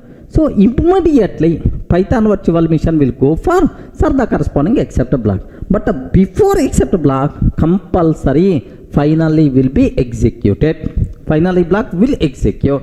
Now the control came to except block. But this except block not matched. If it is not matched, abnormal termination. But before abnormal termination, finally will execute. That's why 11 abnormal termination. Are you getting? 11 only finally block and then abnormal termination. So if an exception rises at statement 7, so if the corresponding except block not matched, abnormal termination. But before abnormal termination, inner finally block, outer finally block, both will be executed. Any doubt? Clear for all of you, right? Okay, well. Sir, now the next one. If an exception rises at statement 8. If an exception rises at statement 8 and the corresponding except block matched. Sir, which is the statement 8, which is the corresponding except block. Now observe. Sir, statement 8 means, do you know statement 8 means finally block. Oh, inside inner finally block if an exception rises. What is the flow now? Now observe. So how the control will comes to statement 8 first? Sir, 1, 2, 3 compulsory should be executed. 1, 2, 3 should be executed. Next, sir, 4, 5, 6 assume there is no exception. Now the control 4, 5, 6 and then 8. Okay, 4, 5, 6 will execute and then 8 if there is no exception. If there is an exception, 4, 5, 6 there is an exception here. Then, sir, except block and then statement 8 means 4, 5, 6 if may be an exception, may not an exception. So now statement 8 will come. So that's why 4, 5, 6 are optional. Next, statement 7 is also optional. Okay, because the reason is if there is no exception, statement 7 won't execute. So 4, 5, 6, 7 may or may not execute. Now the control came to statement 8. While executing statement 8, if the problem came, immediately, sir, Python virtual machine will go to corresponding except block. Except block matched. Now 10, 11, 12 normal termination. 10, 11, 12 normal termination. Remember this one. Are you getting right? So 1, 2, 3, 4, 5, 6 may or may not, 7 may or may not. Now the control came to 8. Sir, while executing 8, the problem came. Immediately, the corresponding except block matched. So 10, 11, 12 normal termination. Have you observed 1, 2, 3, 4, 5, 6, 7 may or may not, 10, 11, 12 normal termination. Any doubt? Clear, right? Next. Observe the next case. Sir, case 10. If an exception raised at statement 8. Sir, same. If an exception raised at statement 8 and the corresponding except block not matched. And the corresponding except block not matched, what will happen? Now observe, if an exception raised at statement 8. So how the control will comes to statement 8? Just now I explained. 1, 2, 3 should be compulsory. 4, 5, 6, 7 may or may not. 4, 5, 6, 7 may or may not. Next, while executing 8, the problem came. Immediately, Python virtual machine will go for corresponding except block. But this except block not matched. If it is not matched, it is always abnormal termination. But before abnormal termination, this finally block will be executed. Only finally, this finally block will be executed. 11 followed by abnormal termination. Are you in the position to understand, right? So if an exception raised at statement 8 and the corresponding except block not matched, it is abnormal termination. But before abnormal termination, only finally block will be executed. Any doubt? Clear up to this? Sir, now the next set of cases, observe carefully. If an exception raised at statement 9 and the corresponding except block matched. Observe very carefully. If an exception raised at statement 9 and the corresponding except block matched. Now observe, statement 9 means this statements are which is the outside of finally block. Okay, outside of this inner except finally block. This is, sir, how the control will comes to statement 9 is the very important. Sir, observe, 1, 2, 3 should compulsory should execute. 1, 2, 3 should be executed compulsory. Next, 4, 5, 6 may or may not. The reason is, if there is no exception, 4, 5, 6 and then 8 and then 9. Okay, no exception. 4, 5, 6, 8, 9. If there is an exception, 4, 5, 6 may be the problem, then 7 and then 8 and then 9. So 4, 5, 6 may or may not. Okay, 4, 5, 6 may or may not. 7 may or may not. 7 may or may not. Next, finally, compulsory, this one should be executed. If there is a problem at statement 8, the control never comes to 9. But still the control came to 9 means statement 8 executed successfully. Now observe, statement 8 executed successfully. Now the problem is at 9. If there is a problem at 9, immediately, so Python virtual machine will check for the corresponding except block. Sir, matched, if except block matched, 10, 11, 12 normal termination. 10, 11, 12 normal termination. Okay, like now observe, if an exception raised at statement 9 and the corresponding except block matched. This is my statement. Now what is the flow? Is it clear for all of you, right? 1, 2, 3, 1, 2, 3, 4, 5, 6 or 7 may or may not. 8 compulsory will execute. And then while 9 there is a problem, except block 10, 11, 12 normal termination. Okay, well. Now the next case, observe. If an exception raised at statement 9, sir, same statement. If an exception raised at statement 9 and the corresponding except block not matched. Remember, corresponding except block not matched, sir, what will happen? So how the control will comes to statement 9? Just now I told, 1, 2, 3 should be executed. 1, 2, 3 should be executed. Next, 4, 5, 6, 7 may or may not. 4, okay, 5, 6, 7 may or may not. Because with exception, without exception, anyway the control will comes to 9. That's why 4, 5, 6, 7 may or may not. But to reach statement 9, compulsory statement 8 should be executed. Statement 8 executed. Now statement 9, there is a problem. Immediately Python virtual machine will check for except block. but is except block not matched. If the except block not matched, it is always abnormal termination. But before abnormal termination, finally block will be executed. That's why 811 abnormal termination. So have you observed? If an exception arises at statement 9, so under corresponding except block not matched, abnormal termination. Before abnormal termination, yes, finally blocks executed. 8 inner finally, 11 outer finally. Any doubt about this one? Okay, that's all. Sir, now next case. If an exception rises at a statement 10, remember, if an exception rises at a statement 10, inside outer except block. Okay, if an exception rises inside outer except block, so it is always abnormal termination. Have you remembered in the last videos we covered, if any statement rising an exception which is not part of try block, yes, it is not part of try block. If it is not part of try block, no except block. No except block means abnormal termination. So if an exception rises at a statement 10, it is always abnormal termination. But before abnormal termination, compulsory this finally block will be executed. Now observe, if an exception rises at statement 10, then it is always abnormal termination. But before abnormal termination, only finally block will be executed.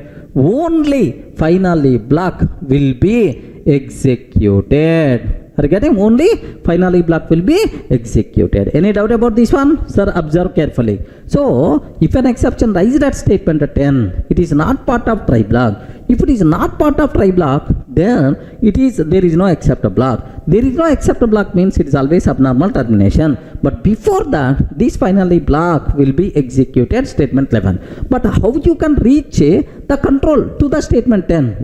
Multiple options are there, man. So here may be the problem, or here may be the problem. Some way the control came to except block. While executing this statement 10, if an exception rises, abnormal termination. But before that, finally block will be executed. Clear, right? Sir, next last case, 14th case, observe. If an exception rises at a statement 11, okay, sir, if an exception rises at a statement 11, so outer finally block, so it is abnormal termination. Why it is not part of try? If it is not part of try, no except block. No except block means abnormal termination. If an exception rises at statement 11, it is always abnormal termination. If an exception rises at a statement 12, it is always abnormal termination, because it is not part of try block, there is no except block, obviously abnormal termination. So if an exception rises at a statement 11 or statement 12 then it is always abnormal termination.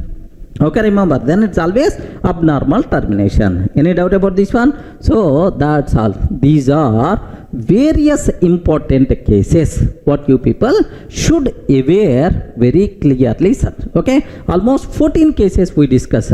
So now from any line randomly you can choose any line, sir.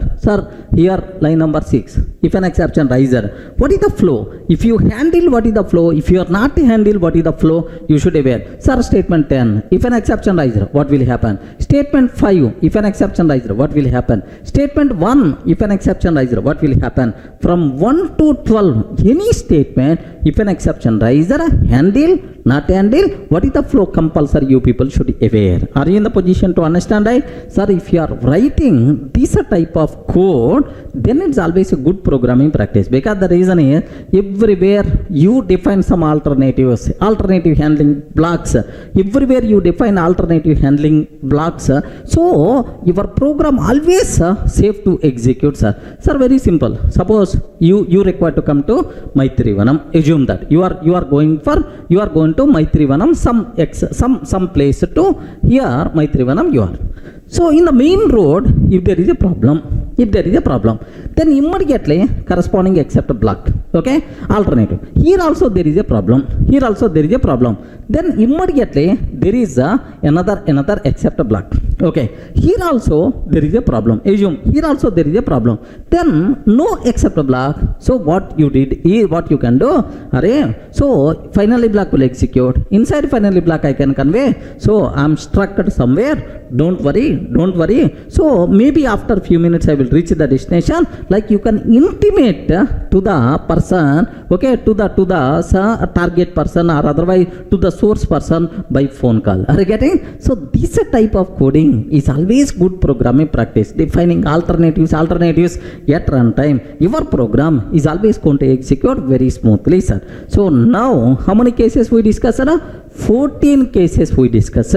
Each and every case I clearly documented in our material also. Please go through the material, better to analyze, then definitely you people are going to get much clarity. Can you please explain control flow in nested try except finally? If interview person is asking, give left and right, explain these 14 cases, definitely interview person can feel very happy, very comfortable. Any doubt about this one? Clear, right?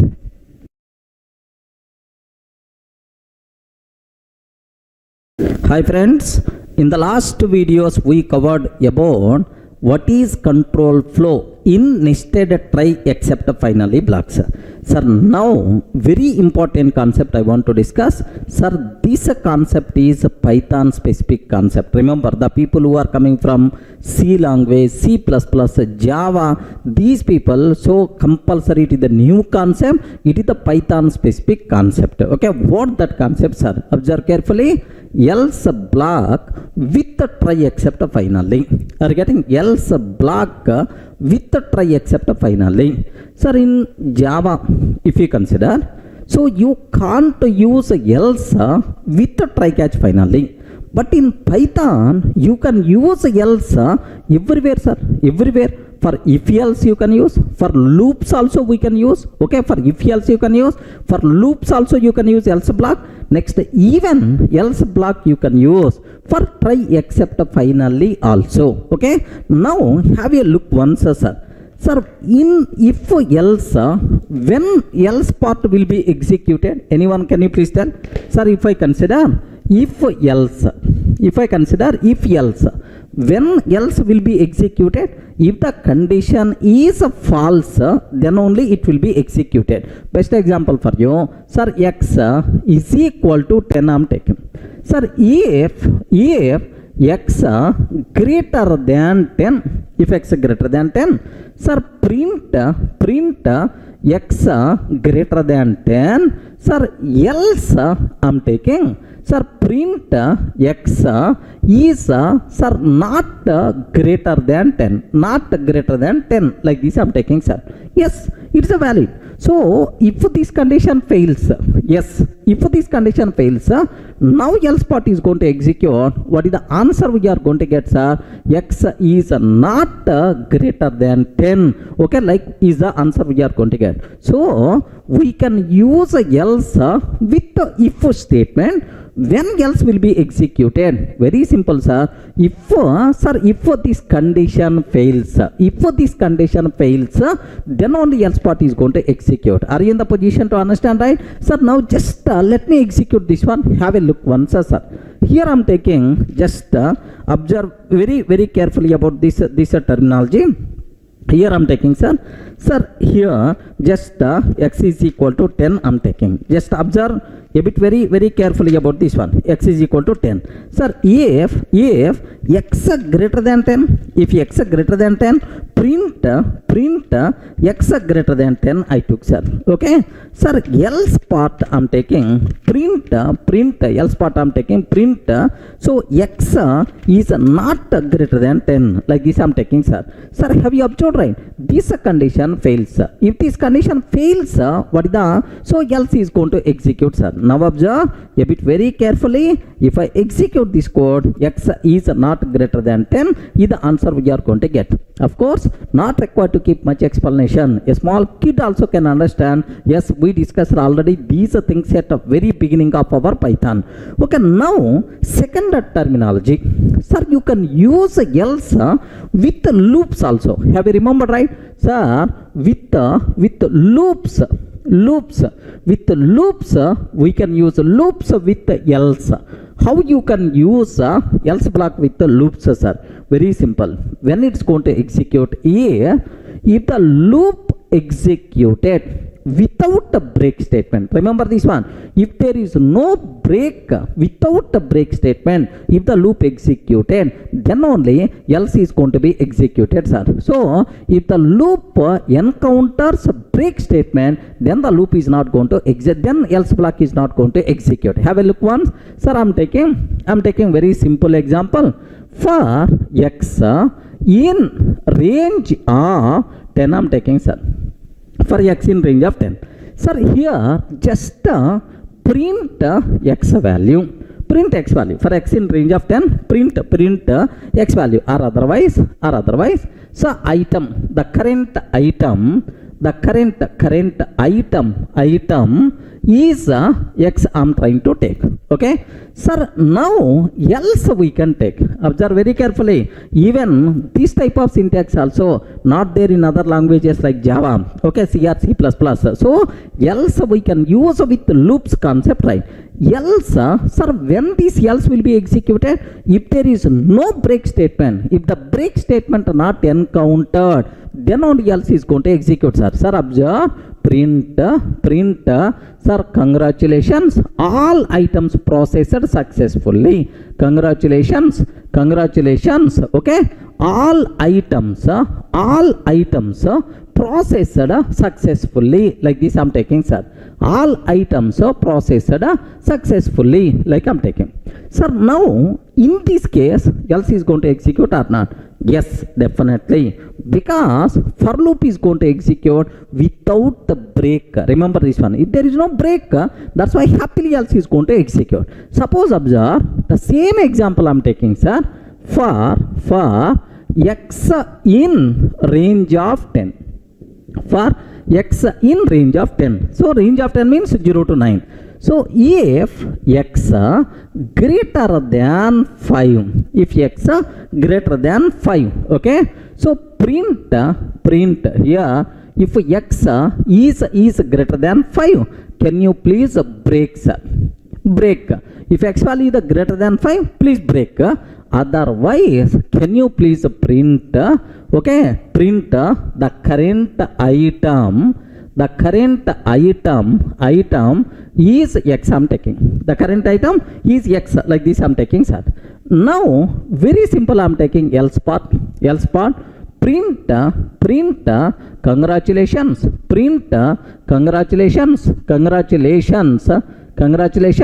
all items processed successfully, like this I'm taking, sir. Can you please tell, if I can take this code, what is the answer by default we are going to get? Sir, 0. If x is the 0, this condition is not satisfied, break is not going to execute, the current item 0, current item 1, current item 2, current item 3, current item 4, current item 5. But whenever x value is the 6, this condition satisfied, break, sir. If the break means you will come out of the loop. Okay, so the loop encountered break statement. In this case, else is not going to execute. Remember this one. So in loops, when else part is not going to execute, sir? If a loop without the break, then only else is going to execute. While executing loop, if the break statement encountered, then else part is not going to execute. Any doubt about this one? Sir, let me execute this. You may get much clarity. Here, just have a look once, sir. Here I'm taking for x in range of 10. For x in range of 10. Sir, here print the current item. Print the current item is x value. Okay. Now I'm taking else print congratulations. Okay. Congratulations. All items processed successfully. All items processed successfully. Okay, like I'm taking, sir. That's all. Sir, in this case, loop is not going to execute. So, without break, I mean loop executed without break. So, there is no break statement at all. Then, break is not encountered. All items processed successfully. That's why else definitely is going to execute, sir. Have a look once. Sir, now observe a bit carefully. Here, observe the current item 0, 1, 2, 3 and so on up to 9. So 0 to 9 all 10 items processed. Congratulations, all items processed successfully. Else part executed properly. Remember this one, sir. Sir, now here just I'm taking if x greater than 5. If x value greater than 5, then break, sir. So if x is the 0, 1, 2, 3, 4, 5, so break statement is not going to execute. Whenever x is a 6, break is going to execute. If the loop encountered break statement, then else is not going to execute. So in this case, else part won't be executed because loop encountered break statement, right? Are you in the position to understand? Let me execute this code. Here, observe a bit very carefully about this terminology, right? Okay, current item 0, 0, 1, 2, 3, 4, 5 up to that. Where is the else part? Else means congratulations, all items processed successfully. Else is not executed. Are you in the position to understand? So with the loops, when the break statement, when the else is going to execute, sir, if the loop without the break, then only else is going to execute. While executing loop, if a break statement is there, then else part is not going to execute. Are you in the position to understand? Clear for all of you, right? Now take very special care, sir. So with if else, when else is going to execute. Next with the loops, when else part is going to execute. Just have a look once, sir. Observe carefully. Here up to this, whatever I covered, here else block with the try. Now observe, if else, if condition is false, then only else will be executed. Next for else, if loop executed without the break, then only else will be executed. Sir, while else, if loop executed without the break, then only else will be executed. Just this is a small review, whatever we covered, else with respect to the loops, with respect to if else. Any doubt up to this? Clear, right? Sir, now observe, we can use else with the try except finally also. Okay, remember this one, else block. Happily we can use with the try except finally. Sir, in try except finally, where we have to take else block? Next, when it will be executed. Next, what exact requirement of this else block? All the things we are going to discuss, just aware, sir. So, if I can use try block, okay, try. And then we are taking what? Except. And then we are taking what? Finally. Correct, right? Try except finally up to this. If you want to take else block, where we have to take, sir? After except, we have to take else, sir. Now finally. Remember this one. First try, and then except, and then else, and then finally block. Okay. Next, so within the try block, what code we have to take? Observe that. Risky code we have to take. Observe very, very carefully. Risky code we have to take. Next, inside except block, what code we have to take? Observe very, very carefully, sir. Handling code we have to take. Handling code we have to take. Next, when except block will be executed, can you please confirm, sir? It will be executed. It will be executed if exception in try block. If exception in try block, then except block is going to execute. Next, you can take else also. So the position is always fixed. After except, we have to take else block, sir. So when else block will be executed, very, very important. Can you please guess? Yes, friends. Can you please guess when else is going to execute? In the case of try except finally. Yes, when this else block is going to execute? Sir, within the try block, if an exception got raised, except is going to execute. So within the try block, if there is no exception, remember this one, within the try block, if there is no exception, then else block is going to execute. Now observe, so here it will be executed. It will be executed if there is no exception. If there is no exception in try block. Very important line. This one you have to understand, sir. Sir, when else block will be executed, if there is no exception inside the try block, then only else is going to execute. Sir, can you please explain with a small example which is going to meet this type of requirement? Don't worry, I will explain. First observe the syntax how to use when it's going to execute, sir. Yes, okay. Next, finally block. Inside finally block, we have to take a cleanup code. Inside finally block, we have to take cleanup code. Can you please tell when the finally block will be executed? It will be executed always, irrespective of whether exception raised or not raised, handled or not handled. Okay. So here it will be executed. It will be executed if and only if. It will be executed if and only if. Sir, when it's going to execute, sir? So whether exception raised or not raised, handled or not handled, it will be executed whether exception raised or not raised, whether exception raised or not raised, whether exception handled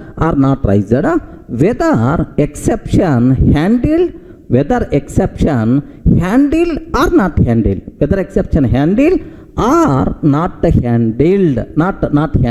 So in any case, finally block will be executed always. But anyway, you are very much familiar with the try block, except block, finally block. The only thing what you have to be aware, this one better to give importance, right? So if there is an exception inside try block, except is going to execute. If there is no exception inside try block, then else block is going to execute. Remember this one, sir? So of course I will explain with an example. Don't worry, just observe this one. So now I have one small doubt, sir. Is there any chance to execute both except and else block simultaneously? Can you please confirm? Is there any chance to execute both except and else block simultaneously? Never. If there is an exception, except will execute. If there is no exception, else will execute. Both are contradiction, right? If there is an exception inside try, except block. If there is no exception, then only else block. So except and else never going to execute simultaneously. If except is going to execute, else won't execute. If else is executing, then except won't execute, right? Clear for all of you, right? Just the syntax familiarity, right? Just observe this one.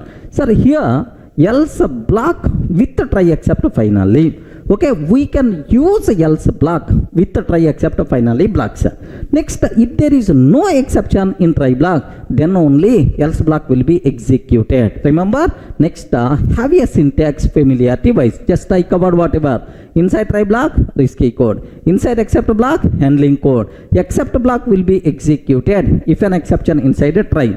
Next, else will be executed if there is no exception inside a try. Finally, meant for cleanup code will be executed whether exception raised or not raised and handled or not handled. In any case, my finally block will be executed. So I hope you people are familiar with when the else block is going to execute, how to use. If you feel comfortable theoretically, let me show programmatically so that you will get much clarity. Any doubt up to this? Sir, now let me go for executable code. Observe carefully, sir. Here I am taking try block. Okay, print try block, print try I am taking. Next, except print except block, print except block, try except. Next, else I am taking, print else block, print else block. Next, finally I am taking print finally block.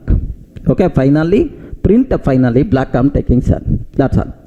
Can you please confirm is what is the answer, what is the output we are going to get if I execute this code? Yes, friends. Yes. What is the output, sir? Please guess. You know, when else is going to execute? If there is no exception inside a try, then only else will be executed. Can you please confirm? What is the answer, sir? First try. First try.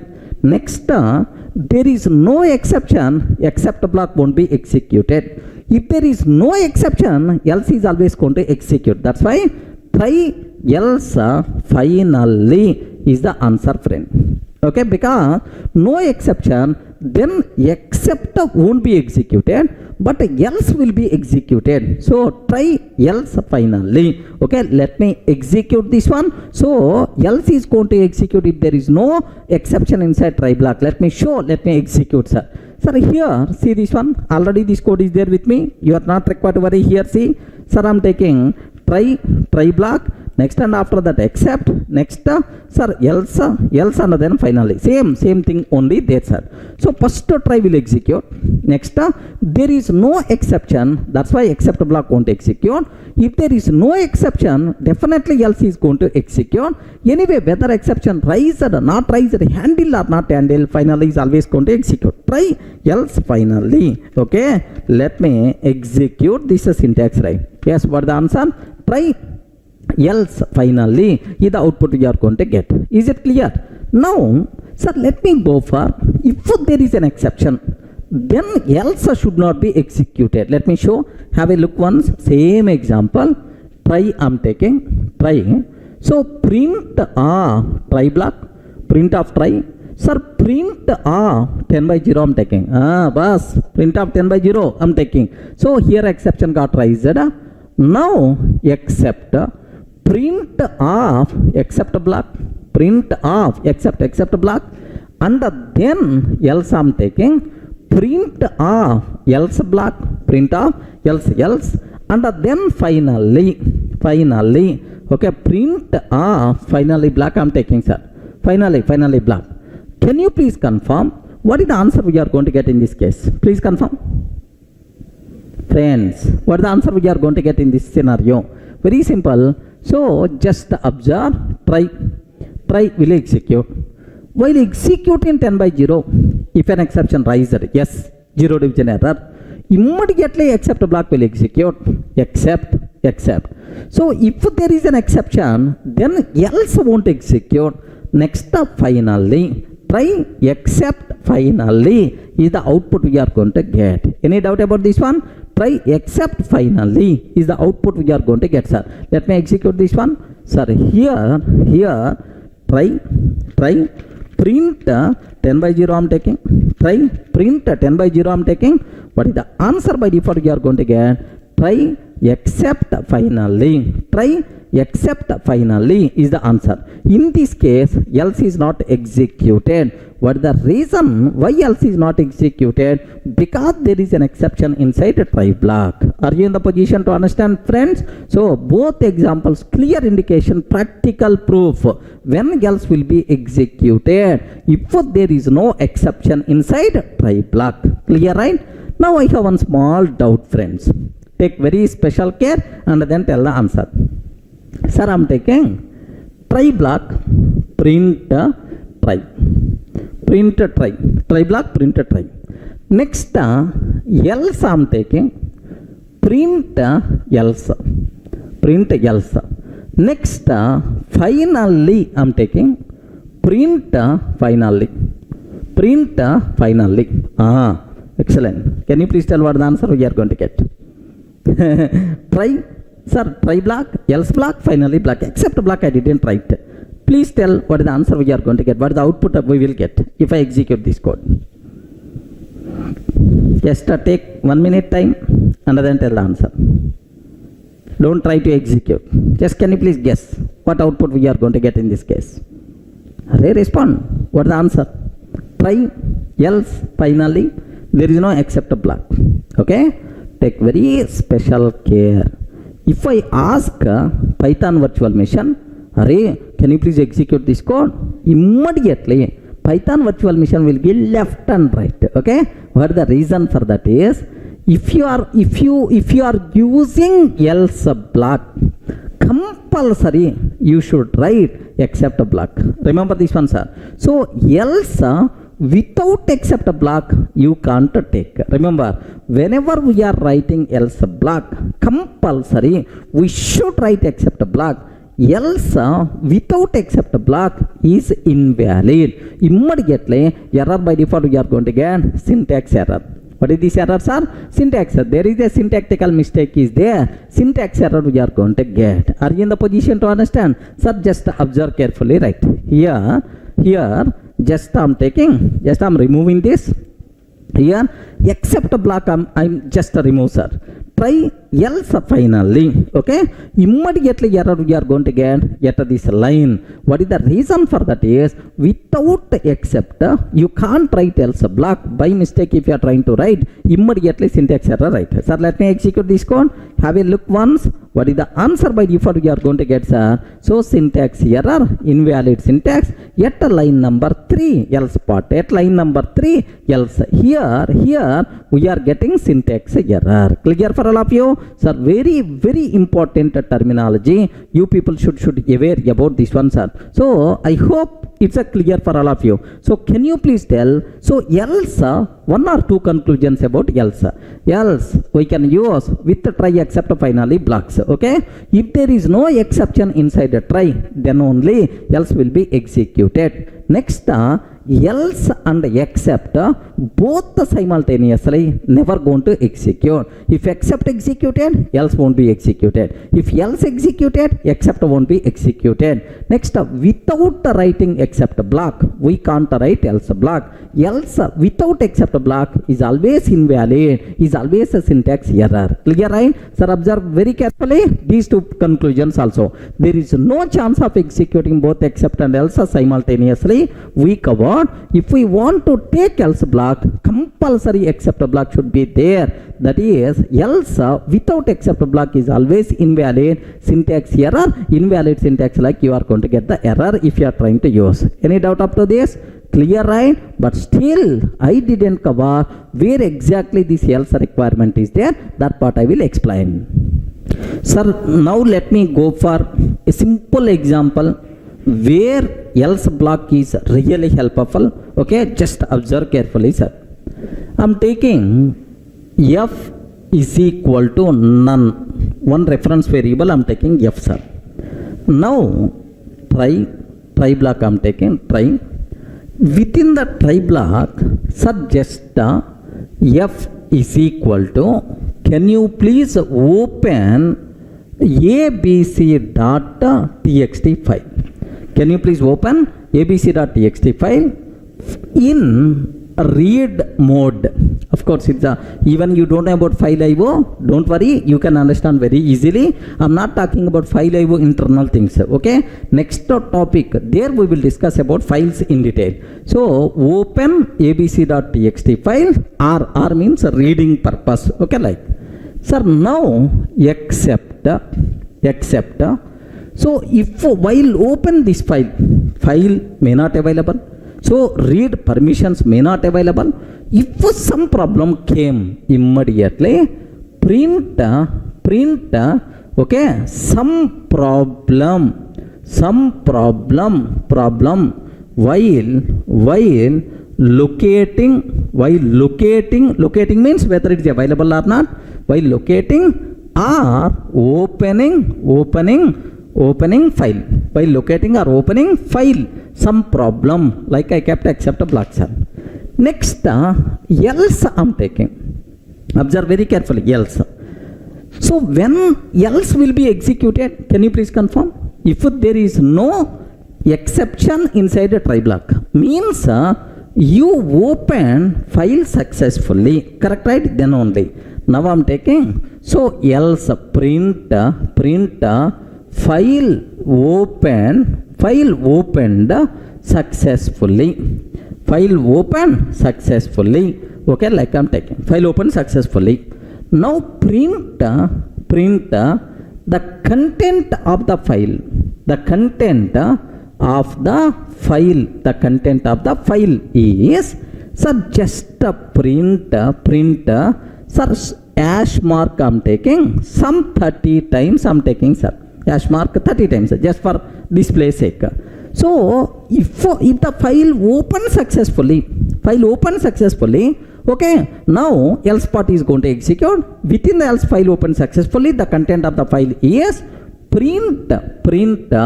How you can read the total data present inside file? F dot read we have to take. F dot read we have to take. Remember this one.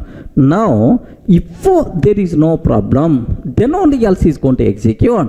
Else is the responsible to print the content present inside file. Okay, well, next sir, except else finally. Okay, so inside finally what we have to take? Clean up code. Array, whatever resources you open, can you please close this file pointer like so. If f is not none, so means that if this file f is pointing to the file object only, it is open successfully, then f dot close like this you have to take. Yeah, beautiful example, friends. Sir, to understand when else block will be executed, now observe very carefully, sir. So if there is a problem in the try block, then except block will execute. Okay, except some problem while locating or opening the file. If there is no problem in the try block, now else block is going to execute. Sir, have you observed? Clear division of the code is there. Sir, risky code. If there is a problem, handling code. If there is no problem, success. If there is no exception, then sir, print this one, sir. Next, and after that, finally, anyway, close that file. Perfect example of finally block, else blocks are in this scenario. Let me execute this code. Have a look once. Sir, this f is equal to none. Sir, next try f is equal to open abc.txt. Some problem while locating and opening the file. Okay, else file opens successfully, the data present in the file is print. Okay, hash symbol some 30 times I'm taking, and then f dot read. If f is not none, means if the f is pointing to the file object only, f dot close. Yes, observe very carefully, sir. So if there is an exception in the try block, now except block will execute. If there is no exception in the try block, now else block is going to execute, which is the responsible, okay, to read the content from the file and to display that. Let me execute. But before that, which content is there inside file? abc.txt. Yes, line 1 of abc.txt file, line 2, line 3, line 4, line 5, like five lines are there, sir. So it's a very clear file is available. So now f open successfully. Now else is going to execute and it's going to close the file pointer. That's all, sir. So try will execute, else will execute, finally also will execute, sir. Now observe very carefully. Here, observe carefully. What is the answer if I execute this code? Yes, file opened successfully. Okay, the data present in the file is line 1 of abc, line 2 dot abc, line 3 dot like this. Perfect, sir. It's executing, sir. Now if there is a problem in this, then automatically, do you know, except block will execute. Assume that this file is not available. Sir, let me take some invalid file. Okay, the file which is not there in my system. What will happen, sir? Sir, now observe abc dot.txt. Okay, I'm sure there is no such type of file in my system. If file is not there, then some problem while locating except block will execute, else won't execute. Next, f is not none. F is the none only, the close also is not going to be happen. Okay, well, so now you can see some problem while locating and opening the file. Okay, now observe. Let me execute this code. Now observe. Have you observed some problem while locating and opening the file? Yeah, clear division is there. Sir, the total code divided into success part, handling part, risky code like, sir, this is the purpose of perfect example, best example of else part. Are you in the position to understand? Sir, if any person is asking, can you please tell one real time scenario where else block is useful, then happily you can tell this example, sir.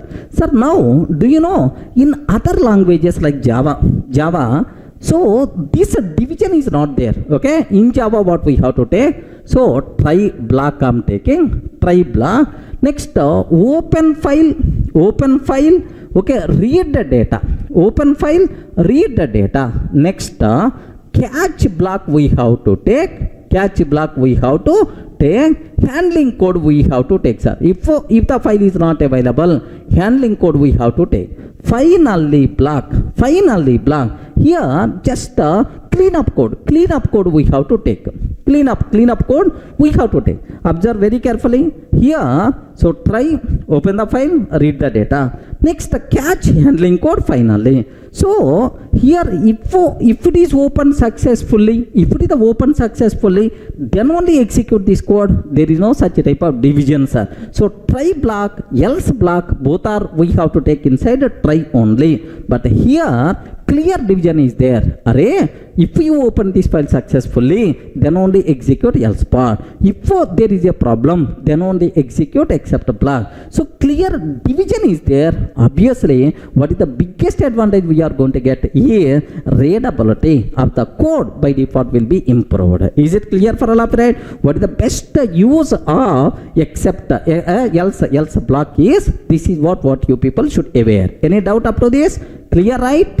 Sir, by this time you people are very clear about else block with the try except finally. Let me give the finishing touch for this with a small bit. Observe carefully, sir.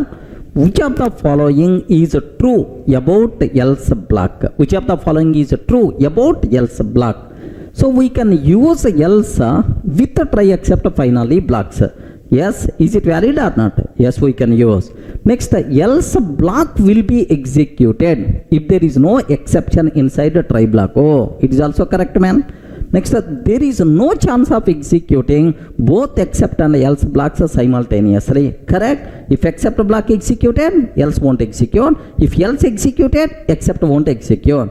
Else block without except block is invalid and causes a syntax error. Yes, we saw. Correct. Next, all of these. So, which of the following is true about else block? Which one is the correct answer, sir? All these. So, I'm framing this question just to review all the conclusions about else block. So, which one is the correct answer, sir? E. Answer E, sir. Just observe means all of these. Clear, right? Now, if any person is asking what is the purpose of else block, can you please explain with an example when it's going to execute, what important conclusions are there about else with the try except finally? You should be in the position to give left and right to the interview person. Any doubt about this one? Clear, right?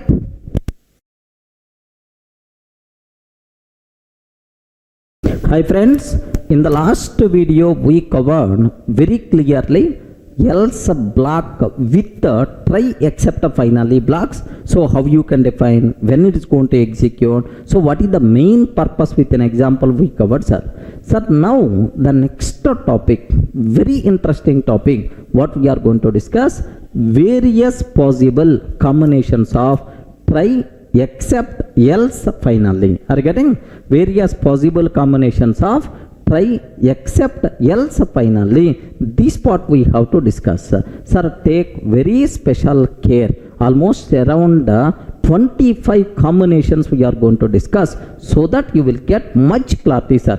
Any syntax, is it valid or not? You should be in the position to tell. So like we are going to discuss all possibilities with the required conclusions. Take very special care, sir. Here I'm taking just I'm writing only try. That's all. Just print try block I'm taking, sir. Can you please tell, is it valid or not? Respond friends, is it valid or not? Yes. If you can take like this, sir, Python virtual machine will give left and right. What the reason is?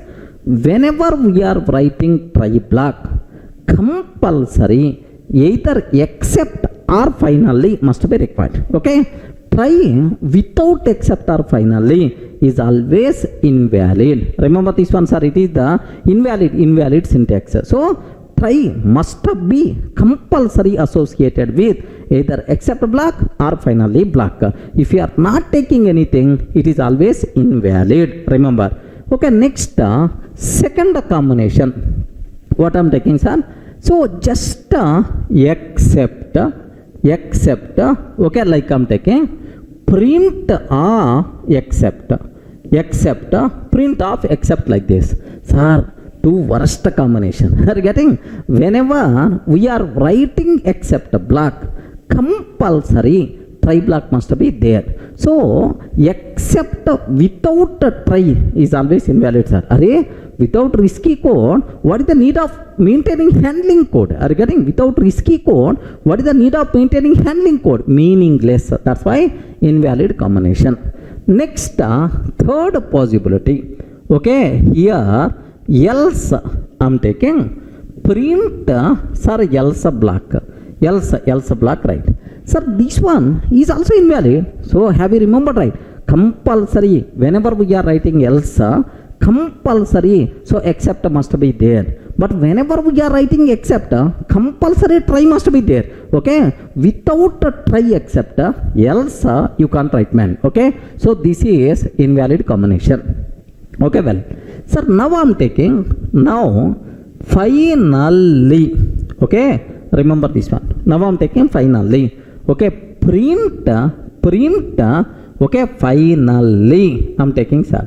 So here this is also invalid combination because finally block meant for cleanup code. Close the resources. The resources which are open inside try block, we have to close inside finally block. Hey, there is no try block. Without a try block, what is the need of taking finally block? That's why this one is also invalid, right? Are you in the position to understand? Now take very special care, sir. So whenever we are writing try block, compulsory except or finally must be required. So try without except or finally invalid. So whenever we are writing except block, try must be there. Except without try invalid. Next, whenever we are writing else block, so compulsory except must be required, but except without a try not possible. So try except must be required, then only we can write else block. Next, if you want to write finally, compulsory try block must be required. So finally without a try is always invalid. Are you in the position to understand, right? So up to these four combinations, right? Okay, well, now I'm taking try. Sir, try I'm taking print try block, print of try block. Next, except print except block I'm taking, friends. Sir, take very special care. This one perfectly allowed. Okay, try except. If there is a problem, immediately except block is going to execute. Try except, it's a valid combination. Next, I'm taking try, okay, print try block, print of try block, else print of, else, like this I'm taking, sir. So have you remembered, right? In the last while discussing else, we covered about this one. So else without except is always invalid. Else without except it is always invalid. That's why this one is invalid. Whenever we are writing else block, compulsory except block must be there. Else without except is always invalid combination. Okay, well, sir, now the next thing, very important combination. Observe carefully, sir.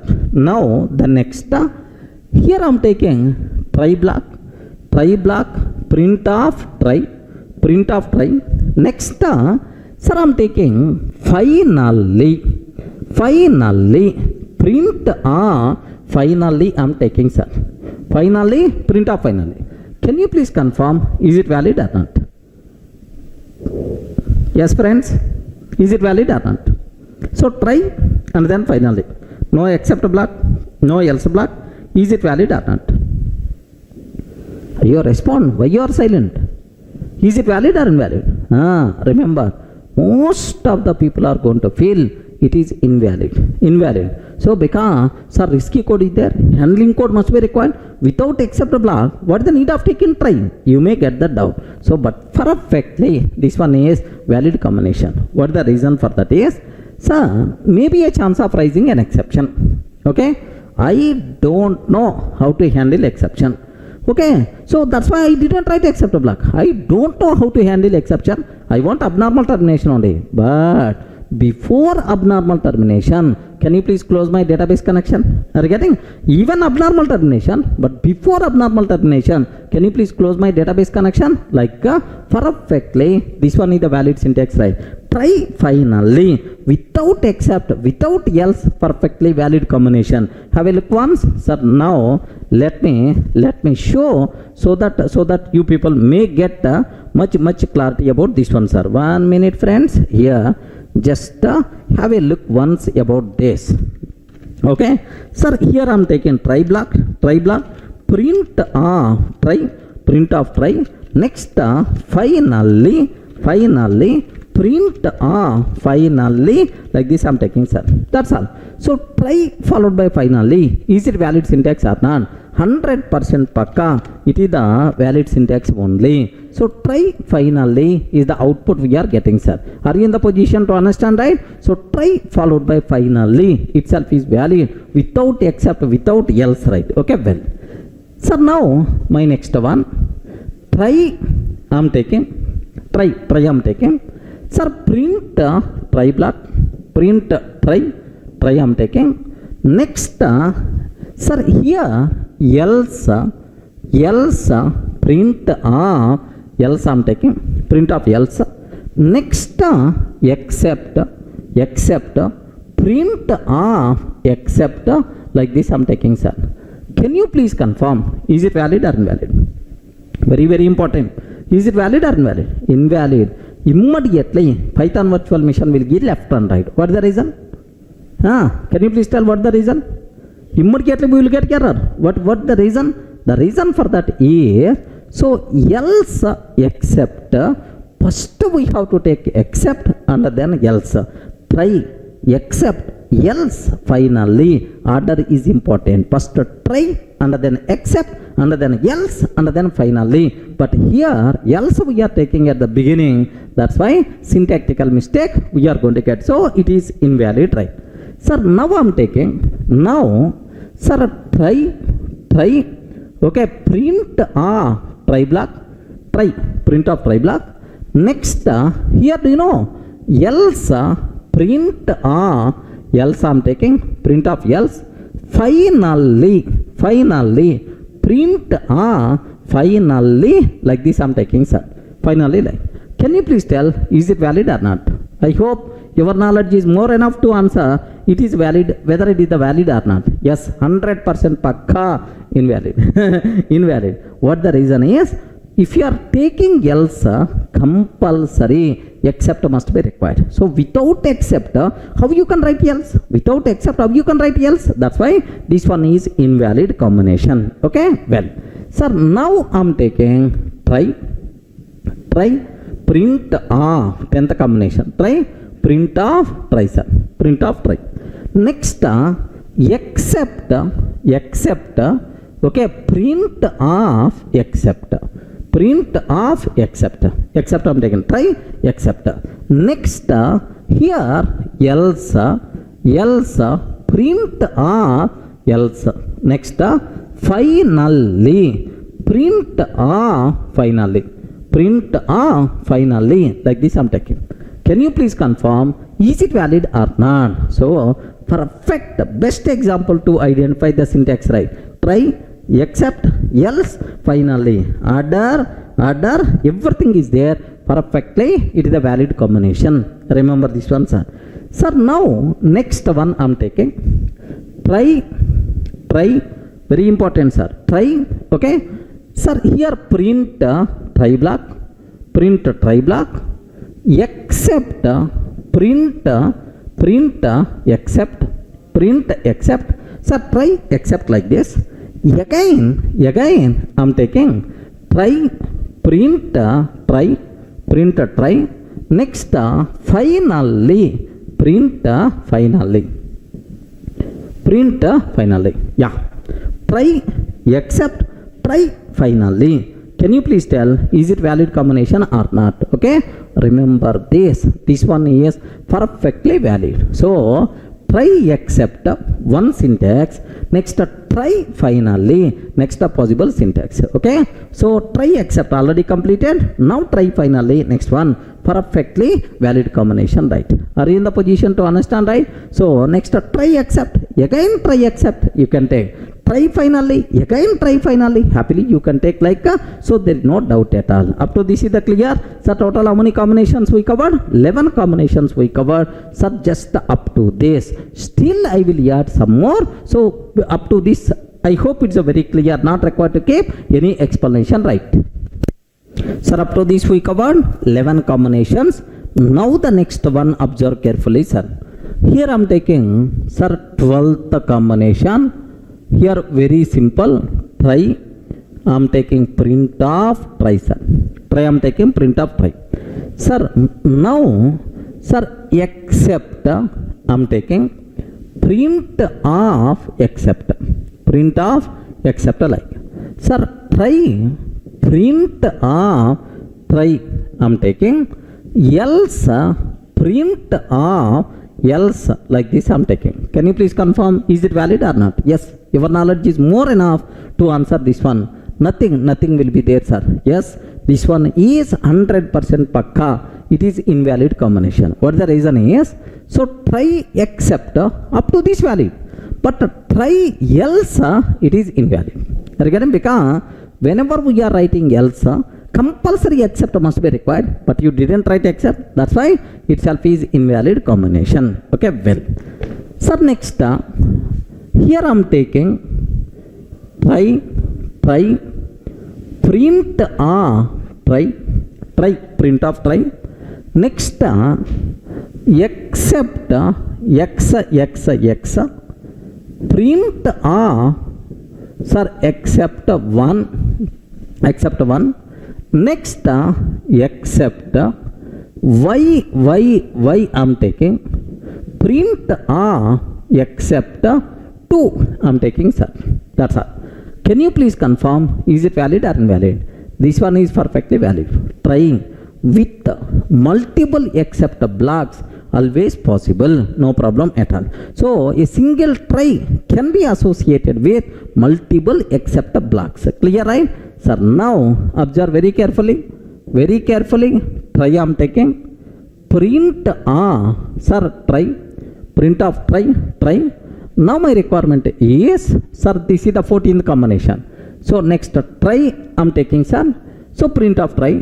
Next take very special care about this one. Accept print accept block, print of accept block. Next else print sir, else 1. Next else print else 2 I am taking, sir. Have you observed? Can you please confirm, is it valid or invalid?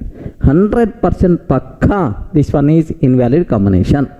A single try associated with multiple accept blocks, but you can't take more than one else block. Remember this one, more than one accept block possible for the same try, but more than one else block not possible. Clear, right? Okay, well, same here, just observe carefully, sir. Try I am taking print of try block, print of try block. Next accept print of accept print of accept. Now, sir, my requirement is finally. Okay, print finally 1, sir.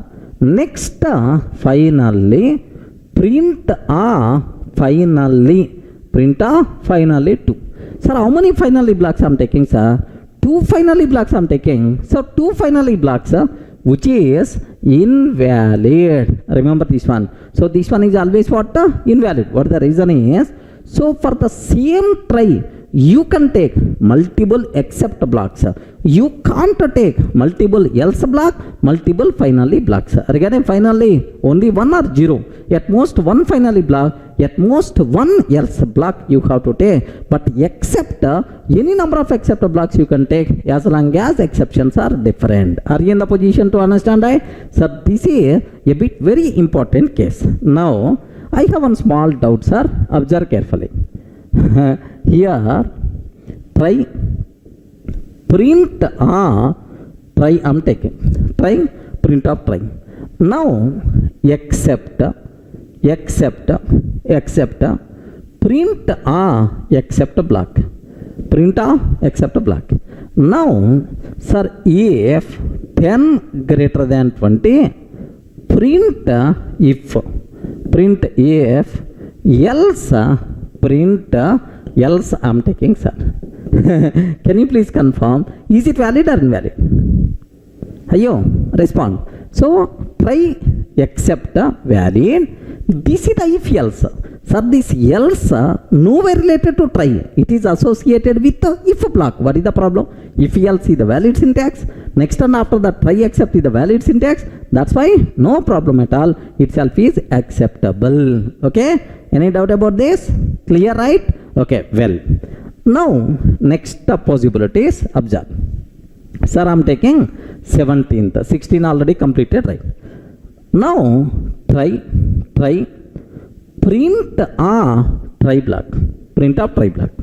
Next, print of hello, I'm taking. Hello. Sir, after try, immediately print of hello.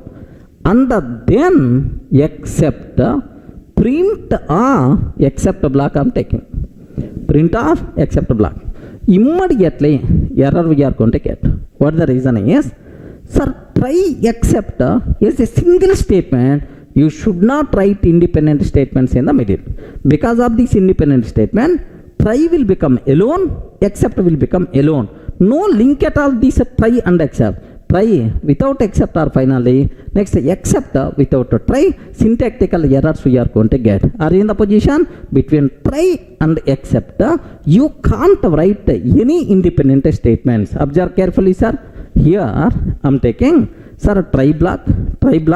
Next, except block. Okay, like I'm taking. Sir, this is the valid. Perfectly, this one is the valid, sir. Valid. Now observe, valid. No problem, it is the valid. Sir, in the middle, some print hello, like some independent statement I'm taking. Observe, where I took independent statements are in between try and except I'm taking independent statement. So because of this, now try will become alone. Next, except will become alone. Remember this? So have a look once. Syntax error, invalid syntax like we are going to get. So in between try and except, you can't write any independent statements. Remember that. So same rule applicable between two except blocks also. Okay. Here try, I'm taking print of try. I'm taking print of try. Now except x. Okay. Print except 1. Print of except 1 like this, right? Sir, now except y, print except 2 like this I'm taking. Now first except block, second except block. In the middle I'm taking print hello. Are you getting? So because of this, what will happen? Sir, this try except completed. Now this except will become alone without a try. This except is there. That's why it is the invalid syntax. So between two except blocks in the middle, you can't write any print statement. Any doubt about this one? Clear, right? Next, similarly. Okay. Now observe carefully. Try print try print of try. Next, except print except like try except. Next, else I'm taking print of else. So here, do you know, try except else, perfectly valid syntax, no problem at all. But in the middle I'm taking print hello, hello. So between except block and else block I'm taking independent statement, immediately error we are going to get. Okay, because try except valid syntax. Now because of this print statement else will become alone, alone, that's why it is invalid syntax. Remember this, sir. Similarly, okay, last here try print try I'm taking try print of try. Now except print except print of except. Next sir, here take very special care about this terminology, right? Sir, I'm taking finally try except and then finally here print finally like so. Try except finally valid. So after try except one independent statement I'm taking, okay, print of hello. Independent statement I'm taking print of hello. Immediately error by default we are going to get. The reason is try except, okay, well, but because of this print now this finally will become alone. So that's all, that's why this one is the invalid combination. So means that try except else finally is a single statement. In the middle you can't write independent statements. By mistake if you are writing independent statements, then immediately you are going to get error. Is it clear for all of it? Sir, up to these how many combinations we covered? 20 combinations we covered. Still some more are there. Okay, be ready. Sir, up to this we covered 20 combinations, right? Let me go for some more combinations.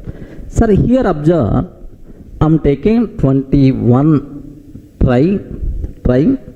Within the try block I'm taking, sir, print inner try. Print inner try. Next except print inner except. Inner except.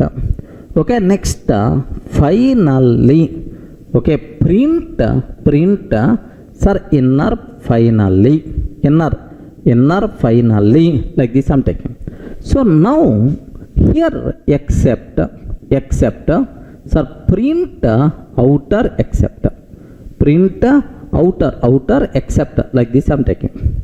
Sir, take a bit very special care about this terminology.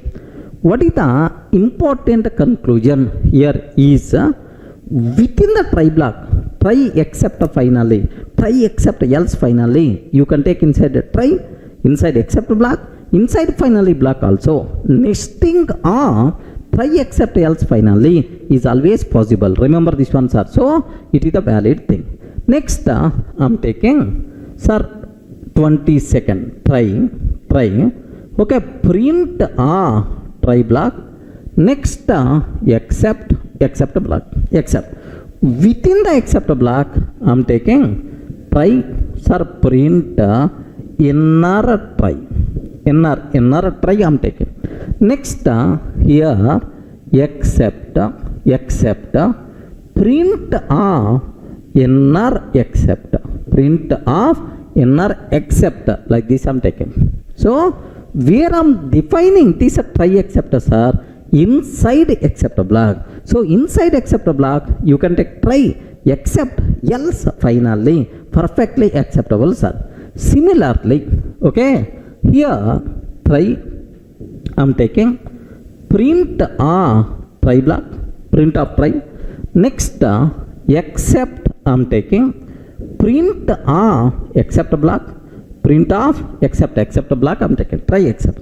Sir, I'm writing else inside else block. Inside else block I'm taking try print try. Next finally, print finally, like this I'm taking, sir. So where we are writing, sir, this try finally. Have you remembered try finally the valid syntax? This valid syntax you are taking inside else block, no problem, perfectly acceptable. Remember this one. Same here I'm taking try, Sir, here 24th. Try print try block. Try print of try block. Now, sir, here accept print accept block. Print accept block. Now, finally, okay, finally, I'm taking, sir, finally. So now take very special care. Inside finally block, sir, I'm taking try, print okay, try, another try. Next, accept, I'm taking. So print accept. Can you please confirm, is it valid or not? Yes. Inside finally, you can take try accept, no problem at all. So try accept else finally. You can take inside try block. You can take inside accept block. You can take inside else block. You can take inside finally block also. Everywhere you can take nesting try accept else finally is always possible. Clear, right? Okay. Now next one more thing I'm going to talk. Sir, here observe very carefully. 25th combination. I'm taking try.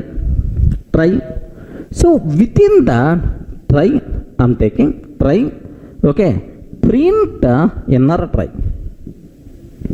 Print another try. Now, sir, here accept, I'm taking. Sir, print accept block.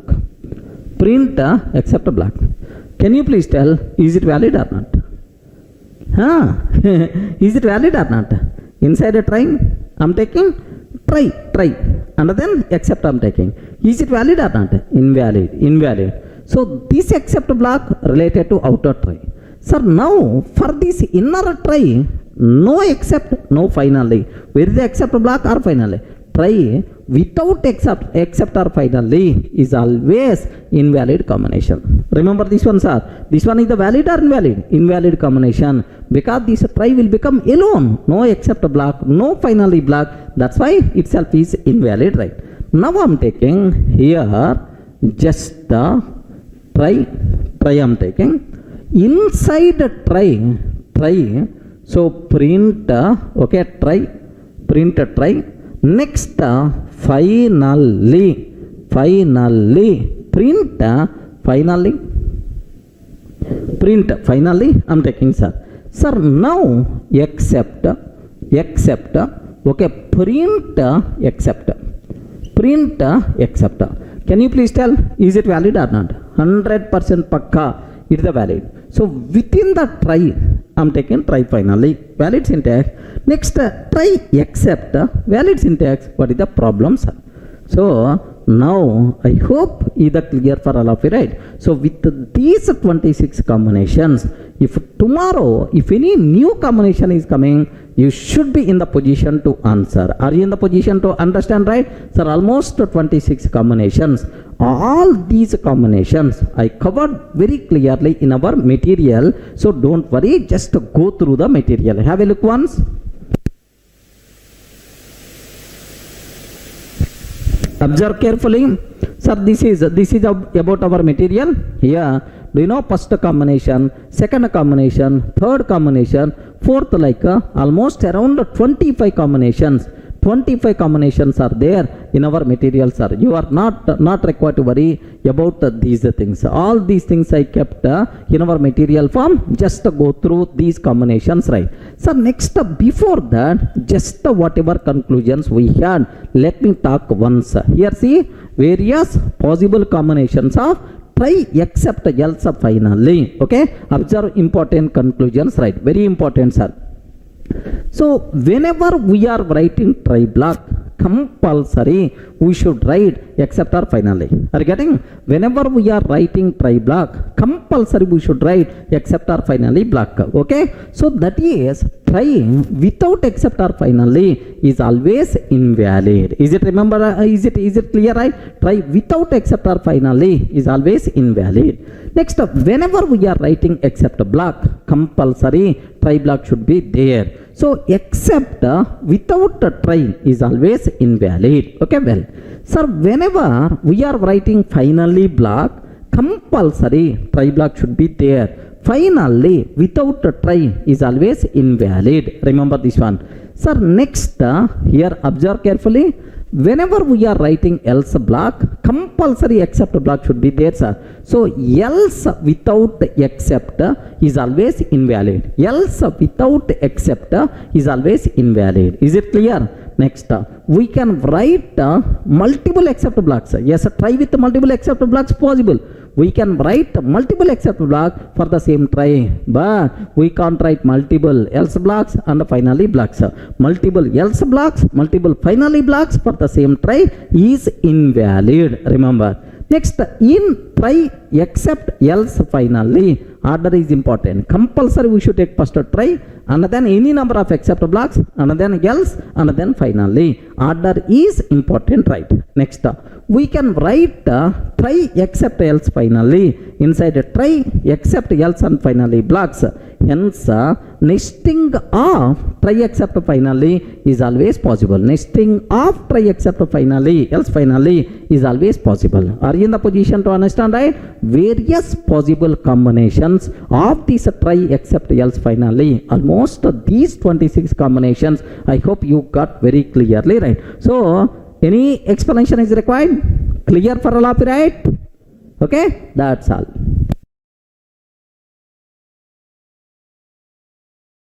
Hi friends, in the last videos we covered very clearly what are various possible combinations of try except else finally. Sir, almost around 25 combinations we discussed with clear conclusions, right? Now I hope you people got very clearly about the possible combinations, right? Sir, now the next very important topic what I have to discuss, just observe types of exceptions. So what are various types of exceptions are there in Python? We have to discuss this topic, very important for day-to-day coding and even for interview room also. That's why take very special care about this one, sir. Sir, can you please spell out how many types of exceptions are there? Yes friends, there are two types. The first one, predefined exceptions. What are the first ones, sir? Predefined exceptions. Second one, sir, if it is not predefined, then obviously someone is responsible to define. Okay, programmer is the responsible, developer is the responsible to define. Such type of exceptions are called user defined exceptions. Remember this one, user defined exceptions. So how many types of exceptions are there? There are two types of exceptions. First one, predefined exceptions. Second one, user defined exceptions, right? Sir, now you may ask, what about predefined exceptions? Sir, Python's inbuilt exceptions. We came across multiple exceptions in our last examples, right? Zero division error, value error, attribute error. Have you remembered? Okay, file not found error, like multiple errors we covered. All these things are Python's inbuilt exceptions. Remember, these ones are predefined exception. These things are right. So these predefined exceptions will be raised automatically by the Python virtual machine whenever a particular event occurs. Remember this one, whenever a particular event occurs, automatically Python virtual machine will raise these predefined exceptions. Okay, best example for you here, just print 10 by 0 I'm taking, sir. Can you please confirm if I can take print 10 by 0, what is the answer? What is the answer? Whenever we are trying to perform zero division error, immediately Python virtual machine will raise zero division error. Okay, zero division error. Immediately Python virtual machine will raise zero division error. Remember that. Sir, similarly, suppose I want to convert sir, string to int type. Have you remembered? At the very beginning classes we cover typecasting functions. I want to convert string value to int type. Int function we require to use, right? Suppose I am taking x is equal to int of 10. Okay, I'm converting string to int type. Of course, this string internally contain 10, means number into value only. No problem at all, sir. No issue. It is acceptable. Suppose I'm taking x is equal to int ten. We are trying to convert string to int value, but the string not representing int value. Then immediately we are going to get value error. Are you getting? So the exceptions which are raised automatically by the Python virtual machine whenever a particular event occurs, such type of exceptions are PVM exceptions, Python virtual machine exceptions, or predefined exceptions, or Python inbuilt exceptions, right? Are you in the position to understand? Whatever exceptions we covered up to this in our exception handling concept, all these things are predefined exceptions. But what about user defined? That part we are going to discuss. So just let me show these two things, right? Okay, these two examples, right? Observe a bit very carefully, sir. Here I'm taking, here just my requirement is, observe, print 10 by 0 I'm taking, print 10 by 0 I'm trying to take, sir. If I can take 10 by 0, what is the answer we are going to get, sir? Have you observed, right? 0 division error, division by 0. So whenever we are trying to perform, okay, division by 0, immediately Python virtual machine will raise 0 division error, division by 0. So it is the predefined Python inbuilt exception, Python predefined exception.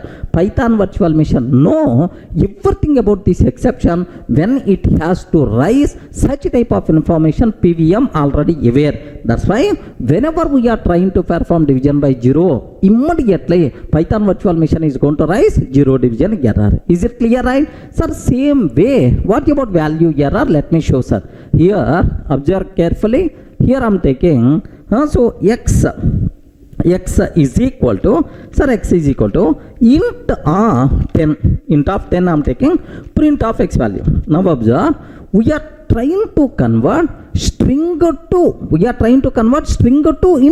int type. Yes, this string internally contains int value only. That's why we never going to get any problem. Happily the code, sir, runs and print 10, sir. Okay, well, sir, instead of 10, by mistake ten is there. Now observe, ten is there, sir. If ten is there, then immediately, so we are going to get value error. Remember, so we are trying to convert string to int value, but the string not representing int. That's why value error we are getting, sir. Who is the responsible to raise this exception? I respond either 0 division error or value error. Who is the responsible to raise these exceptions? Python virtual machine. Next, these are Python's inbuilt exception. Such type of exceptions are called predefined exceptions, Python virtual machine exception, or inbuilt exceptions, right? Are you in the position to understand? So whatever we discussed up to this, these are predefined exceptions only. So the second category, user defined exceptions, that part we will take care. Just up to this, whatever we covered, have a look once, sir. Here just we discussed about types of exception. How many types of exceptions are there? There are two types of exceptions. What is the first category? Predefined exception. Second category, user defined exception. Sir, user means programmer, developer. Okay, such type of exceptions are user defined. We will discuss in detail. Next, here observe what is the predefined exceptions. Okay, also known as inbuilt exceptions are PVM exceptions.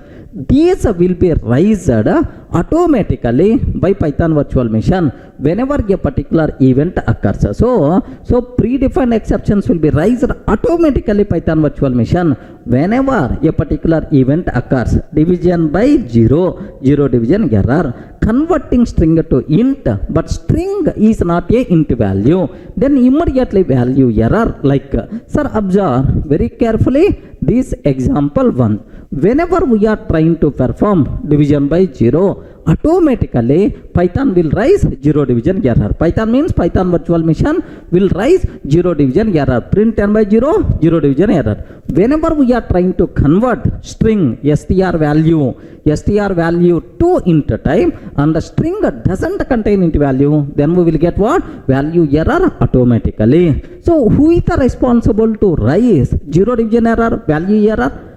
Who is the responsible? Python virtual machine is the responsible to raise these things are by default considered predefined exceptions or inbuilt exceptions or PVM exceptions, because Python virtual machine has complete information about these exceptions, which when these things should be raised, PVM already having complete information, right? Sir, up to this, any doubt about this one? Clear, right? So now I have to talk about user defined exceptions. Up to this, any doubt? Sir, the next category of the exceptions is user defined exceptions. Okay, who is the user here? Programmer or developer is the user, developer. So sometimes we have to define our own exceptions and we have to raise explicitly to indicate something goes wrong. Remember this one, boss, something goes wrong, I can't process your request, so that's why I'm stopping by raising error. So we have to define our own exceptions and we have to raise explicitly whenever something goes wrong. Remember this one. So these exceptions which are defined by developer or programmer, these exceptions are by default considered as user defined exceptions or customized exceptions or programmatic exceptions. We have to raise programmatic exceptions or customized exceptions or user defined exceptions. Sir, okay, can you please tell one scenario, okay, related to this one, sir? How you can explain? So can you explain with an example so that we will get much clarity, like you may ask. Observe a bit very carefully, sir. Sir, not one scenario, 2 or 3 scenarios I will explain so that you may get much clarity, sir. Sir, best example here, just assume bank application, sir. Okay, because everyone having some basic idea about this bank application. Even in the whoops we covered this type of things, right? So in bank application, okay, assume common operations related to the bank, deposit operation, withdraw operation, right? So I want to withdraw amount, okay, in my account 10,000 is there, 10,000 balance is there. I want to withdraw amount. So how much amount you want to withdraw? Compulsory the requested amount should be less than or equal to available balance. Remember this one, should be either less or equal to available balance. So requested amount should not be greater than available balance. But here, do you know, sometimes my account contains 10,000 rupees only in my account. I want to withdraw 20,000. Just I will go to the ATM center, swipe the card, enter 20,000. What will happen? I know money won't come. By mistake I may get, then I can enjoy. Okay, by mistake, like so I tried to withdraw 20,000. Immediately you are going to get insufficient funds. Have you heard about this one? Insufficient funds. Okay, internally how this sir functionality is implemented, just a basic idea. Assume that, sir, it is a withdraw function or withdraw method, withdraw function I'm taking. So how much amount you have to withdraw? Sir, def withdraw amount. Now I'm taking if amount greater than or equal to balance. If amount greater than or equal to balance, sir, something goes wrong, we can't proceed this request, so I have to stop by raising exception, right? What I'm taking, raise insufficient funds exception.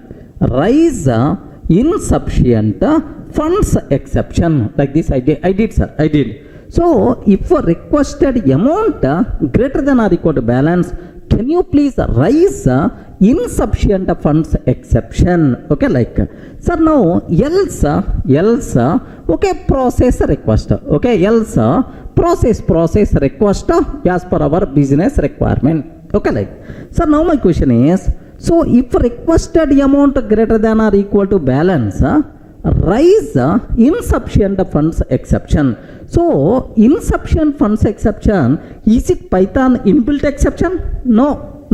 So for bank application, based on my programming requirement, I define my own exception and I'm creating this exception object and I'm raising that exception object. Sir, here which keyword we are using? Rise keyword we are using to raise our own exception. Sir, this exception what we are using is the programmatic customizer exception, user defined exception, right? Are you in the position to understand? Don't feel always zero division error, value error only. No, we have to define our own exceptions also. Any doubt about this? Clear, right? First example.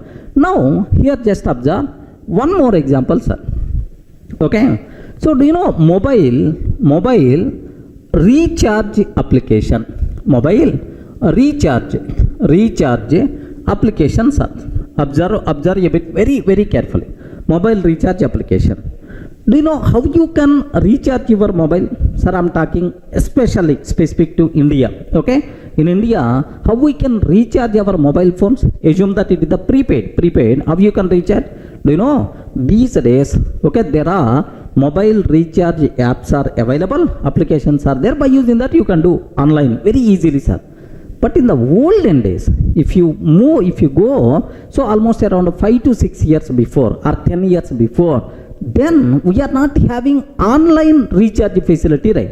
Then what we have to take? We have to go to the shop wala is going to provide, so scratch card, then we have to, sir, on the scratch, if you scratch, then a number, a big number by default we are going to get. So BEGH456, a big number you are going to get. This number you have to enter in your mobile. Okay, then the requested amount will be recharged, sir. Okay, this is scratch card kind of thing, sir. Sir, what happened? Most of the people, what they are going to do is, sir, I paid 100 rupees, then I got this scratch card, I scratch that, then this is the number I got. Then I have to enter this number, so my mobile is going to be recharged. But most of the times what I am going to take, 456 is there, compulsory 455 also should be there. Okay, 455 also should be there. Like what I will do is, I will try to enter 123 BEGH 455. So whenever I'm trying to enter, immediately we are going to get invalid pin exception. Are you getting? Invalid pin exception, like, there is no such type of number pin. Okay, like then 455 not working, maybe 457 may work. Okay, 123 BEGH 457 I will try.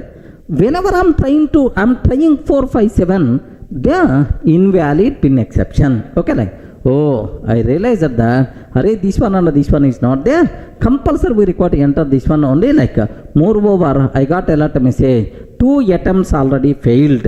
If you are going to enter wrong pin third time, your mobile is going to be blocked. Okay, like some message also, your SIM is going to be blocked, like I got message. Then so I have to enter, okay, this number, then my mobile is going to be recharged. Are you in the position to understand? Anyone having this type of experience, right? Most of the people at the beginning days, they did like this. Okay, so make sure the service provider never going to generate these things in the sequence. Remember this one, compulsory they are going to generate random wise only, because if they are going to generate sequence, the problem is 456 if you aware. Okay, then 457, 458, 459. Okay, like continuously, happily you can recharge, you can use all those things, right? That's why, so sequential, they won't print, compulsory they are going for random number generation only. Okay, well, sir, here just observe DEF recharge. Sir, can you please enter pin? Okay, I have to enter pin. So if a pin is not valid, if a pin is not valid, sir, so you entered wrong pin. Okay, now can you please rise invalid pin exception? Can you please raise invalid pin exception like this, right? So what is this invalid pin exception? This is nothing but what? Customizer exception, our own exception. To meet the programming requirement, we define our own exception. Such type of exception is called what? User defined exception, customizer exception. Are you in the position to understand one small use case where we have this type of requirements, right? Okay, well, sir, still let me go for one more very important example, sir. Sir, what my next example is? Take very special case, sir. Sir, here Durga matrimonial application. Okay, matrimonial application, sir. Durga matrimonial application is there. I want to develop this application. So in India, the minimum age to go for marriage is 18 years. Okay, my application decided max age 60 years, right? Okay, for this age group, my application will provide support. Assume 18 years to 60 years. Below 18 years, marriage illegal in India. Okay, but 60 years, after 60 years, so even it is legal, there is no use of going for marriage. Okay, after 60 years, right? Now observe very carefully, right? I want to develop such type of application. Okay, like, sir, I have one small question. Are you married? You, yes or no? Are you married? Most of the times whenever I ask this question in the classroom, whenever I ask, everyone is going to tell not married. Even their age is 30 plus also. Okay, everyone is going to tell not married. Hare, why you didn't go for marriage? Sir, no job. So no job. Once I got the job, then I will think about marriage. Like this type of statements I'm generally hearing in the classroom. Take very special care. At the age of 60 years also, you can get the job, but at the age of 60 years, you won't get marriage. Okay, that's why. So getting marriage, getting job, getting marriage at right time is a very important. Job throughout your life, anytime you can do that. Okay, next, moreover, getting job is very easy than getting marriage. Remember that. If you are going to upload your profile in job sites, okay, your resume, you upload it in Naukri, next times like Monster, like if you are going to upload your profile in the job sites, similarly, parallelly, better to upload in the matrimonial sites also. Okay, or otherwise you can convey to your father, I started job trials, can you please start my marriage trials? Like you have to request, because getting marriage in India especially, okay, these days is a very difficult, especially for the gent. Remember that. Okay, but I am very lucky because I got married already. Okay, now observe. Sir, now my application 18 to 60 years it's going to provide support. Now my question is, there is one person came, sir. He want to so register in my application. His age 99 years, sir. Are you getting? His age is what? 99 years. At this age, he is trying to register. Then what I have to do? So something goes wrong because my application should not accept this one. Now I'm going to tell very beautiful exception I'm going to raise. Okay, to young exception. Are you getting? To young exception. Okay, please wait some more time. Please wait some more time. Definitely you will get the best match. Okay, definitely you will get the best match. Are you getting? Definitely you will get best match. Like I'm taking. So just for fun, okay, sir, 99 means too old, like you have to, just for fun, just I reverse. Next, so there is one person came, he want to upload his profile, but unfortunately his age is 12 years only. At the age of 12 years only, he's hurry for the marriage. Then immediately my application, what it's going to tell? Two old exception. Exception. Your age already crossed marriage age. Already crossed marriage age. No chance of getting marriage. Okay, like I'm taking, sir. No chance of getting marriage, like so this exception I'm going to raise. Now take very special care, just for fun, reversing, sir. 99, actually 2 old exception I have to write just for fun. 2 young exception, 2 old exception, because you don't know the legal rules, so that's why just I'm taking your age already crossed, you can't get the marriage, like so then he's going to think about what is the correct age and so on, then he may get the legal rules. Now observe very carefully, sir, what is these 2 young exception, what is this 2 old exception? Okay, to meet our programming requirement, we have to define our own exceptions. We have to raise these exceptions to indicate something goes wrong. Such type of exceptions are by default considered customized exceptions or user defined exceptions. Now, are you in the position to understand? 3 examples I covered, sir. What is the first one? So, insufficient funds exception. Second one, invalid PIN exception.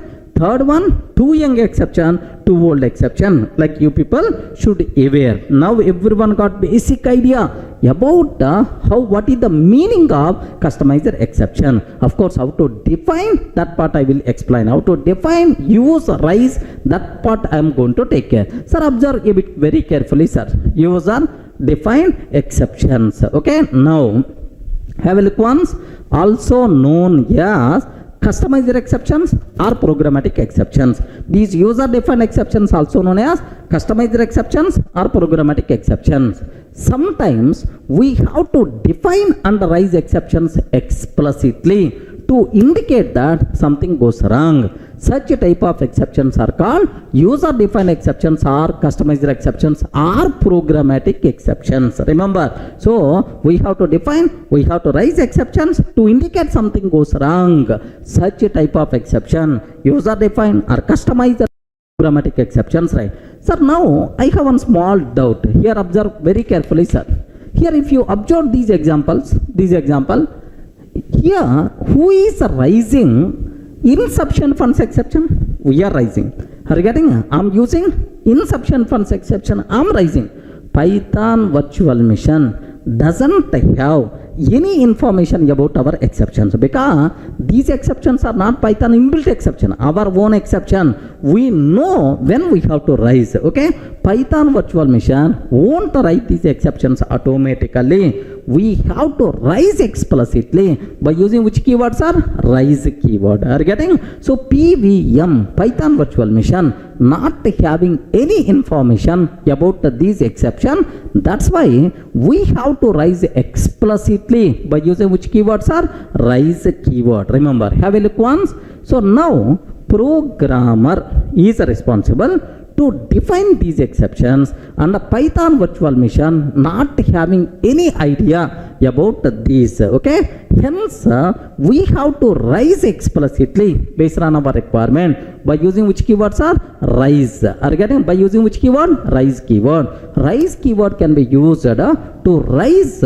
exceptions. Most of the times we are going to use customized exceptions because predefined exceptions PVM automatically raise, but customized exception PVM won't raise.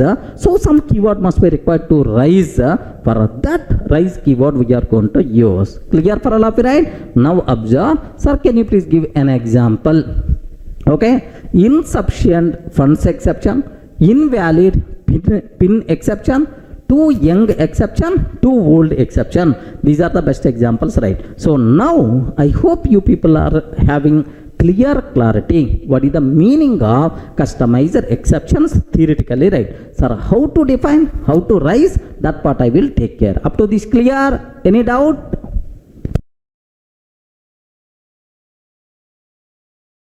Hi friends, up to this it is very clear what is the meaning of customized exceptions, predefined exceptions, like. Now the next thing what I have to discuss, how to define and raise customized exceptions. Very, very important. Have a look once, sir. If you want to define any exception, so every exception in Python is a class. So if you want to define your own exception, you have to write your exception class. Are you getting right? So defining customized exception means you have to write exception class. Sir, next, when a class will get exception ability, suppose I am taking, sir, class test. Okay, I am taking class test. Can I use this class as exception? Can I use this class as an exception? No. So it is not exception class. It is a normal class. When we can use a class as exception, when this class is going to get exception ability, compulsory this class should be child class of base exception, either directly or indirectly. Have you remembered, right? In the last video somewhere we covered exception hierarchy. Okay, so which class acts as the base for all exceptions, right? I hope you people may remember base exception. Okay, so for this base exception, child class is there, exception. So for this exception, child class is there, arithmetic error. Okay, arithmetic error, like we have multiple, right? So compulsory your exception class also should be child class of base exception, either directly or indirectly, no problem at all. So what I will take is, so most of the times if you want to define your own exception, okay, better to make your exception class is the child class exception. It is a common programming practice. Okay, here you have to write too young exception, something like or too old exception. So if you want to write your class should be exception class, so it should extend either exception or base exception or any exception, compulsory it should fall under this base exception hierarchy. Is it clear, right? Sir, now I want to take class, okay, too young exception, class too young exception. Okay, it is a normal class. When this class will have exception ability means, do you know, it should be child class of either base exception or arithmetic error, like anything you can take, but general programming practice, okay, exception, like this we can. Are you in the position to understand? We have to write a class, sir, name of the exception class, and it should be child class of exception. Next, I hope you remember, if you want to raise a too young exception, okay, your exception having any description or not. Suppose here, have you observed? Zero division error. This is the name of the exception. Division by zero. Division by zero. This is the description. This is the name of the exception. This is the description. Like too young exception, okay, too young exception. This is the name of the exception, and I want some description also. What that description is? Array, please wait some more time. Please wait some more time. Definitely you will get best match. Definitely you will get best match. Remember this one. Please wait some more time. Definitely you will get best match. Remember this one, sir. So means that. So this is the description. So your exception having some description or not. If your exception having some description, so it is the argument to constructor. Now what I have to take? DEF underscore init underscore self. Do you know what is the syntax, right? Constructor, comma, message is. This is the description, sir. Okay, here you have to declare self dot message is equal to message like. That's all. So this is the way how you can define predefine, I mean customize your exceptions, right? Write a class, which is the child class of exception. Next write the constructor and so some message variable. So create one instance variable self dot message is equal to message like you can take. Here this variable can be anything you can take, but better to take here compulsory instance variable should be msg. Any doubt about this one, sir? Clear, right? Okay, this is the way how you can define, okay, our own customized exceptions concept.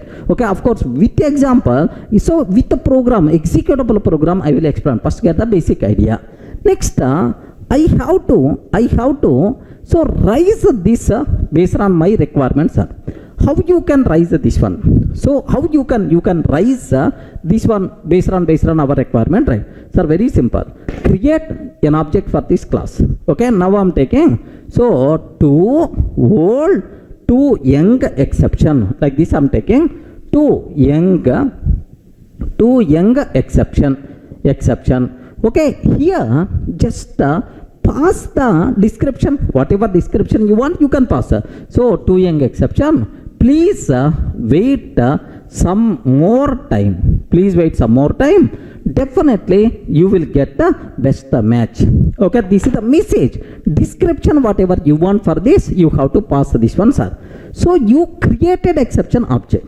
Now you have to raise this exception object explicitly. Then automatically we have to use which keywords are raise keyword. Remember this one. Okay, raise this exception object. Now immediately Python virtual machine got this exception object. No handling code. Stop the program by raising this exception. Is it clear for all of you? How to define our own exception, how to raise our own exception. That's all. This is the syntactical thing what you people should aware. So any explanation is required. So is it possible to define any number of our own exceptions or not? Yes, that facility Python people provided. No problem. Write a class which is the child class of exception. Write the constructor. Declare one instance variable with provided value. That's it. Suppose if I don't want to pass any description. Yes, man. I don't want to pass any description. Then the constructor is also not required. Just pass. That's all. This constructor you can ignore if you don't have any description. Okay, clear, right? Any explanation is required? Just observe carefully. Here, how to define and raise customized exceptions. Okay. Now here, just observe. Every exception in Python is a class, and it should be child class of base exception, either directly or indirectly. Sir, it's not compulsory child class of base exception directly, either directly or indirectly. Next class name of exception. Sir, next predefined exception should be some parent. Next this is the constructor what we have. This is the syntax to define our own exception. Sir, example if you want, have a look once. Example, class to young exception, which is the child class of exception. Now self comma message, self dot message is called message. To young exception is our own exception class name, and it is the child class of exception, which is the predefined exception. Exception is the predefined exception. To young exception is our own exception class name. Okay, well, next here, so we can raise exception by using raise keyword. Remember this one. Which keyword we require to use? Raise keyword we require to use, sir. Next, raise to young exception. Here message, whatever description you want to provide, happily you can provide. So theoretically, are you feeling comfortable how to define and how you can raise customized exceptions? If you feel comfortable, then happily we can go for executable program so that you people can feel more comfortable. Any doubt? Sir, let me convert the total theory of customized exceptions, sir, into an executable program so that you will get much clarity. Observe very carefully, sir. So how to define customized exceptions? Sir, here class to young exception. Sir, I am taking to young exception. So compulsory our exception class. Okay, our exception is a class and it should be child class of base exception, either directly or indirectly. Sir, I am taking generally exception. Okay, exception like this I'm taking, sir. Now my target is, so your exception is going to accept some description or not? Yes. Okay, def underscore init underscore, okay, self comma message, okay, like I'm taking. So because we want to pass some description, okay, that's why now self dot message, self comma message, self dot message is equal to message, that's all. So first customizer exception is ready, that's all.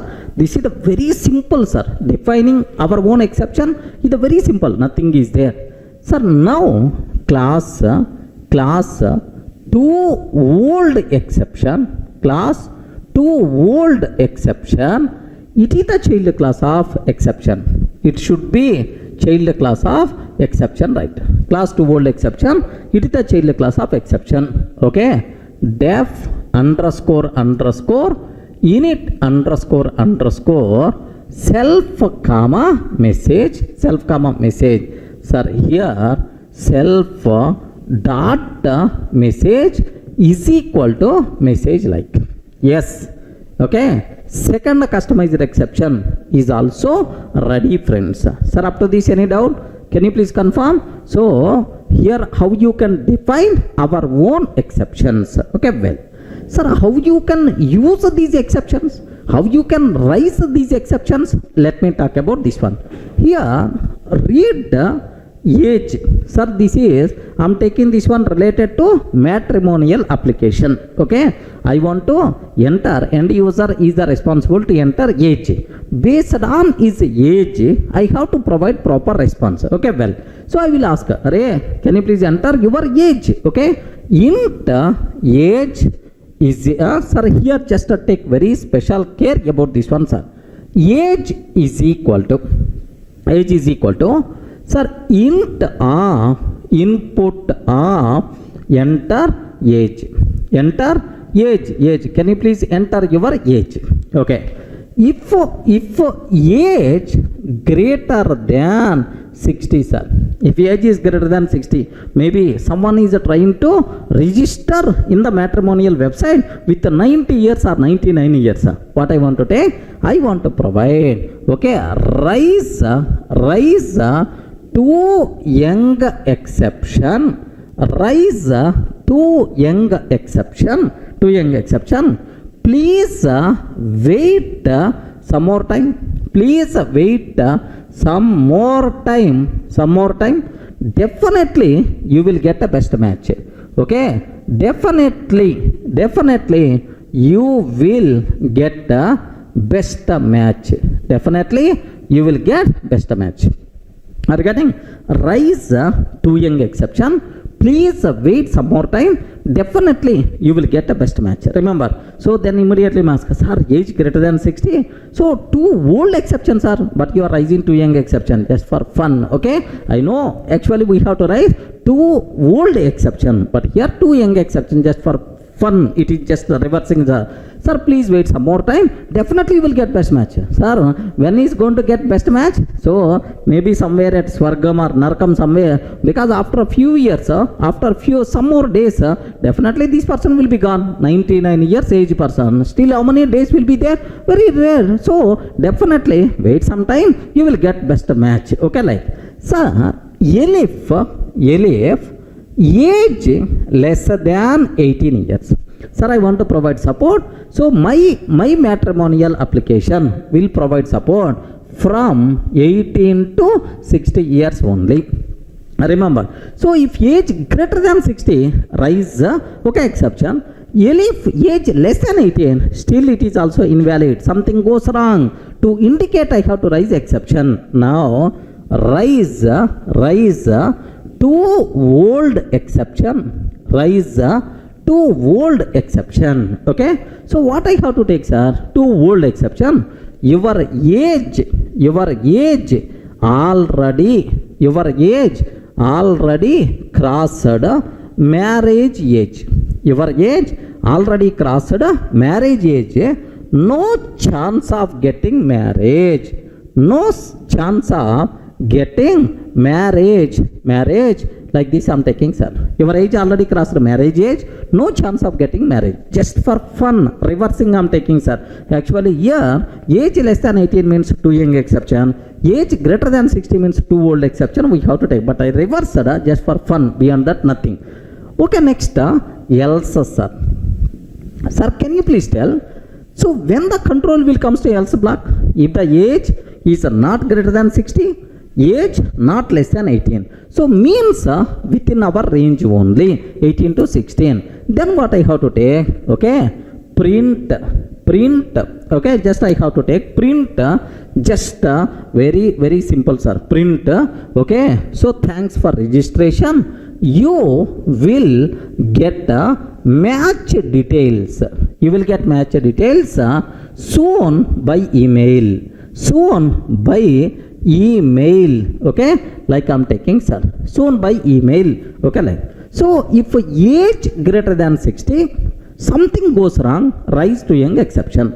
Age less than 18, something goes wrong, rise to old exception. Next, otherwise, no exception, print proper message. Are you in the position to understand, right? A simple basic example to understand how to define our own exception, how you can rise, sir, exception based on programming requirement. Any doubt? Can I execute this code? Just have a look once, sir. Here, same example I took, sir. Just observe. Class to young exception. Exception is the parent class. Sir, this is the constructor. Now, you know how you can define. Sir, that's all. This is the first exception class. Next, this is the second exception class. Two old exception. Sir, total, how many customized exceptions I define? Two customized exceptions I defined, sir. Next, input enter age. Okay. If age greater than 60, rise to young exception. Because something goes wrong, please wait some more time. Definitely you will get a best match. Where you will get the best match? After death maybe. Okay. If age less than 18, rise to old exception. Your age already crossed marriage age, no chance of getting marriage. Else, sir. Else means age is not less than 18, not greater than 60. Perfect. Then you will get match details soon by email. So everything is clear for you people, right? Not required to define. So how you can define, how you can rise based on your programming requirement. Best example to understand, friend. Sir, now let me execute this code. Have a look once. Sir, I'm taking here. Let me execute this code. Py test.py. Enter age, sir. 99. Okay, 99, grandfather age. Okay, what is the response it's going to tell? Pass, it is telling to young exception. Please wait some more time. Definitely you will get a best match. Are you getting? So please wait some more time. Definitely you will get a best match. Sir, enter age. This time 12 years I'm taking, sir. Now, too old exception. Your age already crossed marriage age, no chance of getting marriage. Remember this one, sir. So next, sir, 25, perfect marriage age for the gent. 25 I'm taking, sir. No exception. You will get the match details soon by email. So I hope the terminology is very clear for you people, how to define, how you can rise our exceptions, right? Sir, now I have one small point. Take very special case, sir. Sir, do you know, too young exception is our own exception. Too old exception is our own exception. Python virtual machine not having any information about this. So when this exception should be raised, PVM not having any information. Who is the responsible to raise a programmer responsible based on our programming requirement, based on our functionality? I have to raise this exception PVM not having any idea. That's why. So which keyword we require to use, sir? Rise keyword we require to use. Again, which keywords are rise? Rise keyword best suitable for customized exceptions, not for predefined exceptions. Remember this one, sir. Rise keyword best suitable for customized exceptions, but not for predefined exception. Even if you want, you can use for predefined exception, but it's not a good programming practice. Are you in the position to understand, right? That's all. So this is the total concept of customized exceptions. Very, very important for the interview room, even for day-to-day coding also. Clear, right? That's all. Your exception handling concept got completed. I hope you can enjoy. Just a review again so that you will get much clarity. Any doubt about this? Clear, right?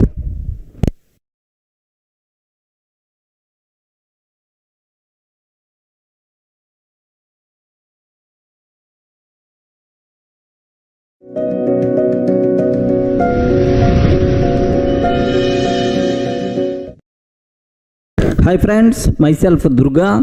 I'm working as a Java and Python trainer for the last 16 years in Durga Sir. I'm very happy to launch my new tutorial on Python exception handling. Observe the title. So exception handling in Python 3. Exception handling in Python 3. So this course is going to cover 5 important keywords. Have you observed, right? Try, except, else, finally, rise, like.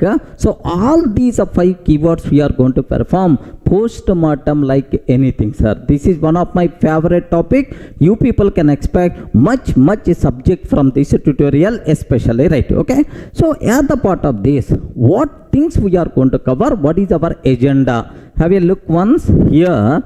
Just this is our agenda, friends. Okay. So first we are going to discuss syntax error versus runtime error. So what about syntax error? So some examples. What is the runtime error? Can you please give some examples, like we will discuss, right? So the 3 most important questions about exception handling. So what is exception? What is the purpose of exception handling? So what is the meaning of exception handling, like we are going to discuss, right? Next, default exception handling and exception hierarchy. Remember, default exception handling and exception hierarchy we are going to discuss. So which class acts as a root for all Python exceptions, like base exception, like we are going to discuss all. Next, customize exception handling by using try except. Sir, I want to handle exception, then how you can use a try block, how you can use except block, how our application will become normal termination instead of abnormal termination. All the things we are going to discuss here. Next, and after the control flow in try except. So within the try block, if an exception got riser, what will happen? Inside except block, if an exception got riser, what will happen? Like we have to discuss in detail. Next, how to print exception information to the console. Array, what is the riser exception name? What is the description? What is the stack trace? Like a complete information about exception. How you can print that one will be there. Sir, at the part of this we discussed, sir. Next, try with multiple except blocks. Sir, maybe a chance single try can be associated with multiple except blocks. What is the need? So what is the advantage of such a type of possible syntax? We are going to discuss, right? Okay, well, sir, next, sir, after this, after these things, the next thing what we are going to discuss, single except block that can handle multiple different exceptions, right? Have you remembered? So one except block only that can handle multiple exception. How you can? So for to handle multiple different type of exceptions, how you can write a single except block? That part we are going to discuss. Next, default except block and the various except block syntaxes, right? So you know there is a default except block is there. Next, total how many syntaxes are there for just writing except block? All those things we are going to discuss, right? Next, finally block. What is the purpose and what is the specialty? Very important, sir. What is the purpose of finally block? To maintain cleanup code. What is the purpose of, what is the speciality of finally block? Finally block will be executed always irrespective of whether exception raised, not raised, handled or not handled. Like so always it's going to execute, sir. So with the practical examples I showed, sir. Next, there is only one situation where the finally block won't be executed. That is OS underscore exit of 0. If you are using this one, then finally block is not going to be executed. Next, important intro questions are very important. What is the difference between finally block and destructor? Finally block meant for cleanup code. Destructor meant for cleanup code. So then what is the difference between these two things? We have to discuss. Next, the control flow in try except finally. Within the try block, if an exception rises, what will happen? Inside except block, if an exception rises. Inside finally block, if an exception rises, what will happen? If you handle, what is the flow? If you are not handle, what is the flow? Like a complete control flow we require to discuss, right? Next, nested try except finally. Theory and demo programs are observe. Try except finally nested. What is the need of try except finally inside a try block, inside except block, inside finally block? So one or two scenarios I am going to explain, and then demo program also we are going to cover as a part of this. Next, the control flow in nested try except finally. Sir, beautiful concepts are almost 14 cases I discussed as a part of this one. Sir, do you know you people are going to get much clarity about sir these are syntaxes, right? Just this topic is a very very important topic, sir. 15th one. Next, and after that, okay, sir, after that we have to talk about else block with the try except finally theory. So what is the purpose of else block? What is the need of else block? Like so how to use, like we are going to discuss, right? Next, else block with the try except finally demo programs, right? Multiple programs I'm going to discuss as a part of this. Next, various possible combinations of try except else finally. Sir, beautiful concept, almost around 25 so combinations I discussed as a part of this one. Next, types of exception, predefined exception, user defined exception. So what is the meaning of predefined? What is the meaning of user defined? Like next, how to define and raise customizer exceptions on the demo program. Remember this one, how to define and raise customizer exceptions on the demo program. This part also we are going to discuss. Clear, right? Almost around 20 topics we are going to discuss. It is a part of 6 hours concept. More than 6 hours concept. You are going to get much clarity, much perfection, much confidence in the subject, sir. So do you know each and everything? First I am going to explain on the board. Once you people are comfortable, then I will execute on the system. So theoretically, programmatically, you people are going to get much perfection. Okay, be ready to give left and right to the Python exception handling. Okay.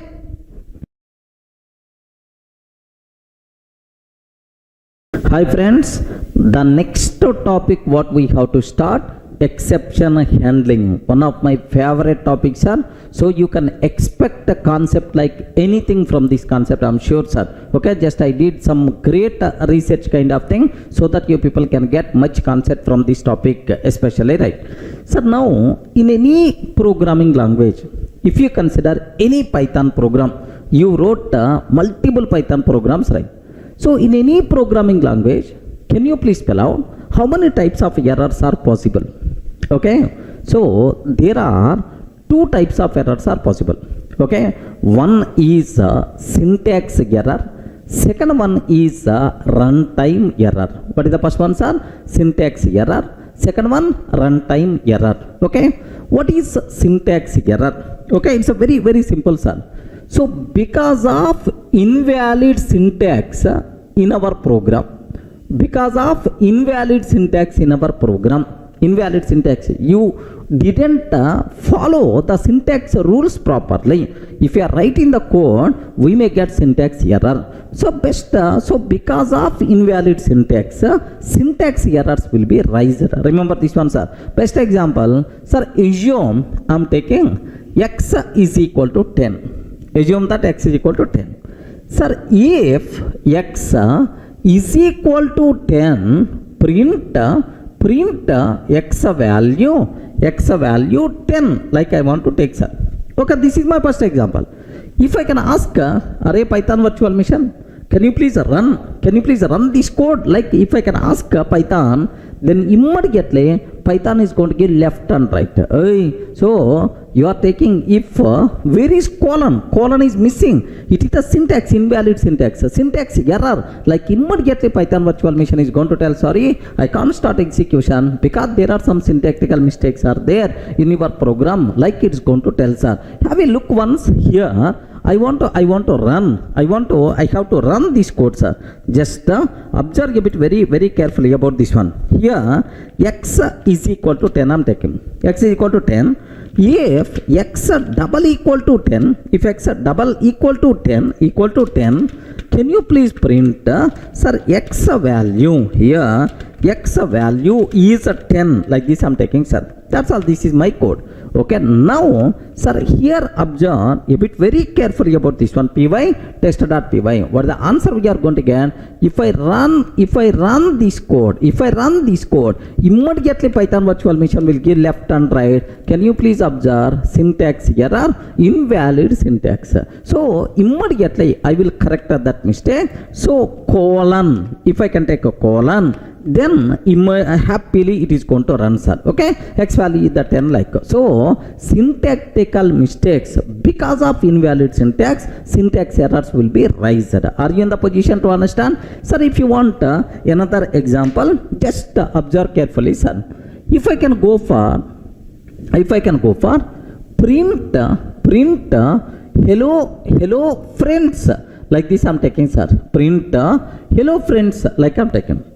Now I will ask, Array Python, can you please run this code? Python virtual machine, can you please run this code? Like immediately Python virtual machine is going to tell, sorry, I can't run. There is a syntactical mistake in your code. Okay, what mistake is? For the print statement, parentheses are mandatory. You didn't take parentheses. That's why I can't run this code. Like so, it's going to tell, sir. Now, so in Python 2, it is the valid. Because in Python 2, parentheses are optional for print statement. But in Python 3, parentheses are mandatory. Just have a look once. So how the Python is going to respond for this code? Here I'm taking print hello friends, like this I'm taking, sir. Print hello friends, like I'm taking. Now observe carefully, sir.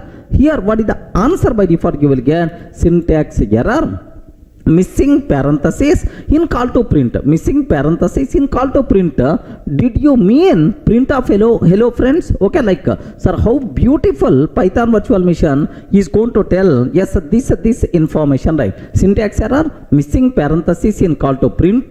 Did you mean print of hello friends? Yes, my meaning is the same. Now let me take sir, print of hello friends, like now I'm including parenthesis, right? Okay, now observe carefully, hello friends, like it's going to get the chance. So the important conclusion what you people should be aware, because of invalid syntax in our program, we will get a syntax errors. Who is the responsible to correct these syntax mistakes, right? Syntax errors? Programmer, because that is our mistake, right? Programmer is the responsible to correct these syntax errors, right? Once all syntax errors corrected, then only the program execution will start. Remember this one. Once all syntax errors corrected, then only Python virtual machine will start execute our program. First syntax checking will be there, sir. So any doubt about this terminology? The first category syntax errors, right? Now the second category, okay, runtime errors. Now runtime errors, like this I'm taking, sir. Runtime errors. Observe very carefully about this runtime errors, right? Sir, you know, there are no syntactical mistakes in our program. In our program, no syntax mistakes, right? Yet runtime, while executing program, execution already started. Yet runtime, something goes wrong because of invalid input, invalid end user input, or memory problem, or some programming logic, wrong programming logic. Yet runtime, something goes wrong. Then we will get the runtime errors. Remember this one. Some people in some languages, these runtime errors also known as exceptions.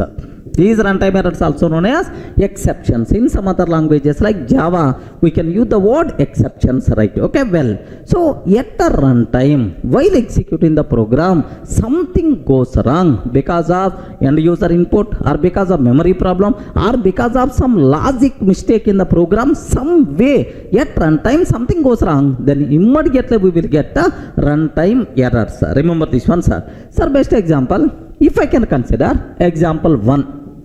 Observe carefully, sir. Here, let me read, sir, two numbers from the keyboard. Okay, x is equal to int of input of enter of input of enter first number. Enter first number. Like this I'm taking, sir, because this number I'm always expecting int type. That's why typecasting to int. Next, y is equal to int of input of enter of input of enter second number. Enter second number, like I'm trying to enter, sir. Okay, there are two numbers I'm trying to read from the keyboard. Now my target is print of the result. Print of the result is x by y. Print of the result x by y. Like this I'm taking, sir. So can you please tell, in this program, any syntactical mistake? No syntactical mistake. Everything is proper, sir. Okay, at runtime, maybe because of end user provided input, maybe a chance of some problem may come. I don't know. So let me execute this code, sir. Observe very carefully. Here is, sir, let me type this code. X is equal to int of input of enter first number. Enter first number like I'm taking, sir. Enter first number. Y is equal to int of input of enter second number. Enter second number, like this, right? Print of the result.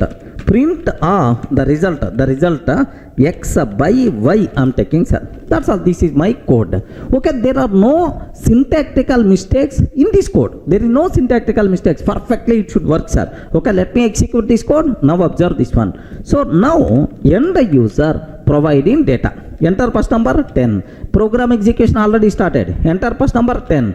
Enter second number 2. Now the result 5.0. Perfect, it's working, no problem at all, sir. Let me run again. Enter first number 10. Enter second number 0. Enter second number 0.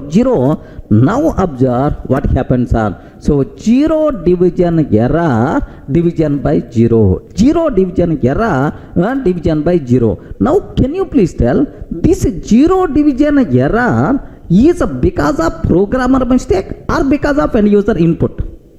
Respond, friend. Because of what? End user input. End user provided second number as the 0. How divide with 0 is going to be happen? That's why. So at the runtime, because of end user input, now the problem is coming. This type of errors are by default considered runtime errors. Clear, right? Can you please spell out which error we are getting? 0 division error. 0 division error. This runtime error we are getting. Clear? Any explanation is required? Now observe. Same thing, sir. Here just let me run this one. Enter first number. Enter first number. TEN I'm taking. So we are trying to typecast this string into int type. Input is always going to take string format. This string into number, int type. But this TEN is not int. Then immediately what will happen here is, so we are going to get, observe that, value error. Okay, invalid literal for int with base 10 TEN. Boss, TEN we can't convert into int value. That's why we are going to get what? Value error. Are you in the position to understand? So because of end user input at the runtime, something goes wrong. We are getting these errors. These errors are called runtime errors. Can you please give an example for runtime error? 0 division error. Next, a value error, like this, right? Okay, let me go for one more example, sir. Observe this. So in this program, at runtime, which type of errors are possible? Can you please spell out? The first one, zero division error. Sir, these words are very, very important. Minimum hundreds of times we are going to use in the exception handling only. That's why take special care. Zero division error. Second one, sir, value error. Value error we are getting. Okay, well. Sir, now let me go for one more example. I'm taking f is equal to, sir, open, can you please open? So, sir, here, xyz dot txt file. Can you please open xyz dot txt file and read print data. Print f of read. So here what I'm trying to take, what I'm trying to take is, I'm trying to print the data present inside xyz.txt file. Can you please tell, is there any syntactical mistake in my application? No. So perfectly it is a valid, sir. At runtime, it is trying to read the data and printing that data to the console. By mistake, at runtime, if this file is not available, if this file is not available, then we will get a file not found error. Are you getting what is this one? File not found error we are going to get at runtime. Okay, so file not found error is not because of mistake in my program. Okay, because this file is not available, that's why we are going to get this error. Let me cross check, sir. Here I'm trying to take f is equal to open xyz dot txt file. I'm taking, sir. Okay, like, sir, print of f dot read like this, right? So I'm trying to open the file and I'm trying to read the data. Now have a look once. Now I'm trying to execute this code. Observe that immediately we are getting, sir, file not found error. File not found error, no such file or directory. File not found error, no such file or directory. Okay, xyz.txt. So everyone in the position to understand clearly, not required to keep much explanation, sir. So file not found error is not a mistake because of my program. So because that file you didn't provide, then how I can execute this one? That is the problem with your file, not the problem with my program. So such type of errors are by default considered as what? Runtime errors, which are also known as exceptions, right? Suppose assume I'm taking abc.txt. Assume abc.txt. abc.txt file is already available in my system. Now let me run this code, sir, with let me change the file name. Okay, abc.txt like this, right? So let me cross check in my system abc.txt file is available or not. Yes, friend, it's already available. Hello, this is the data from abc.txt file. This data is already there in this file. Now observe, what is the name of this file? abc.txt is already there, sir. Okay, now let me run this code. Let me run this code. Perfect, my program definitely is going to execute. We never going to face any problem. Hello, this is the data from abc.txt file. So are you in the position to understand, right? So if the specified file if you provide, then my program will work. Because you didn't provide specified file, that's why, sorry man, it is not in a position to continue. Immediately it will be stopped by raising what? File not found error. So at the runtime, while executing our program, if something goes wrong because lack of required resources or invalid end user input or otherwise memory problem, at the runtime something goes wrong, then our program will be terminated by raising these runtime errors. Such type of things are called exceptions or runtime errors. So can you please give an example for runtime error? Please respond. So zero division error, value error, next and after that what is this one, sir? File not found error. Okay, that's all. So in any program, how many types of errors are possible? There are two types. What the first one? Syntax errors because of invalid syntax. Second ones are runtime errors, which are also known as exceptions. So no problem in our program at runtime because of lack of resources or end user input, some way something goes wrong. Okay, then runtime errors we will get. Now my question is, exception handling concept, is it related to syntax errors or related to runtime errors? I told right. Runtime, it is exception handling. So handling related to exception. Exception means what? Runtime error. Runtime error. That's why. So exception handling concept applicable only for runtime errors, but not for syntax errors. Remember this one, sir. Suppose you are traveling in the car or otherwise bike. So you drunk because of that accident happened. Okay, you drunk because of that accident happened. Whose mistake it is? That is your mistake. You require to correct, which is nothing but something like syntax error. So while with the drunk, don't drive. Or getting with the drunk, don't drive. That is your mistake. So this is the syntax error. So my driver is good. Okay, my driver is good. Next, vehicle is too good condition. Happily is going on.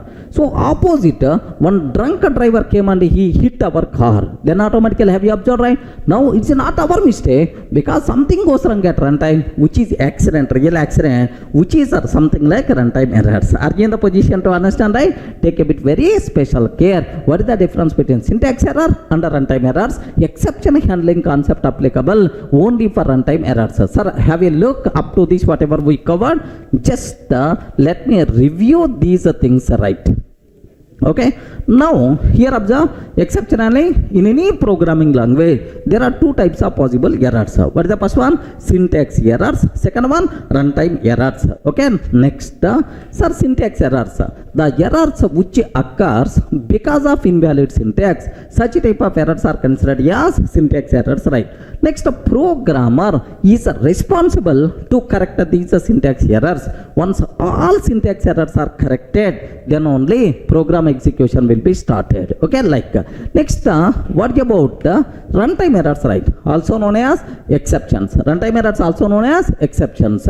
While executing the program at runtime, if something goes wrong because of end user input, while executing the program at runtime, if something goes wrong because of end user input, memory problems or programming logic, then we will get runtime errors. Okay, exception handling concept applicable for runtime errors but not for syntax errors. Clear for all of you, right? The basic idea, how many types of errors are there? Exception handling concept related to which one? Any doubt?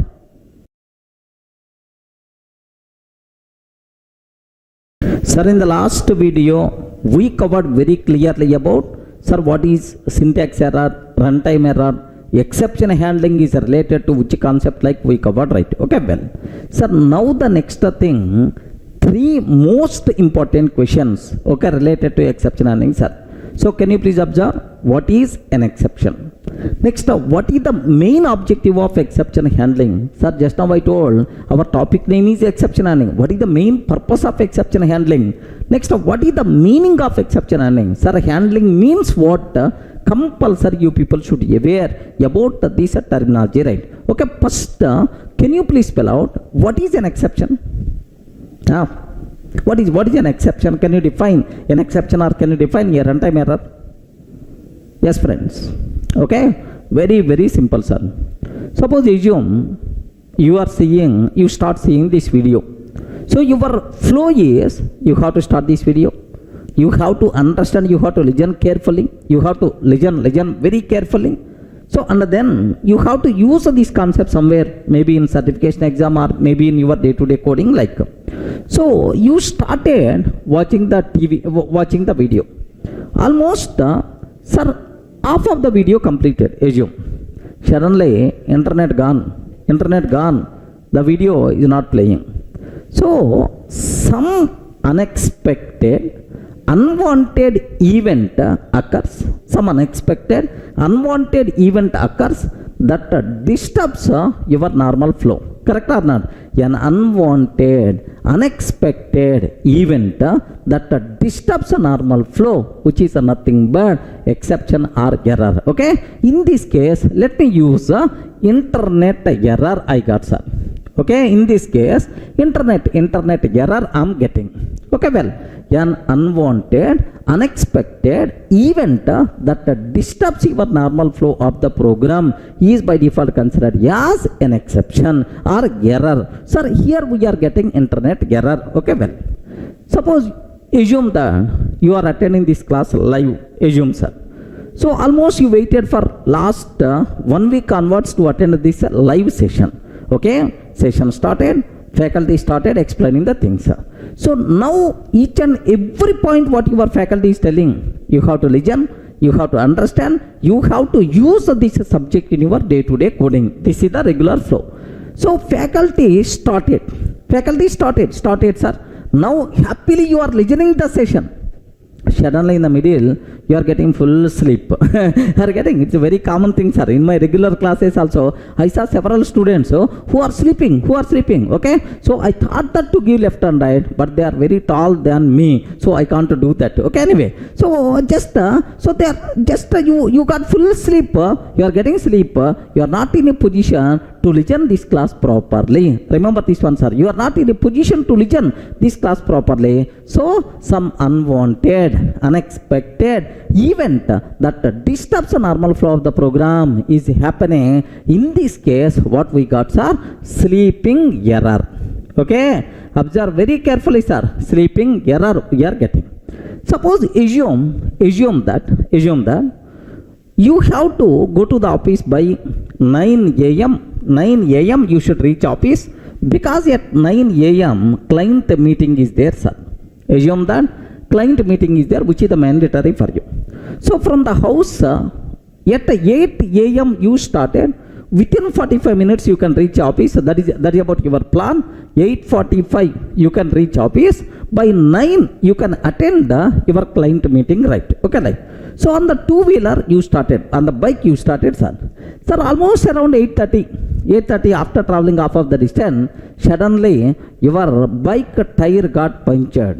Okay, so too early morning, no repair shops also, then automatically by walk you reached the office. Assume that, sir. Then automatically time happened 10:15 a.m. your client meeting already completed. So tire punctured, because of that your regular flow by default got disturbed, sir. Correct, right? So an unwanted, unexpected event that disturbs the normal flow of the program is called exception. In this case what we got, sir? Tire punctured exception or error we are getting, sir. Tire punctured error we are getting. Are you getting, right? So there is a flow of events are happily happening. Some unexpected, unwanted event that disturbs the normal flow of the program is going to be happen. These kind of things are by default considered as exceptions or errors. Clear for all of you, right? Sir, just theoretical, okay. Can you please explain with an example? Already I told, right, runtime errors. Best example, I want to read the data from remote file locating at London. Assume that, sir, F is equal to open, okay, London file dot txt I'm taking, sir. I'm trying to, sir, read the data from the London file. Assume. So now print off f dot read, then automatically what will happen? Assume at runtime, if London file is not available, sorry, you are not in the position to continue. Some unwanted, unexpected event that disturbs the normal flow of the program happens.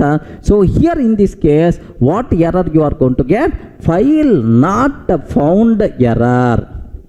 I hope, are you in the position to understand? File not found error like we are going to get. So what is an exception? An unwanted, unexpected event that disturbs the normal flow of the program is called exception. Can you please give an example? Yes, internet error, sleeping error, next and after that tire punctured error, next sir, file not found error, value error, zero division error, type error, like multiple errors are there. Have a look once, sir.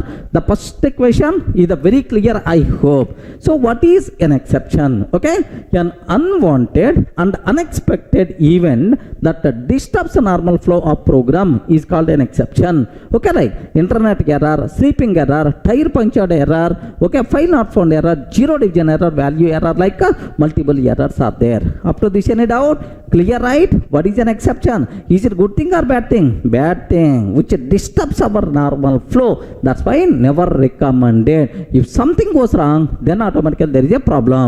So as it is a bad thing, as it disturbs our normal flow, that's why handling must be required, which is nothing but exception handling. Any doubt? Sir, up to this we covered very clearly about what is an exception. The next thing what I have to discuss, what is the main objective of exception handling? Remember this one, sir. What is the need? What is the main purpose of exception handling? Sir, very simple. It is highly recommended to handle exceptions. Highly recommended, sir. That's why exception handling topic came. Highly recommended to handle exceptions. What is the purpose? What is the need? Just have a look once, sir. I have one program is there. Open DB connection. Open database connection. Okay. Next, read the data from database. Okay, read data from database. If you want to read data from the database, first we have to open connection. Next, read data, and then use that data based on our programming requirement. Once reading completed, we have to close DB connection. Are you getting? We require to close DB connection. Sir, this is my program. Assume that, sir. Of course, Python database connectivity separate topic is there. There I will explain how you can do this programmatically, but anyway, Sir, here I open successfully database connection. No problem at all. Assume that it is my DB. I open database connection successfully. While reading data, something goes wrong. There is a mistake in my SQL query, or otherwise database side there is a problem. So my read operation, while reading the data, something goes wrong. I am getting some errors. Okay, if you are not handling that error, what will happen is, so while reading data, there is a problem, right? You successfully open connection, but while reading data, there is a problem. Now, if you are not going to handle, then the program will be stopped here only. Okay, well, the program will be stopped here only. So if the program stopped here only, without executing rest of the code, okay, the program terminated abnormally. This is called abnormal termination, because in the middle only the program terminated, right? Now the point is, if the program terminated here only, so without executing rest of the code, then who is going to close the DB connection? No one is going to close. So one database connection open, but no one closing that, no one using that. Unnecessary, one DB connection is going to be wasted. Remember this one, sir. So like that, sir, 10 programs, 10 connections open, 10 programs are terminated abnormally, so 10 connections open, but no one is using. So 11th person is coming. Sir, I want to communicate with the database. I'm trying to open DB connection. Then immediately my DB server is going to tell too many open connections. Or max number of connections already reached. Sorry, you can't communicate with this database. Total application, total project is going to be down. Are you getting right? So you didn't handle exception. Because of that, the resources will be blocked. At certain point, total project, total application itself is going to be down because of this mistake. Remember this one, sir. So our resources should not be blocked. Remember, we should not miss anything. Okay, so such type of graceful termination I want. That is the main objective of exception handling. Remember, so what is the main objective of exception handling, sir? Graceful termination of the program. We should not sir, block our resources. We should not miss anything in our program. Okay, well, sir, just one more small example I will tell. So most of the people having this type of experience, right? Suppose assume, sir, project report I have to submit in my college at 9 a.m. Assume that, sir. That is the last day to submit my project report at 9 a.m. Now, early morning 4 o'clock onwards, I started preparing so this document and giving the finishing touches. Almost up to 8 a.m. Keep on doing the required modifications, alignments, diagrams, dot. So 4 hours I worked, sir. Almost ready to complete. Suddenly power gone. Suddenly power gone. It is the desktop. No backup facility is there. Then automatically what will happen? Power gone. My total work, 4 hours work, whatever I did, by default gone, sir. So it is abnormal termination. It is a non-graceful termination because you are missing something. You are missing something. We don't want this type of abnormal termination. I want a normal termination. We don't want this type of non-graceful termination. I want graceful termination, man. I should not miss anything. Okay, that is the main objective of exception handling. Remember this one. So if any person is asking what is the main purpose of exception handling, simple words are: I want a graceful termination. I should not block any resources. I should not miss anything. That's what you should aware. Have a look once. What is the main objective of exception handling? Okay, it is highly recommended to handle exceptions. The main objective of exception handling is graceful termination.